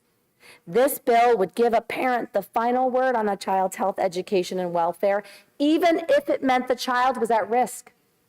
or in danger. The state's own agencies, DCYF and the Office of the Child Advocate, have provided testimony against this bill because it removes protections for our most vulnerable children. The New Hampshire Office of the Child Advocate said that this bill, and I quote, proposes statutory language that is vague, broad, and on some points redundant to existing laws and practices. She goes on to say, and I quote, it further provides no accountability or responsibility on the part of parents for their own actions. She says, and I quote, there are times when parents are unable or unwilling to care for their children in a manner to meet their needs and ensure that they are free from harm. In a situation where a child is maltreated, whether sexually, physically, or emotionally, or where they are so neglected as to interrupt their ability to grow and thrive, and the parents are unwilling to accept assistance or take steps to end the maltreatment, the state, under parens patriae, has an obligation to act in the child's interest, which may include removing the child from the harmful parent, end quote. Take the case of Harmony Montgomery that is haunting so many of us right now. This is a case that demonstrates a family with conflicting rights. Was Harmony Montgomery's father acting in her best interest? There has been public outcry at the decisions of Massachusetts and New Hampshire's child protection system, sending and leaving Harmony, a young child, in his care. Does a parent's right to direct the upbringing and care of a child extend to parents like the person Harmony Montgomery's father is presumed to be? What about the parents of Sadie Willott, Brielle Gage, and Elijah Lewis, who are no longer with us? Children who died. And if not, under this legislation, what will be the criteria to determine which parents are excluded from the protected rights? My friends, I agree with my friend from Keene. The language of this bill, although well-intentioned, I truly believe well-intentioned, is dangerously broad and unclear. The director of the New Hampshire Division for Children, Youth, and Families wrote to the Judiciary Committee saying that this bill is so broadly written that there is a high likelihood of interference with DCYF's mandate to investigate child abuse and neglect and to provide care for children in our supervision, care, custody, or guardianship. Is that something that this body wants to be responsible for? He goes on to say that even as amended, this bill will leave DCYF without the necessary authority to ensure the well-being, health, education, and safety of a child. In this body, even before I served District 15, children's well-being has always been a bipartisan issue. The stated aim of this bill is understandable and praiseworthy, but the unintended consequences are dire. On the education side, this bill contains provisions so sweeping, so extreme, that it will drive a needless wedge and erode trust in collaboration between parents and educators, and ultimately make it harder for teachers to teach and create safe, welcoming, inclusive school environments where every child can succeed. New Hampshire teachers and school staff testified in front of the Judiciary Committee that they want and they welcome parental engagement in education. In fact, they testified that they are desperate for it. They told us that decades of research and data tells us that kids do best when their teachers and parents collaborate and work together to support them, whether it's in academics, social skills, or anything else that they face. But they also told us that this important partnership isn't something that you can legislate, at least not the way that this bill is currently written.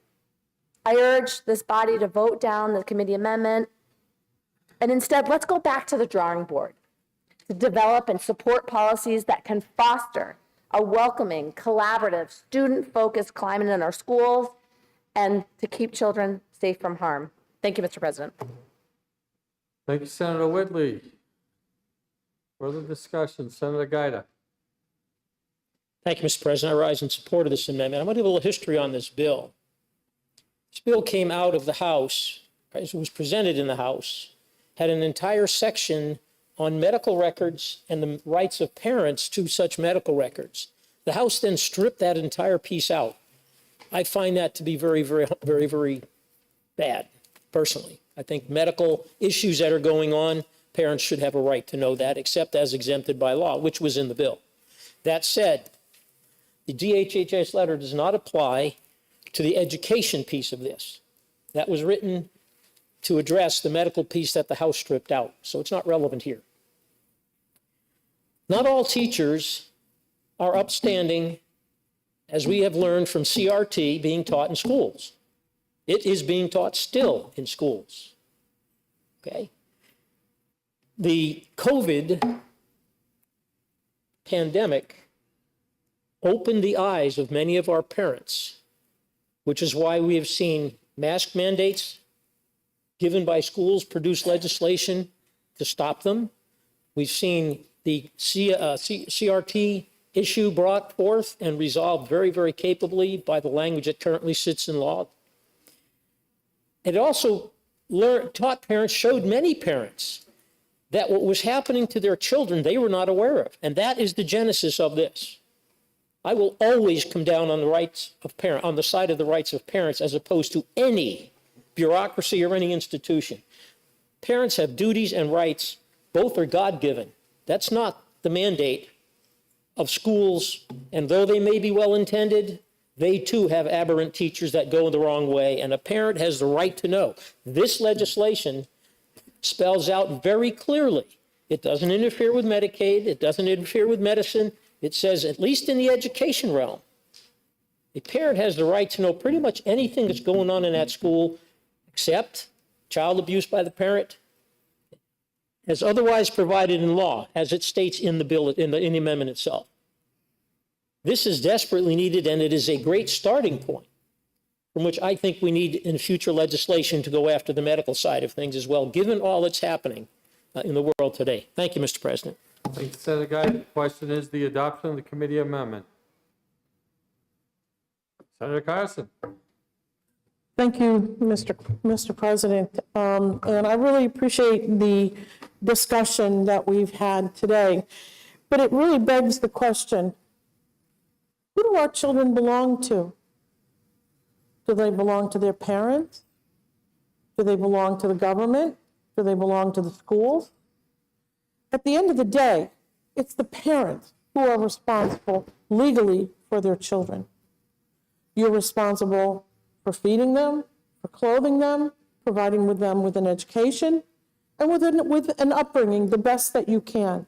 We all know that there are parents who are great parents, and we all know there's some parents that should never be parents.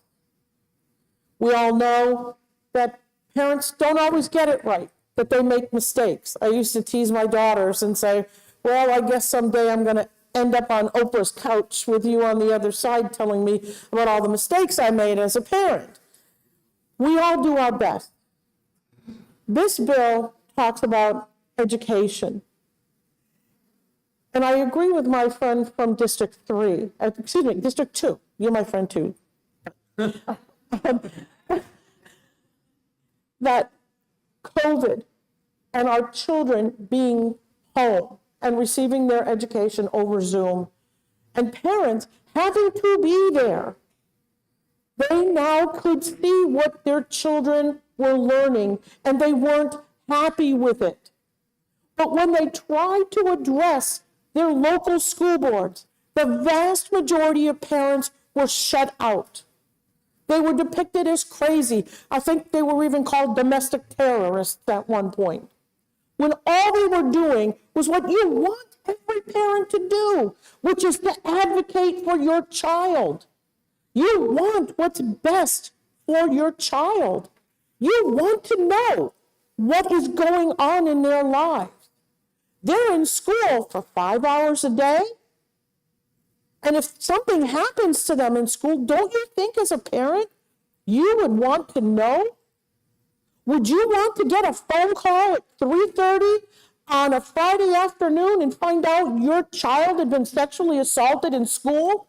Because I can tell you I did. And I'll tell you, it was probably one of the most horrendous times in my life to find out this had happened.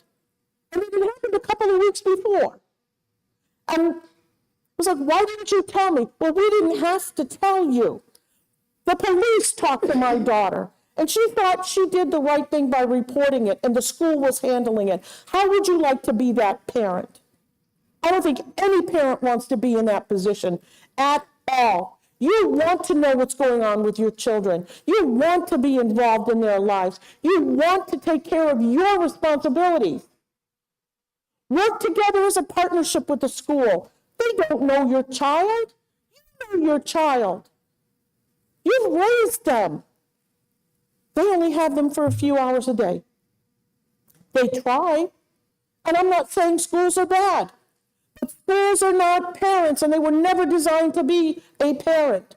Their job is to educate your children, and parents want to be involved in the education of their children. You want your child to get the best education your child could possibly get, because with that, they're going to be successful in the world. What parent wants to handicap their child from not getting a good education? They want to know. But oftentimes they're shut out. This bill ensures that they can find out, that they do have rights and responsibilities when it comes to their children in school. They have those rights, and it recognizes those rights. Because at the end of the day, that child is going home to their parents. They're not going home to their teacher. They're not going home to their friends or someone else. They're going home to their parents who love them and care for them and want the best for them. Is everybody a perfect parent? No, not at all. And we know that there are kids that are in horrible situations. And by the way, anybody that works for a school district is a mandated reporter. And if they see something going on, they are legally obligated to report it. And if it's serious, those children are removed from the home. And that is the last thing you want to do. You want to work with the children and the family. And we have tried hard to do that. But the children that my good friend from District 15 mentioned, those children weren't in the school system. They were not in a school system where someone could see that something was wrong. These were all small children, 5 or younger.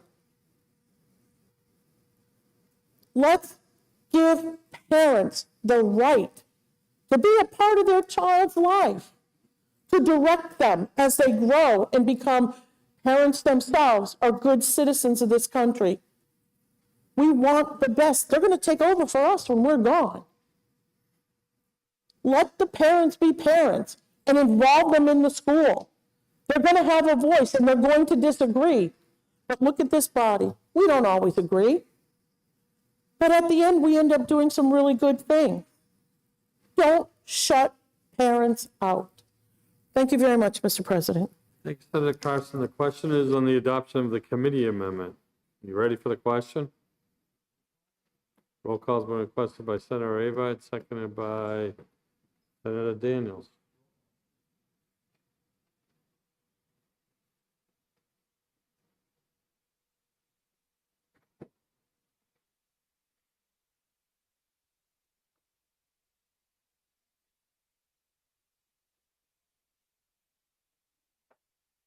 Question is on the adoption of the committee amendment. You ready for the question? The clerk will call the roll. Senator Hennessy. Senator Gaida. Yes. Senator Bradley. Yes. Senator Waters. No. Senator Prentice. No. Senator Gray. Yes. Senator French. Yes. Senator Ward. Yes. Senator Bishardi. Yes. Senator Kahn. No. Senator Daniels. Yes. Senator Avard. Yes. Senator Rosenwald. No. Senator Carson. Yes. Senator Whitley. No. Senator Kavanaugh. No. Senator Reagan. No. Senator Soucy. No. Senator Birdsell. Yes. Senator D'Alessandro. No. Senator Perkins Quokka. No. Senator Gannon. Yes. Senator Sherman. No. Senator Morse. Yes. The ayes have it, 13 to 11. The committee amendment is adopted. The bill is on second reading. Is there any further discussion or amendment? Senator Carson. Thank you, Mr. President. I would like to offer floor amendment number 1881S and speak to it. Senator Carson offers floor amendment 1881S and may speak to her amendment. Thank you, Mr. President. This amendment, just into the exceptions section, it says that this chapter does not authorize a parent or of a minor child in the state to engage in conduct that is unlawful, to abuse or neglect his or her minor child in violation of general law, as defined by RSA 169C.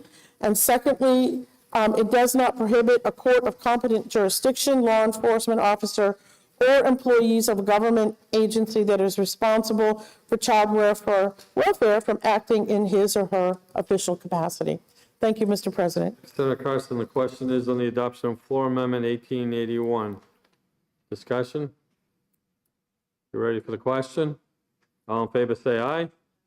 Opposed say no. The ayes have it. The floor amendment is adopted. The bill is still on second reading and open for further discussion and amendments. Senator Kahn. President, I rise to offer Amendment 1862. Senator Kahn offers floor amendment 1862 and may speak to his amendment.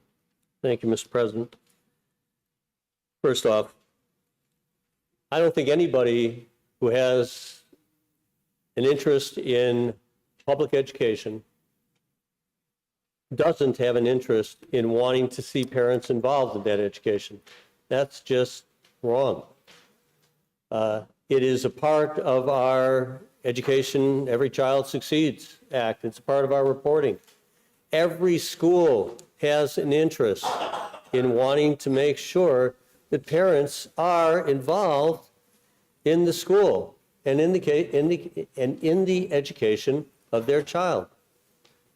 Every educator believes that.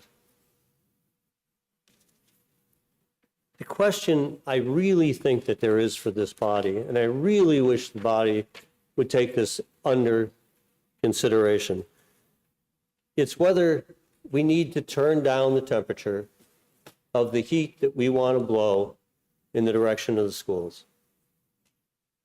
We are putting so much pressure into the schools right now by changing laws and accusing that nothing's being done in the interest of the parent, that we're abusing kids by having masks, that the outcomes are insufficient to our goals, that our teachers are failing, that our schools are failing. That's the kind of heat that's coming out of this legislature. And this bill is one more turn in the knob to keep the heat on. This amendment recognizes that maybe we do need to articulate better to parents what their rights are. But starting with with a statement that's so expansive, that invites so many other interpretations, that it begs for a lawsuit. It begs for attorney fees, both on the part of the schools and on part of the parents, and on the part of the teachers whose careers are on the line. Think about this. We were in this chamber yesterday, and we heard the Chief Justice. All right. Thank you. Justice John Broderick talked to us about the 5 signs of mental illness. He described that incident when he finished his 45-minute address to a school, and this big 6'3" guy comes out of the crowd and gives him a hug and says, "You addressed what I wanted to talk with people about." That 6'3" big person with long hair, apparently, had some issues that he needed to talk to somebody about. Justice Broderick said he's been into schools years and years, has had 4,000 conversations with kids where they say, here are the issues that I've got. I want to talk to somebody about it. This is the slippery slope. They talk to somebody in the school, they put up a poster in their room that says, recognize the 5 signs. Somebody comes up and they talk to them about, hey, I don't know where I am on those signs, but I think I might have some mental health issues. At what point is that teacher, is that education professional now liable for making that report to the parent, or going to the school counselor, or recommending to the student, hey, why don't you take that responsibility? Share that with the school counselor. Share that with somebody. I think Justice Broderick probably missed 4,000 reports that he should have made to DCYF. Point with this amendment is that we have a lot of laws on the books of parental rights relative to education, to health care, to notifying parents. Why don't we start from that common ground? Why isn't that our starting place? And that's what this amendment proposes, a starting place for the conversation. Let's have a conversation. Let's not start with accusations that parents aren't involved. We want parents involved. I think schools are trying to get parents involved. That's forever been the problem, is parents haven't wanted to be that involved, and we want them to be involved. So why not start with what rights parents have? Why not go to those who are authorized to carry out our state statutes and ask them, let's build an accumulated list of what rights we've already established for parents relative to education and healthcare. That sounds like, to me, that's where you'd start. And then we could say, oh, that's not sufficient. It doesn't cover this. But we're starting from a point of these wide statements that don't have a context, don't have a definition, and are just begging for lawsuits in case, just in case, these things, the trip points are tripped. Somebody didn't report. Somebody didn't let somebody know that they're not involved in a school activity, or that they are involved in a school activity. We can do better. There is that opportunity, and I think that this amendment that we have in front of us gives us that opportunity to do better. Let us rely on our professional state agencies. Let's build a list of what parents' rights currently exist. What is the expectation of every school district in the state to notify parents of those rights? Let's put that on a website. And then let's find out from parents what it is they don't have the right to access, that they feel that they need to access. That, to me, is a much more logical process than the place that we're starting from here, which assumes nobody wants parents to know things. And it's just not true. It's never been true. Thank you, Mr. President. Senator Kahn, the question is the adoption of Floor Amendment 1862. Further discussion. Senator Gaeta. With all due respect to the prior speaker's remarks, parents' rights don't come from some bureaucratic review of existing regulations. In my world, they start from the Almighty through the parent, and stunned by President Biden's remarks that, let me read this quote, claims that school children don't belong to parents when they're in the classroom. When I sign my child over to your school, okay, you're responsible for the welfare of my child and you are also accountable to me as the parent. And if that's something that the education establishment finds objectionable, then we'll just have to continue to disagree. This amendment accomplishes something that parents need. It puts in one place what a parent can expect from a school. I don't see any malevolent intent here that we're going to sue you. People are generally understanding, and most parents are.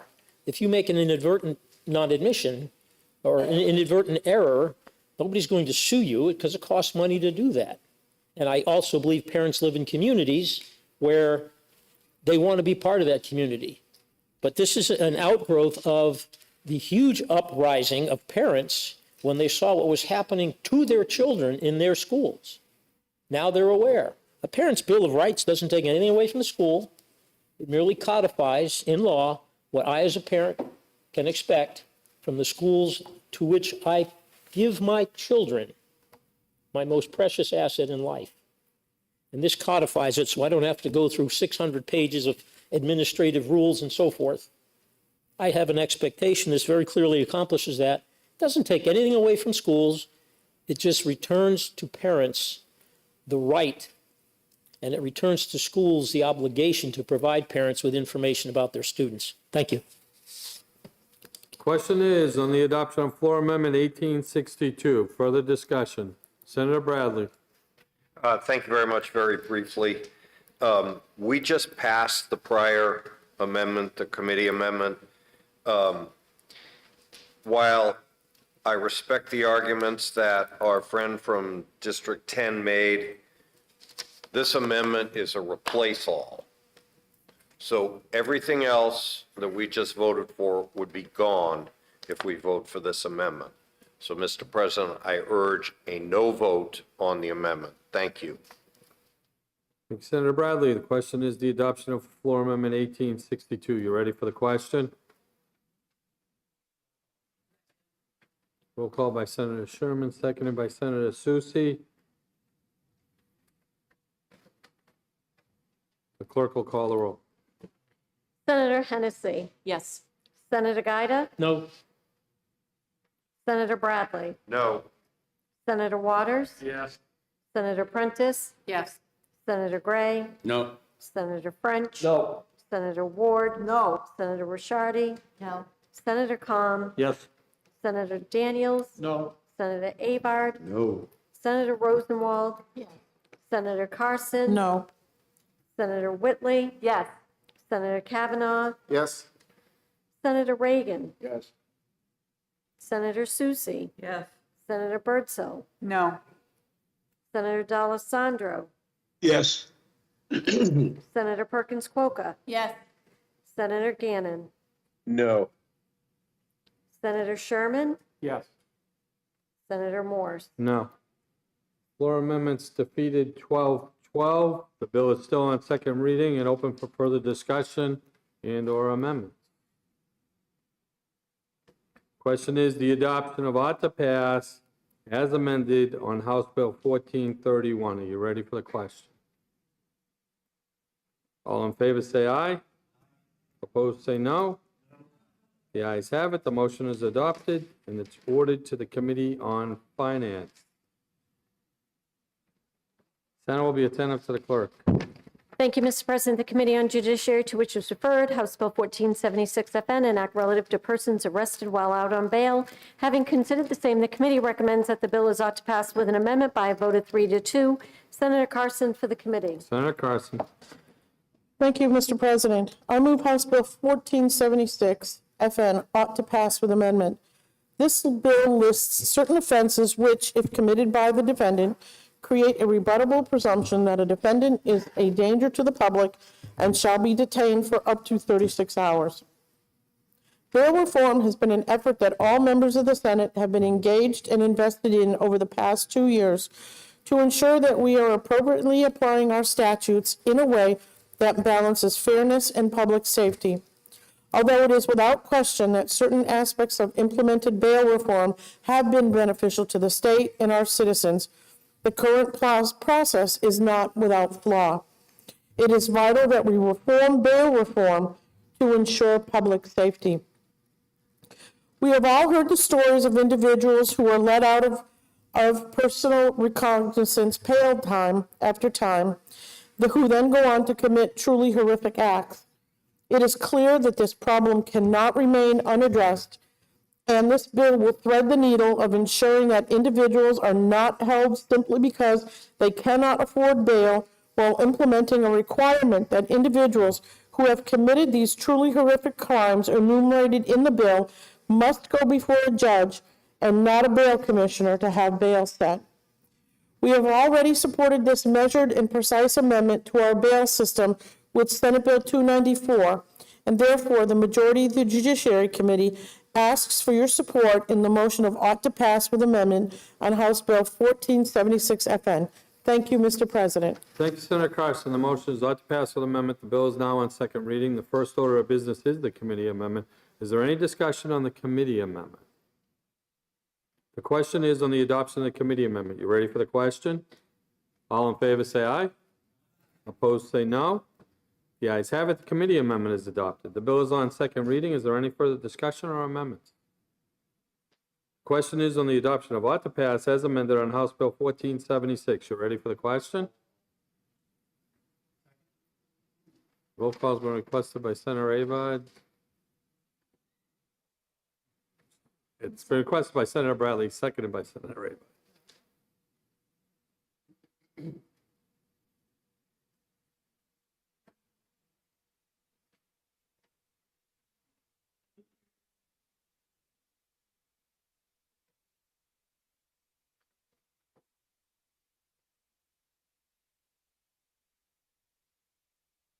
Parliamentary inquiry?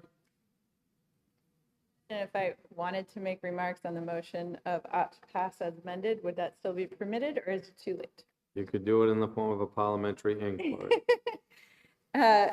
Mr. President, if you believe that it's important to respect the lived experience of all members of our state, including both communities of color and law enforcement, and that we have yet to study, as noted in the fiscal note to the original bill, whether those let out on personal recognizance bail or pursuant to bail reform statistically are engaging in repeated crimes. And if you believe that that data is important, especially in light of a drop in crime rates between 9 and 29% across our state since the institution of bail reform, and if you believe that it's important to make sure that we have a good reason to hold someone in jail and that we can still do that in the judge's discretion, even under existing law, would you vote no on the motion of ought to pass as amended?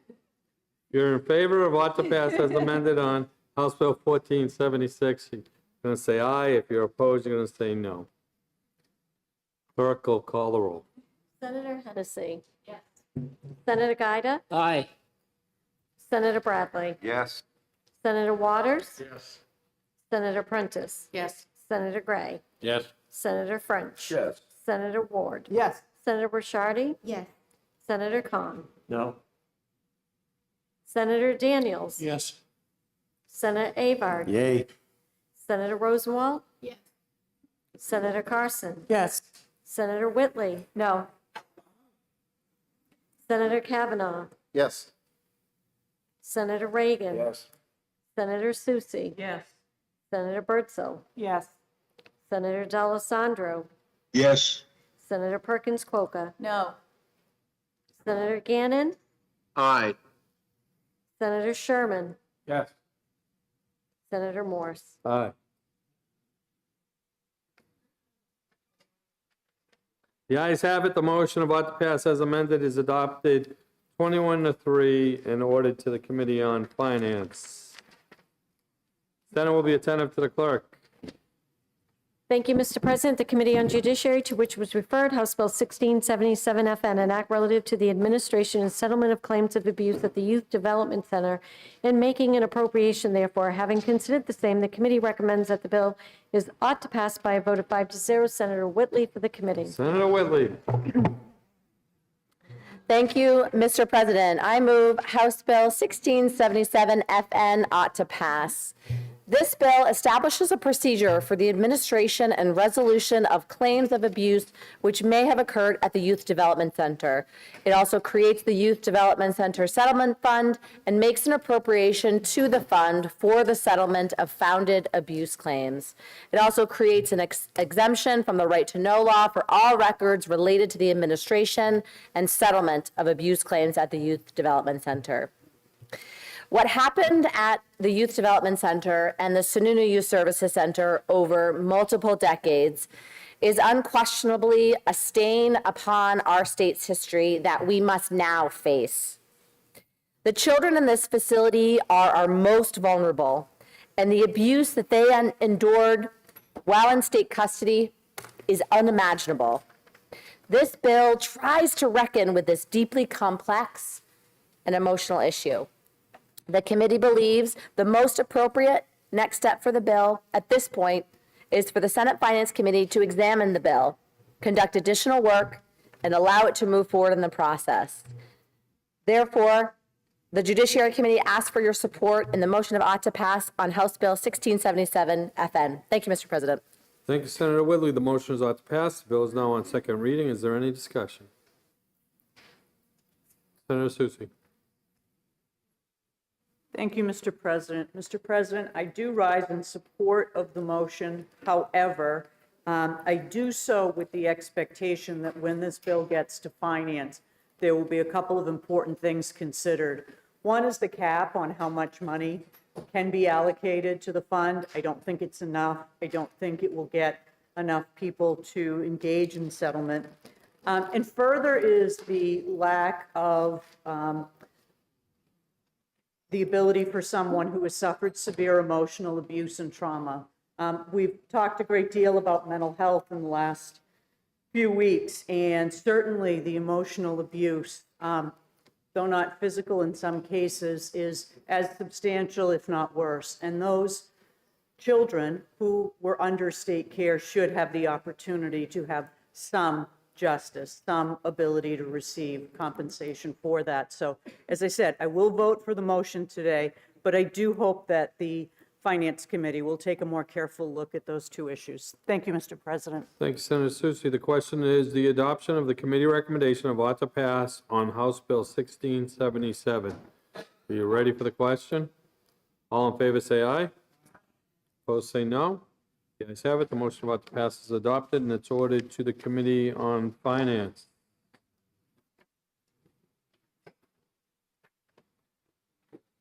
Senator will be attentive to the clerk. Thank you, Mr. President. The Committee on Transportation, to which was referred House Bill 1000, an act prohibiting motorcycle profiling. Having considered the same, the committee recommends that the bill is ought to pass by a vote of 4-0. Senator Birdsall for the committee. Senator Birdsall.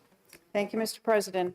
I move House Bill 1000 ought to pass. This bill prohibits law enforcement agencies from engaging in motorcycle profiling. The committee heard a number of individuals testify they were in situations where they were profiled due to their attire in their vehicle. This bill is in line with 4 other states, Idaho, Louisiana, Maryland, and Washington, that have passed similar laws. Additionally, our New Hampshire federal delegation was also in favor of legislation regarding prohibiting motorcycle profiling. Please support the Transportation Committee motion of ought to pass. Thank you, Mr. President. Thank you, Senator Birdsall. The motion is ought to pass. The bill is now on second reading. Is there any discussion? The question is on the adoption of the committee recommendation of ought to pass on House Bill 1000. You ready for the question? All in favor say aye. Opposed say no. The ayes have it. The motion ought to pass is adopted, and it's ordered to third reading. Senate will be attentive to the clerk. Thank you, Mr. President. The Committee on Transportation, to which was referred House Bill 1188, an act establishing a commission to study OHRV use in the state. Having considered the same, the committee recommends that the bill is ought to pass with an amendment by a vote of 4-0. Senator Ward for the committee. Senator Ward. Thank you, Mr. President.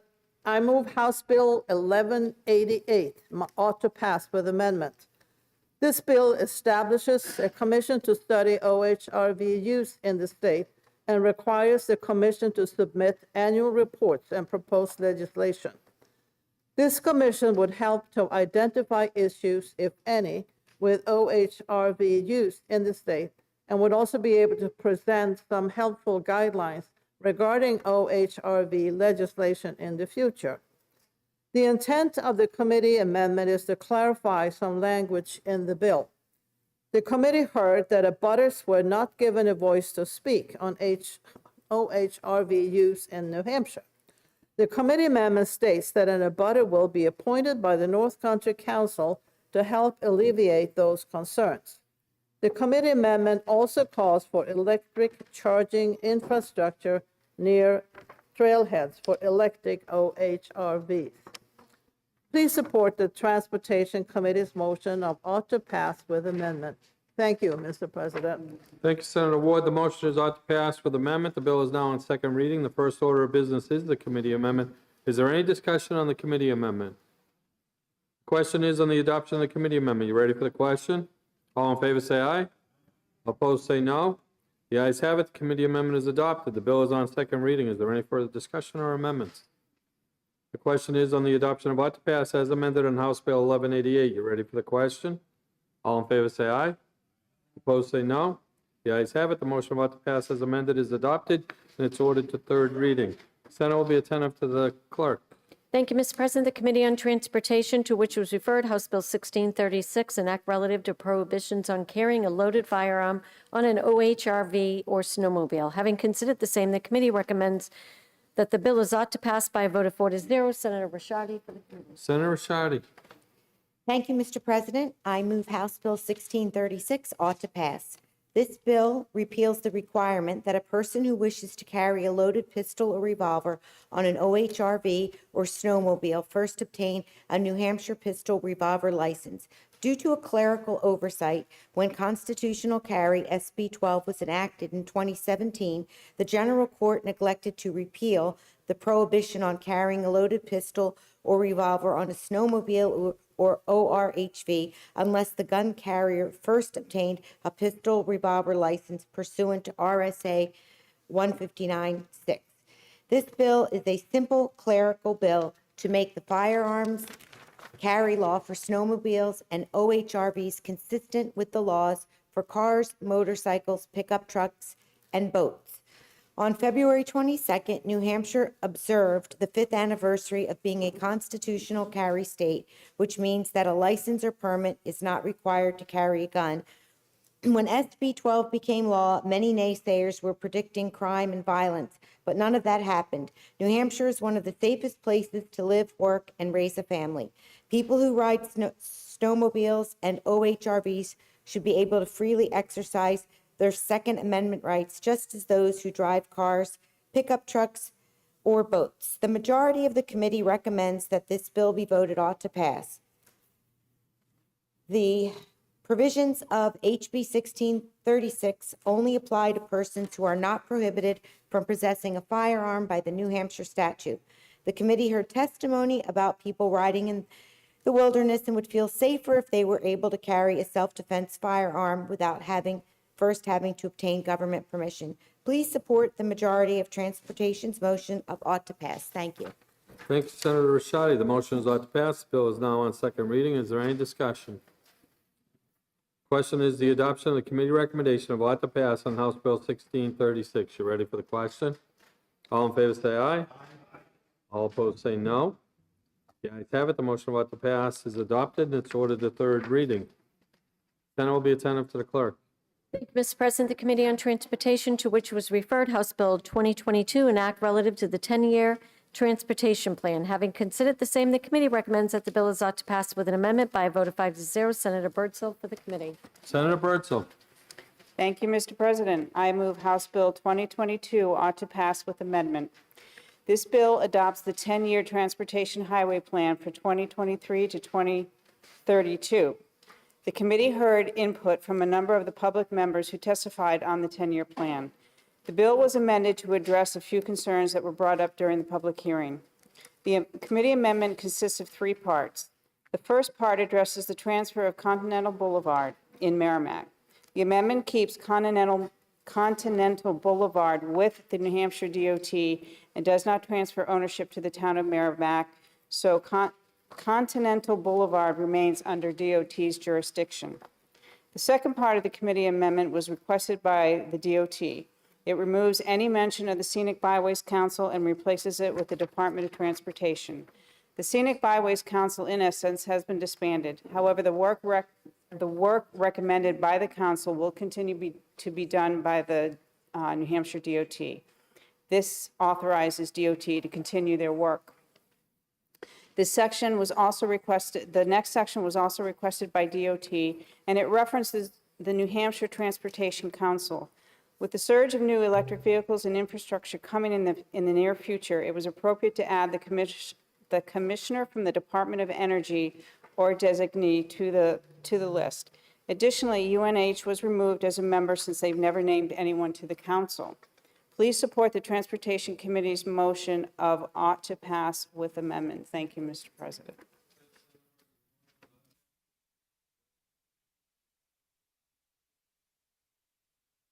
The committee amendment. The question is on the adoption of the committee amendment. You ready for the question? All in favor say aye. All opposed say no. The ayes have it. The committee amendment is adopted. The bill is on second reading. Is there any further discussion or amendments? Senator Bertzel. Thank you, Mr. President. I move Amendment 2022-1878S and would like to speak to it. Senator Bertzel offers floor amendment 1878 and may speak to her amendment. Thank you, Mr. President. In changing the Transportation Council, apparently we neglected to add on a member of the commission, member from the Commissioner of the Department of Environmental Services that the DOT had requested, and this just adds them to the New Hampshire Transportation Council. Thank you, Mr. President. Thank you, Senator Bertzel. The question is on the adoption of floor amendment 1878. You ready for the question? Senator Perkins Cook, a question of? Mr. President, a question of the senator from District 19. Senator Bertzel. Yes. Thank you for taking my question. I just wondered if in committee whether UNH or OSI testified or if you heard any objection from them on this amendment. No, I had referred to that in my prior remarks. The commissioner came to us and said that they have never named anyone to the commission.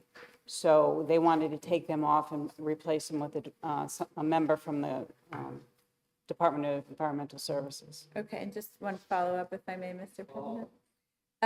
The Bureau of Economic Affairs was not interested in maintaining a representative on. I believe they're already on there. Okay, thank you. Question is on the adoption of floor amendment 1878. You ready for the question? All in favor say aye. Opposed say no. The ayes have it. The floor amendment is adopted. The bill is still on second reading and open for further discussion. Amendments. Senator Waters. Thank you, Mr. President. I rise to offer floor amendment 1872. I'd like to speak to my amendment. Senator Waters offers floor amendment 1872 and may speak to his amendment. Thank you, Mr. President. This amendment may look familiar to you all. It is the substance of Senate Bill 447, which we passed 5-0 and then was on consent in this body. We are receiving $17 million from the federal government. And so this bill and now amendment have been written with the Department of Transportation to provide legislative guidance as to how we ought to spend that $17 million. And so the amendment does three things. It takes basically the categories of priority for spending this funding that were established originally by Governor Sununu when he established categories for the VW trust funds, and also came out of the recommendation of a study his office sponsored through OSI and also the electric vehicle infrastructure bill. So it's good to have statutory language around what the legislature thinks we ought to be doing with this funding that we're getting. The second important thing that it does is it gives the commissioner explicit authority to get independent contractors to do this work, which will be cheaper and save us money and make sure more actually goes into the projects rather than management of the projects. And then lastly, it says, let's get a report. Let's find out how this money is being spent. This is being brought forward, and I thank the chair of the committee for supporting my bringing forward. This is part of the House Bill 2022 because the fate of 447 is uncertain in the House. One thing that is different here is that the Department of Transportation this originally had a separate fund into which these funds would go, and the Department of Transportation, after the Senate hearing, looking at this, said, well, maybe, that may conflict with some of the funds we already have set up, so we don't need the new fund. To do that, then the Department of Transportation had an amendment to that effect, but the House committee would not allow that amendment to come in. So what this will do, if we put it in a 10-year plan, we'll be able to go on a committee conference and have further insight from the commissioner as to what of this may be useful and necessary to her. So I appreciate the chair's support, and I hope I'll have your support on this amendment as well. Thank you, Mr. President.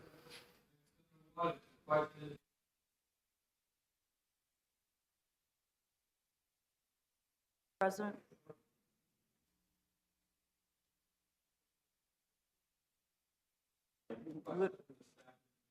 Yes, yes. Okay.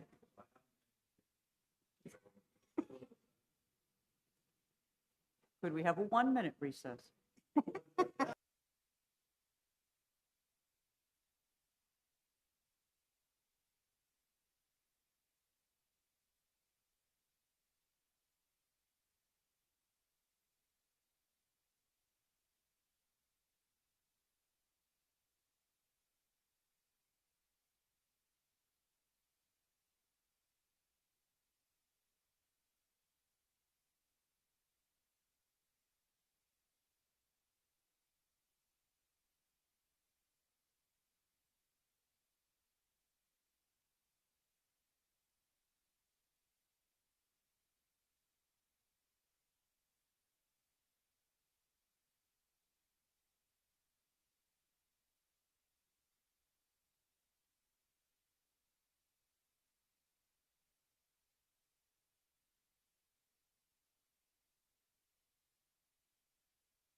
Question is on the adoption of Floor Amendment 1872. You ready for the question, Senator Bertzel? Mr. President, I just want to say the amendment that the good senator from District 4 has put on is acceptable, and we will work it out in the House. Thank you, Mr. President. You ready for the question? State your inquiry. Mr. President, if we adopt this amendment, would that in fact negate our previous actions, or can we correct that today on the floor? I believe we can correct it on the floor. Thank you, Mr. President. You ready for the amendment? You ready for the vote on the floor amendment? Senator Gaida. As I'm looking at the bill sent over from the House, the amendment that we're considering replaces all after Section 9 with the language. I believe I have a solution, Senator Gaida. Thank you, Mr. President. I knew you would. Wow, you guys are tough. Are you ready for the question on Floor Amendment 1872? All in favor say aye. All opposed say no. The ayes have it. The floor amendment is adopted. The bill is still on second reading and open for further discussion and amendments. The question is on the adoption of ought to pass. Senator D'Alessandro? Thank you, Mr. President. Mr. President, I arise to speak about a section of the bill that was deleted.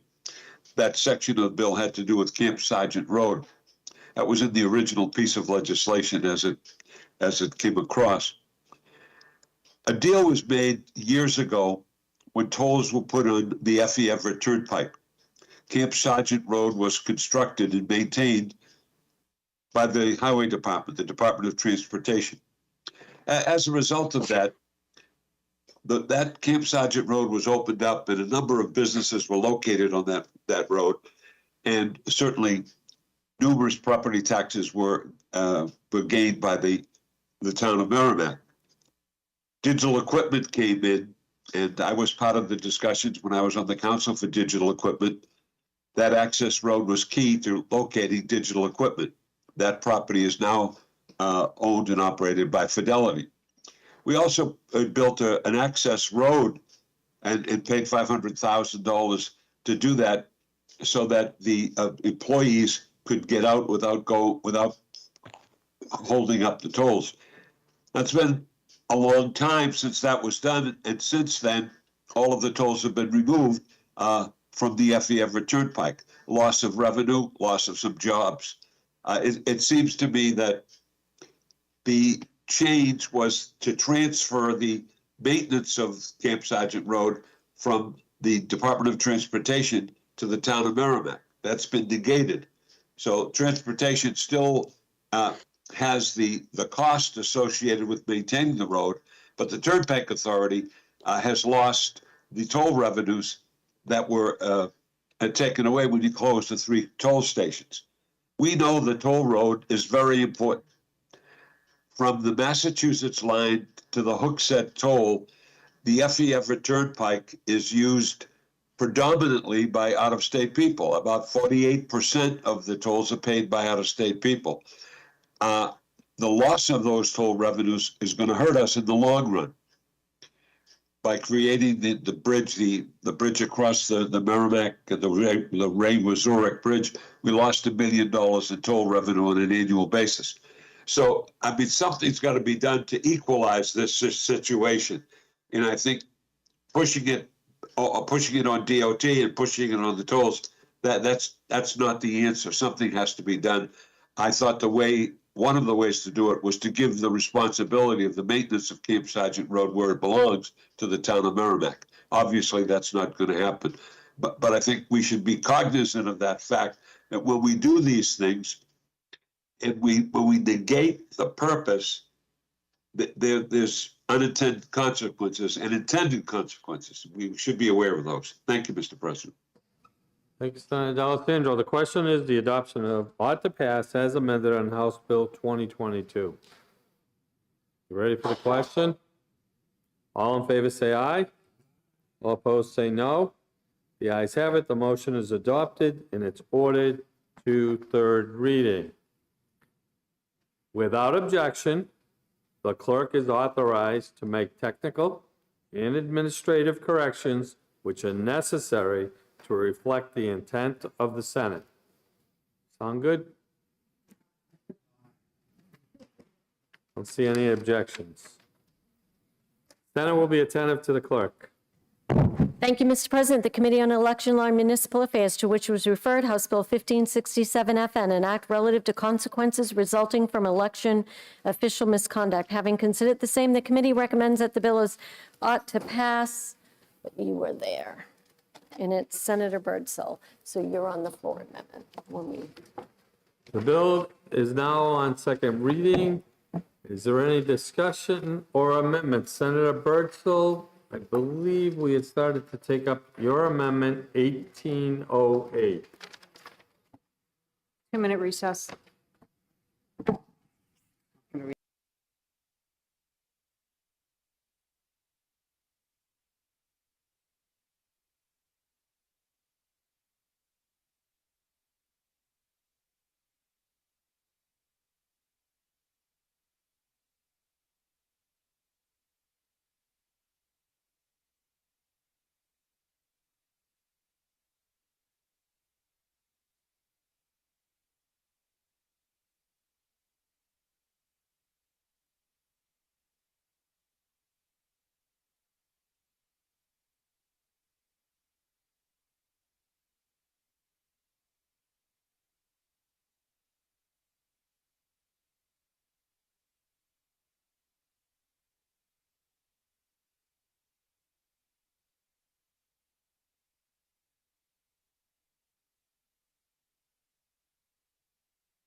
Senator Birdsell. Senator will come out of recess. Senator Birdsell. Thank you, Mr. President. Mr. President, You'd like to I re- withdraw Floor Amendment 1808. Good thank job. you, Mr. President.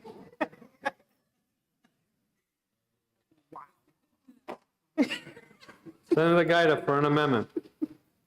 Mr. President, I offer floor amendment 1888S and request to speak to my amendment. Senator Gaida offers Floor Amendment 1888S and would like to speak to his amendment. Thank you, Mr. President. What this amendment does, it removes the stipulation that the town will pay in the event of a violation for which a conviction is reached against an election official. Other than that, some slight rewording of 3 to 2 is a little bit better English.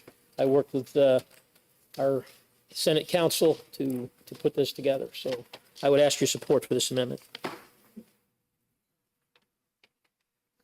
The question is the adoption of Floor Amendment 1888S. Any discussion? Senator Soucy. Mr.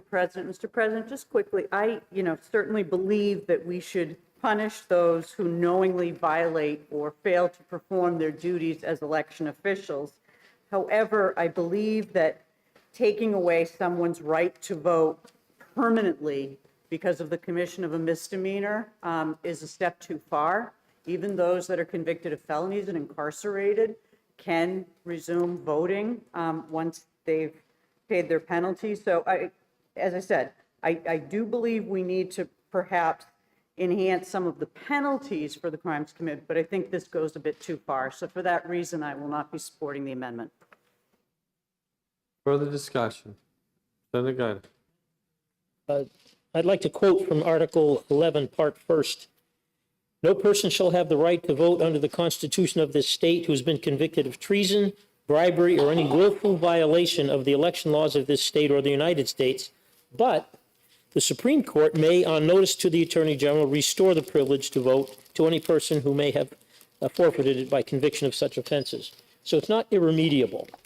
Okay, I think we need to send a message that election law is serious business. And I put a bill through and we supported it and it's passed to up the penalties for things like taking signs. That's not just theft of a sign, that's a violation of the First Amendment right of free speech by both the property owner and the sign holder. So if we want to play patty cake with election law, that's fine, but we need to make it clear that this is something that we as a state take seriously. This is a severe penalty, but it is remediable by the Supreme Court, and I'm sure upon petition by someone, I think that probably would happen, but it would depend on the circumstances. Thank you, Mr. President. Senator Gaida, further discussion? Question is on the adoption of Floor Amendment 1888S. You ready for the question? All in favor say aye. Opposed say no. The ayes have it. The floor amendment is adopted. The bill is still on second reading and open for discussion and amendments. The question is on the adoption of ought to pass as amended on House Bill 1567. Are you ready for the question? All in favor say aye. All opposed say no. The ayes have it. The motion is adopted and it's ordered to third reading.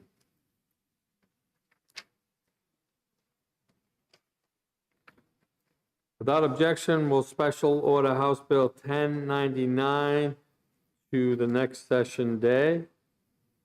That'll put us on the consent calendar, and the Senate will be attentive to the clerk. Thank you, Mr. President. The Committee on Executive Departments and Administration, to which was referred, House Bill 1552, an act establishing a board for certification of assessors. Having considered the same, the committee recommends that the bill be referred to interim study by a vote of 5-0. Senator Carson for the committee. Senator Carson. Thank you, Mr. President. This bill moves assessor certification and regulation from the Department of Revenue Administration, the DRA, to its own board within the Office of Professional Licensure and Certification. The committee considered an amendment to this bill and determined that the bill and the amendments should be reviewed in a future study committee that includes OPLC. Thank you, Mr. President. Thank you, Senator Carson. The motion is referred to interim study. Is there any discussion? Senator Gray. Thank you, Mr. President. And I ask the Senate to overturn that motion so that an alternate motion can be made and an amendment introduced. Thank you, Senator Gray. Question is the adoption of the committee recommendation of referred interim study on House Bill 1552. You ready for the question? All in favor say aye. All opposed say no. I know. They're hitting it out of the park today. Senator Gray for a motion. Pass. Senator Gray first of all, you defeated the interim study motion. Senator Gray moves ought to pass. Senator Gray offers floor amendments 1747 and may speak to his amendment. Thank you, Mr. President. This amendment, as you see it in front of you, is the result of a lot of hard work, both with the people in DRA, the people in OPLC, and the Assessing Standards Board. It was like playing whack-a-mole as we went through the process, that there was problem after problem after problem, but those three groups stayed together. They looked at the things objectively and made the provisions that they needed to do. Right now in DRA, they take the rules that are established by the Assessing Standards Board and they certify the people. They determine if there is an investigation needed for someone not following the rules. They adjudicate that and then they take disciplinary action. This breaks that chain and puts it in a different group so that they're not the sole judge and jury for a particular issue. Again, it's a lot of hard work and a lot of people.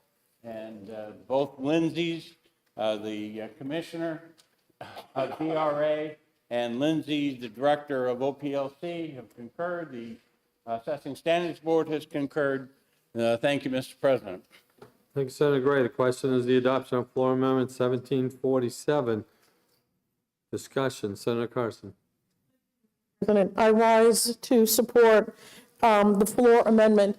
Mr. President, we had seen this as a committee amendment in ED&A to House Bill 1552, and we supported this. We voted to support this. But unfortunately, at the time, the director of OPLC was not available. She was in an executive council meeting, and I wanted to make sure that she was on board with this. I heard back later from her that she was, and she said we can make this work. So I rise in support, and I ask the body to support this floor amendment. Thank you very much, Mr. President. Senator Carson, further discussion. You ready for the question? All in favor say aye. Aye. Opposed say no. The ayes have it. The floor amendment is adopted. The bill is still on second reading and open for further discussion and amendments. Question is the adoption of ought to pass as amended on House Bill 1552. You ready for the question? All in favor say aye. Opposed say no. The ayes have it. The motion is adopted and it's ordered to third reading. I recognize Senator Bradley for motion. Anybody happy? Thank you, Mr. President. I move the Senate adjourn from the early session, that the business of the late session be in order at the present time, that all bills and resolutions ordered to third reading be by this resolution read a third time, all titles be the same as adopted, and that they be passed at the present time. All in favor say aye. Aye. All opposed say no. The ayes have it. The early session is adjourned. We are now in the late session. Are there any announcements? Senator Soucy. President, personal privilege. Yes. Thank you. Our colleagues in the House last week paid tribute to a member, and I wanted to do so this week. Representative Catherine Rogers was a friend of mine for nearly 30 years, and she was really an extraordinary person. Kathy was born and raised in Concord and considered herself a child of the Heights. The Heights was her part of Concord. She had an illustrious career. She went to Clark University and then started her career as a political consultant, first and foremost working for Jimmy Carter in his first presidential campaign. Her work included scheduling, organizing, budgeting, communications, strategic planning, and this work carried her to over 40 states, on behalf of President Carter, later Vice President Walter Mondale, Massachusetts Governor Mike Dukakis, Senator Tom Harkin of Idaho, John Evans, and many, many others. In the 90s, though, Kathy decided to hang up her traveling shoes and begin serving right here in her home community and putting her energies into local and state politics. She was elected to the first of 8 terms on the Concord City Council in 1991, the first of 8 terms in the New Hampshire House of Representatives in 92, to the first of 5 terms on the Merrimack County Commission in 1988. For those of you that worked with Kathy, she was a counselor, a lawmaker, and a commissioner who consistently championed the interests of the most vulnerable and least fortunate among us. And Kathy never, ever shrank from tackling the most controversial issues, most notably issues around firearms. Kathy later in life decided to turn to a legal career. She graduated from Suffolk University and then served as a town prosecutor in Allenstown until 2008, when she was elected the first woman Merrimack County attorney. Even as recently as the Thursday, she died on a Sunday, Palm Sunday. That Thursday, I was visiting her in Concord Hospital, and Representative Mary Jane Wallner was there. And Kathy was talking about the legislation that we acted on today in the Sununu Center, ensuring that we advocate for more funding, ensuring that we advocate for those who had been emotionally abused. For those who knew Kathy, she was brilliant, she was strategic, she was tenacious, but most importantly, she was loyal. She was very loyal to her friends and her friends that she considered family. She was an extraordinary person who advocated, as I said, for the underserved, the underprivileged, for animals. Kathy really left a mark on the state of New Hampshire, her city of Concord, and on Democratic Party politics. And I, for one, am very proud to have called her a friend for many years. I will miss her dearly, but I hope her memory lives on in some of the important things that she did to make this state a better place. Thank you, Mr. President. Thank you, Senator Soucy. Without objection, Senator Soucy's remarks will be entered into the permanent journal. Recognize Senator Kahn. A lot about schools today and throughout this session. And I just don't want to wait until next week to remind the body that next week is Teacher Appreciation Week. So it's been a long year if you've been in the school. And I hope that all of us will take that opportunity of finding those stars in our community, the people who have endured a long year in school and kept students learning. Give them a thanks, give them a pat on the back. They well deserve it, and then I hope we all take that opportunity. Thank you, Mr. President. Thank you, Senator Kahn. Without objection, Senator Kahn's remarks will be entered into the permanent journal. Anything else to come before us?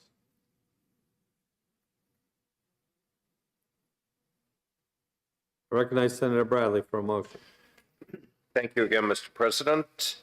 I move the business of the day being completed, that the Senate recess to the call of the chair for the purposes of introducing legislation, referring bills to committee, scheduling hearings, sending and receiving messages, vacating bills and processing enrolled bill reports and amendments, and when we recess to the call of the chair. Thank you. All in favor, say aye.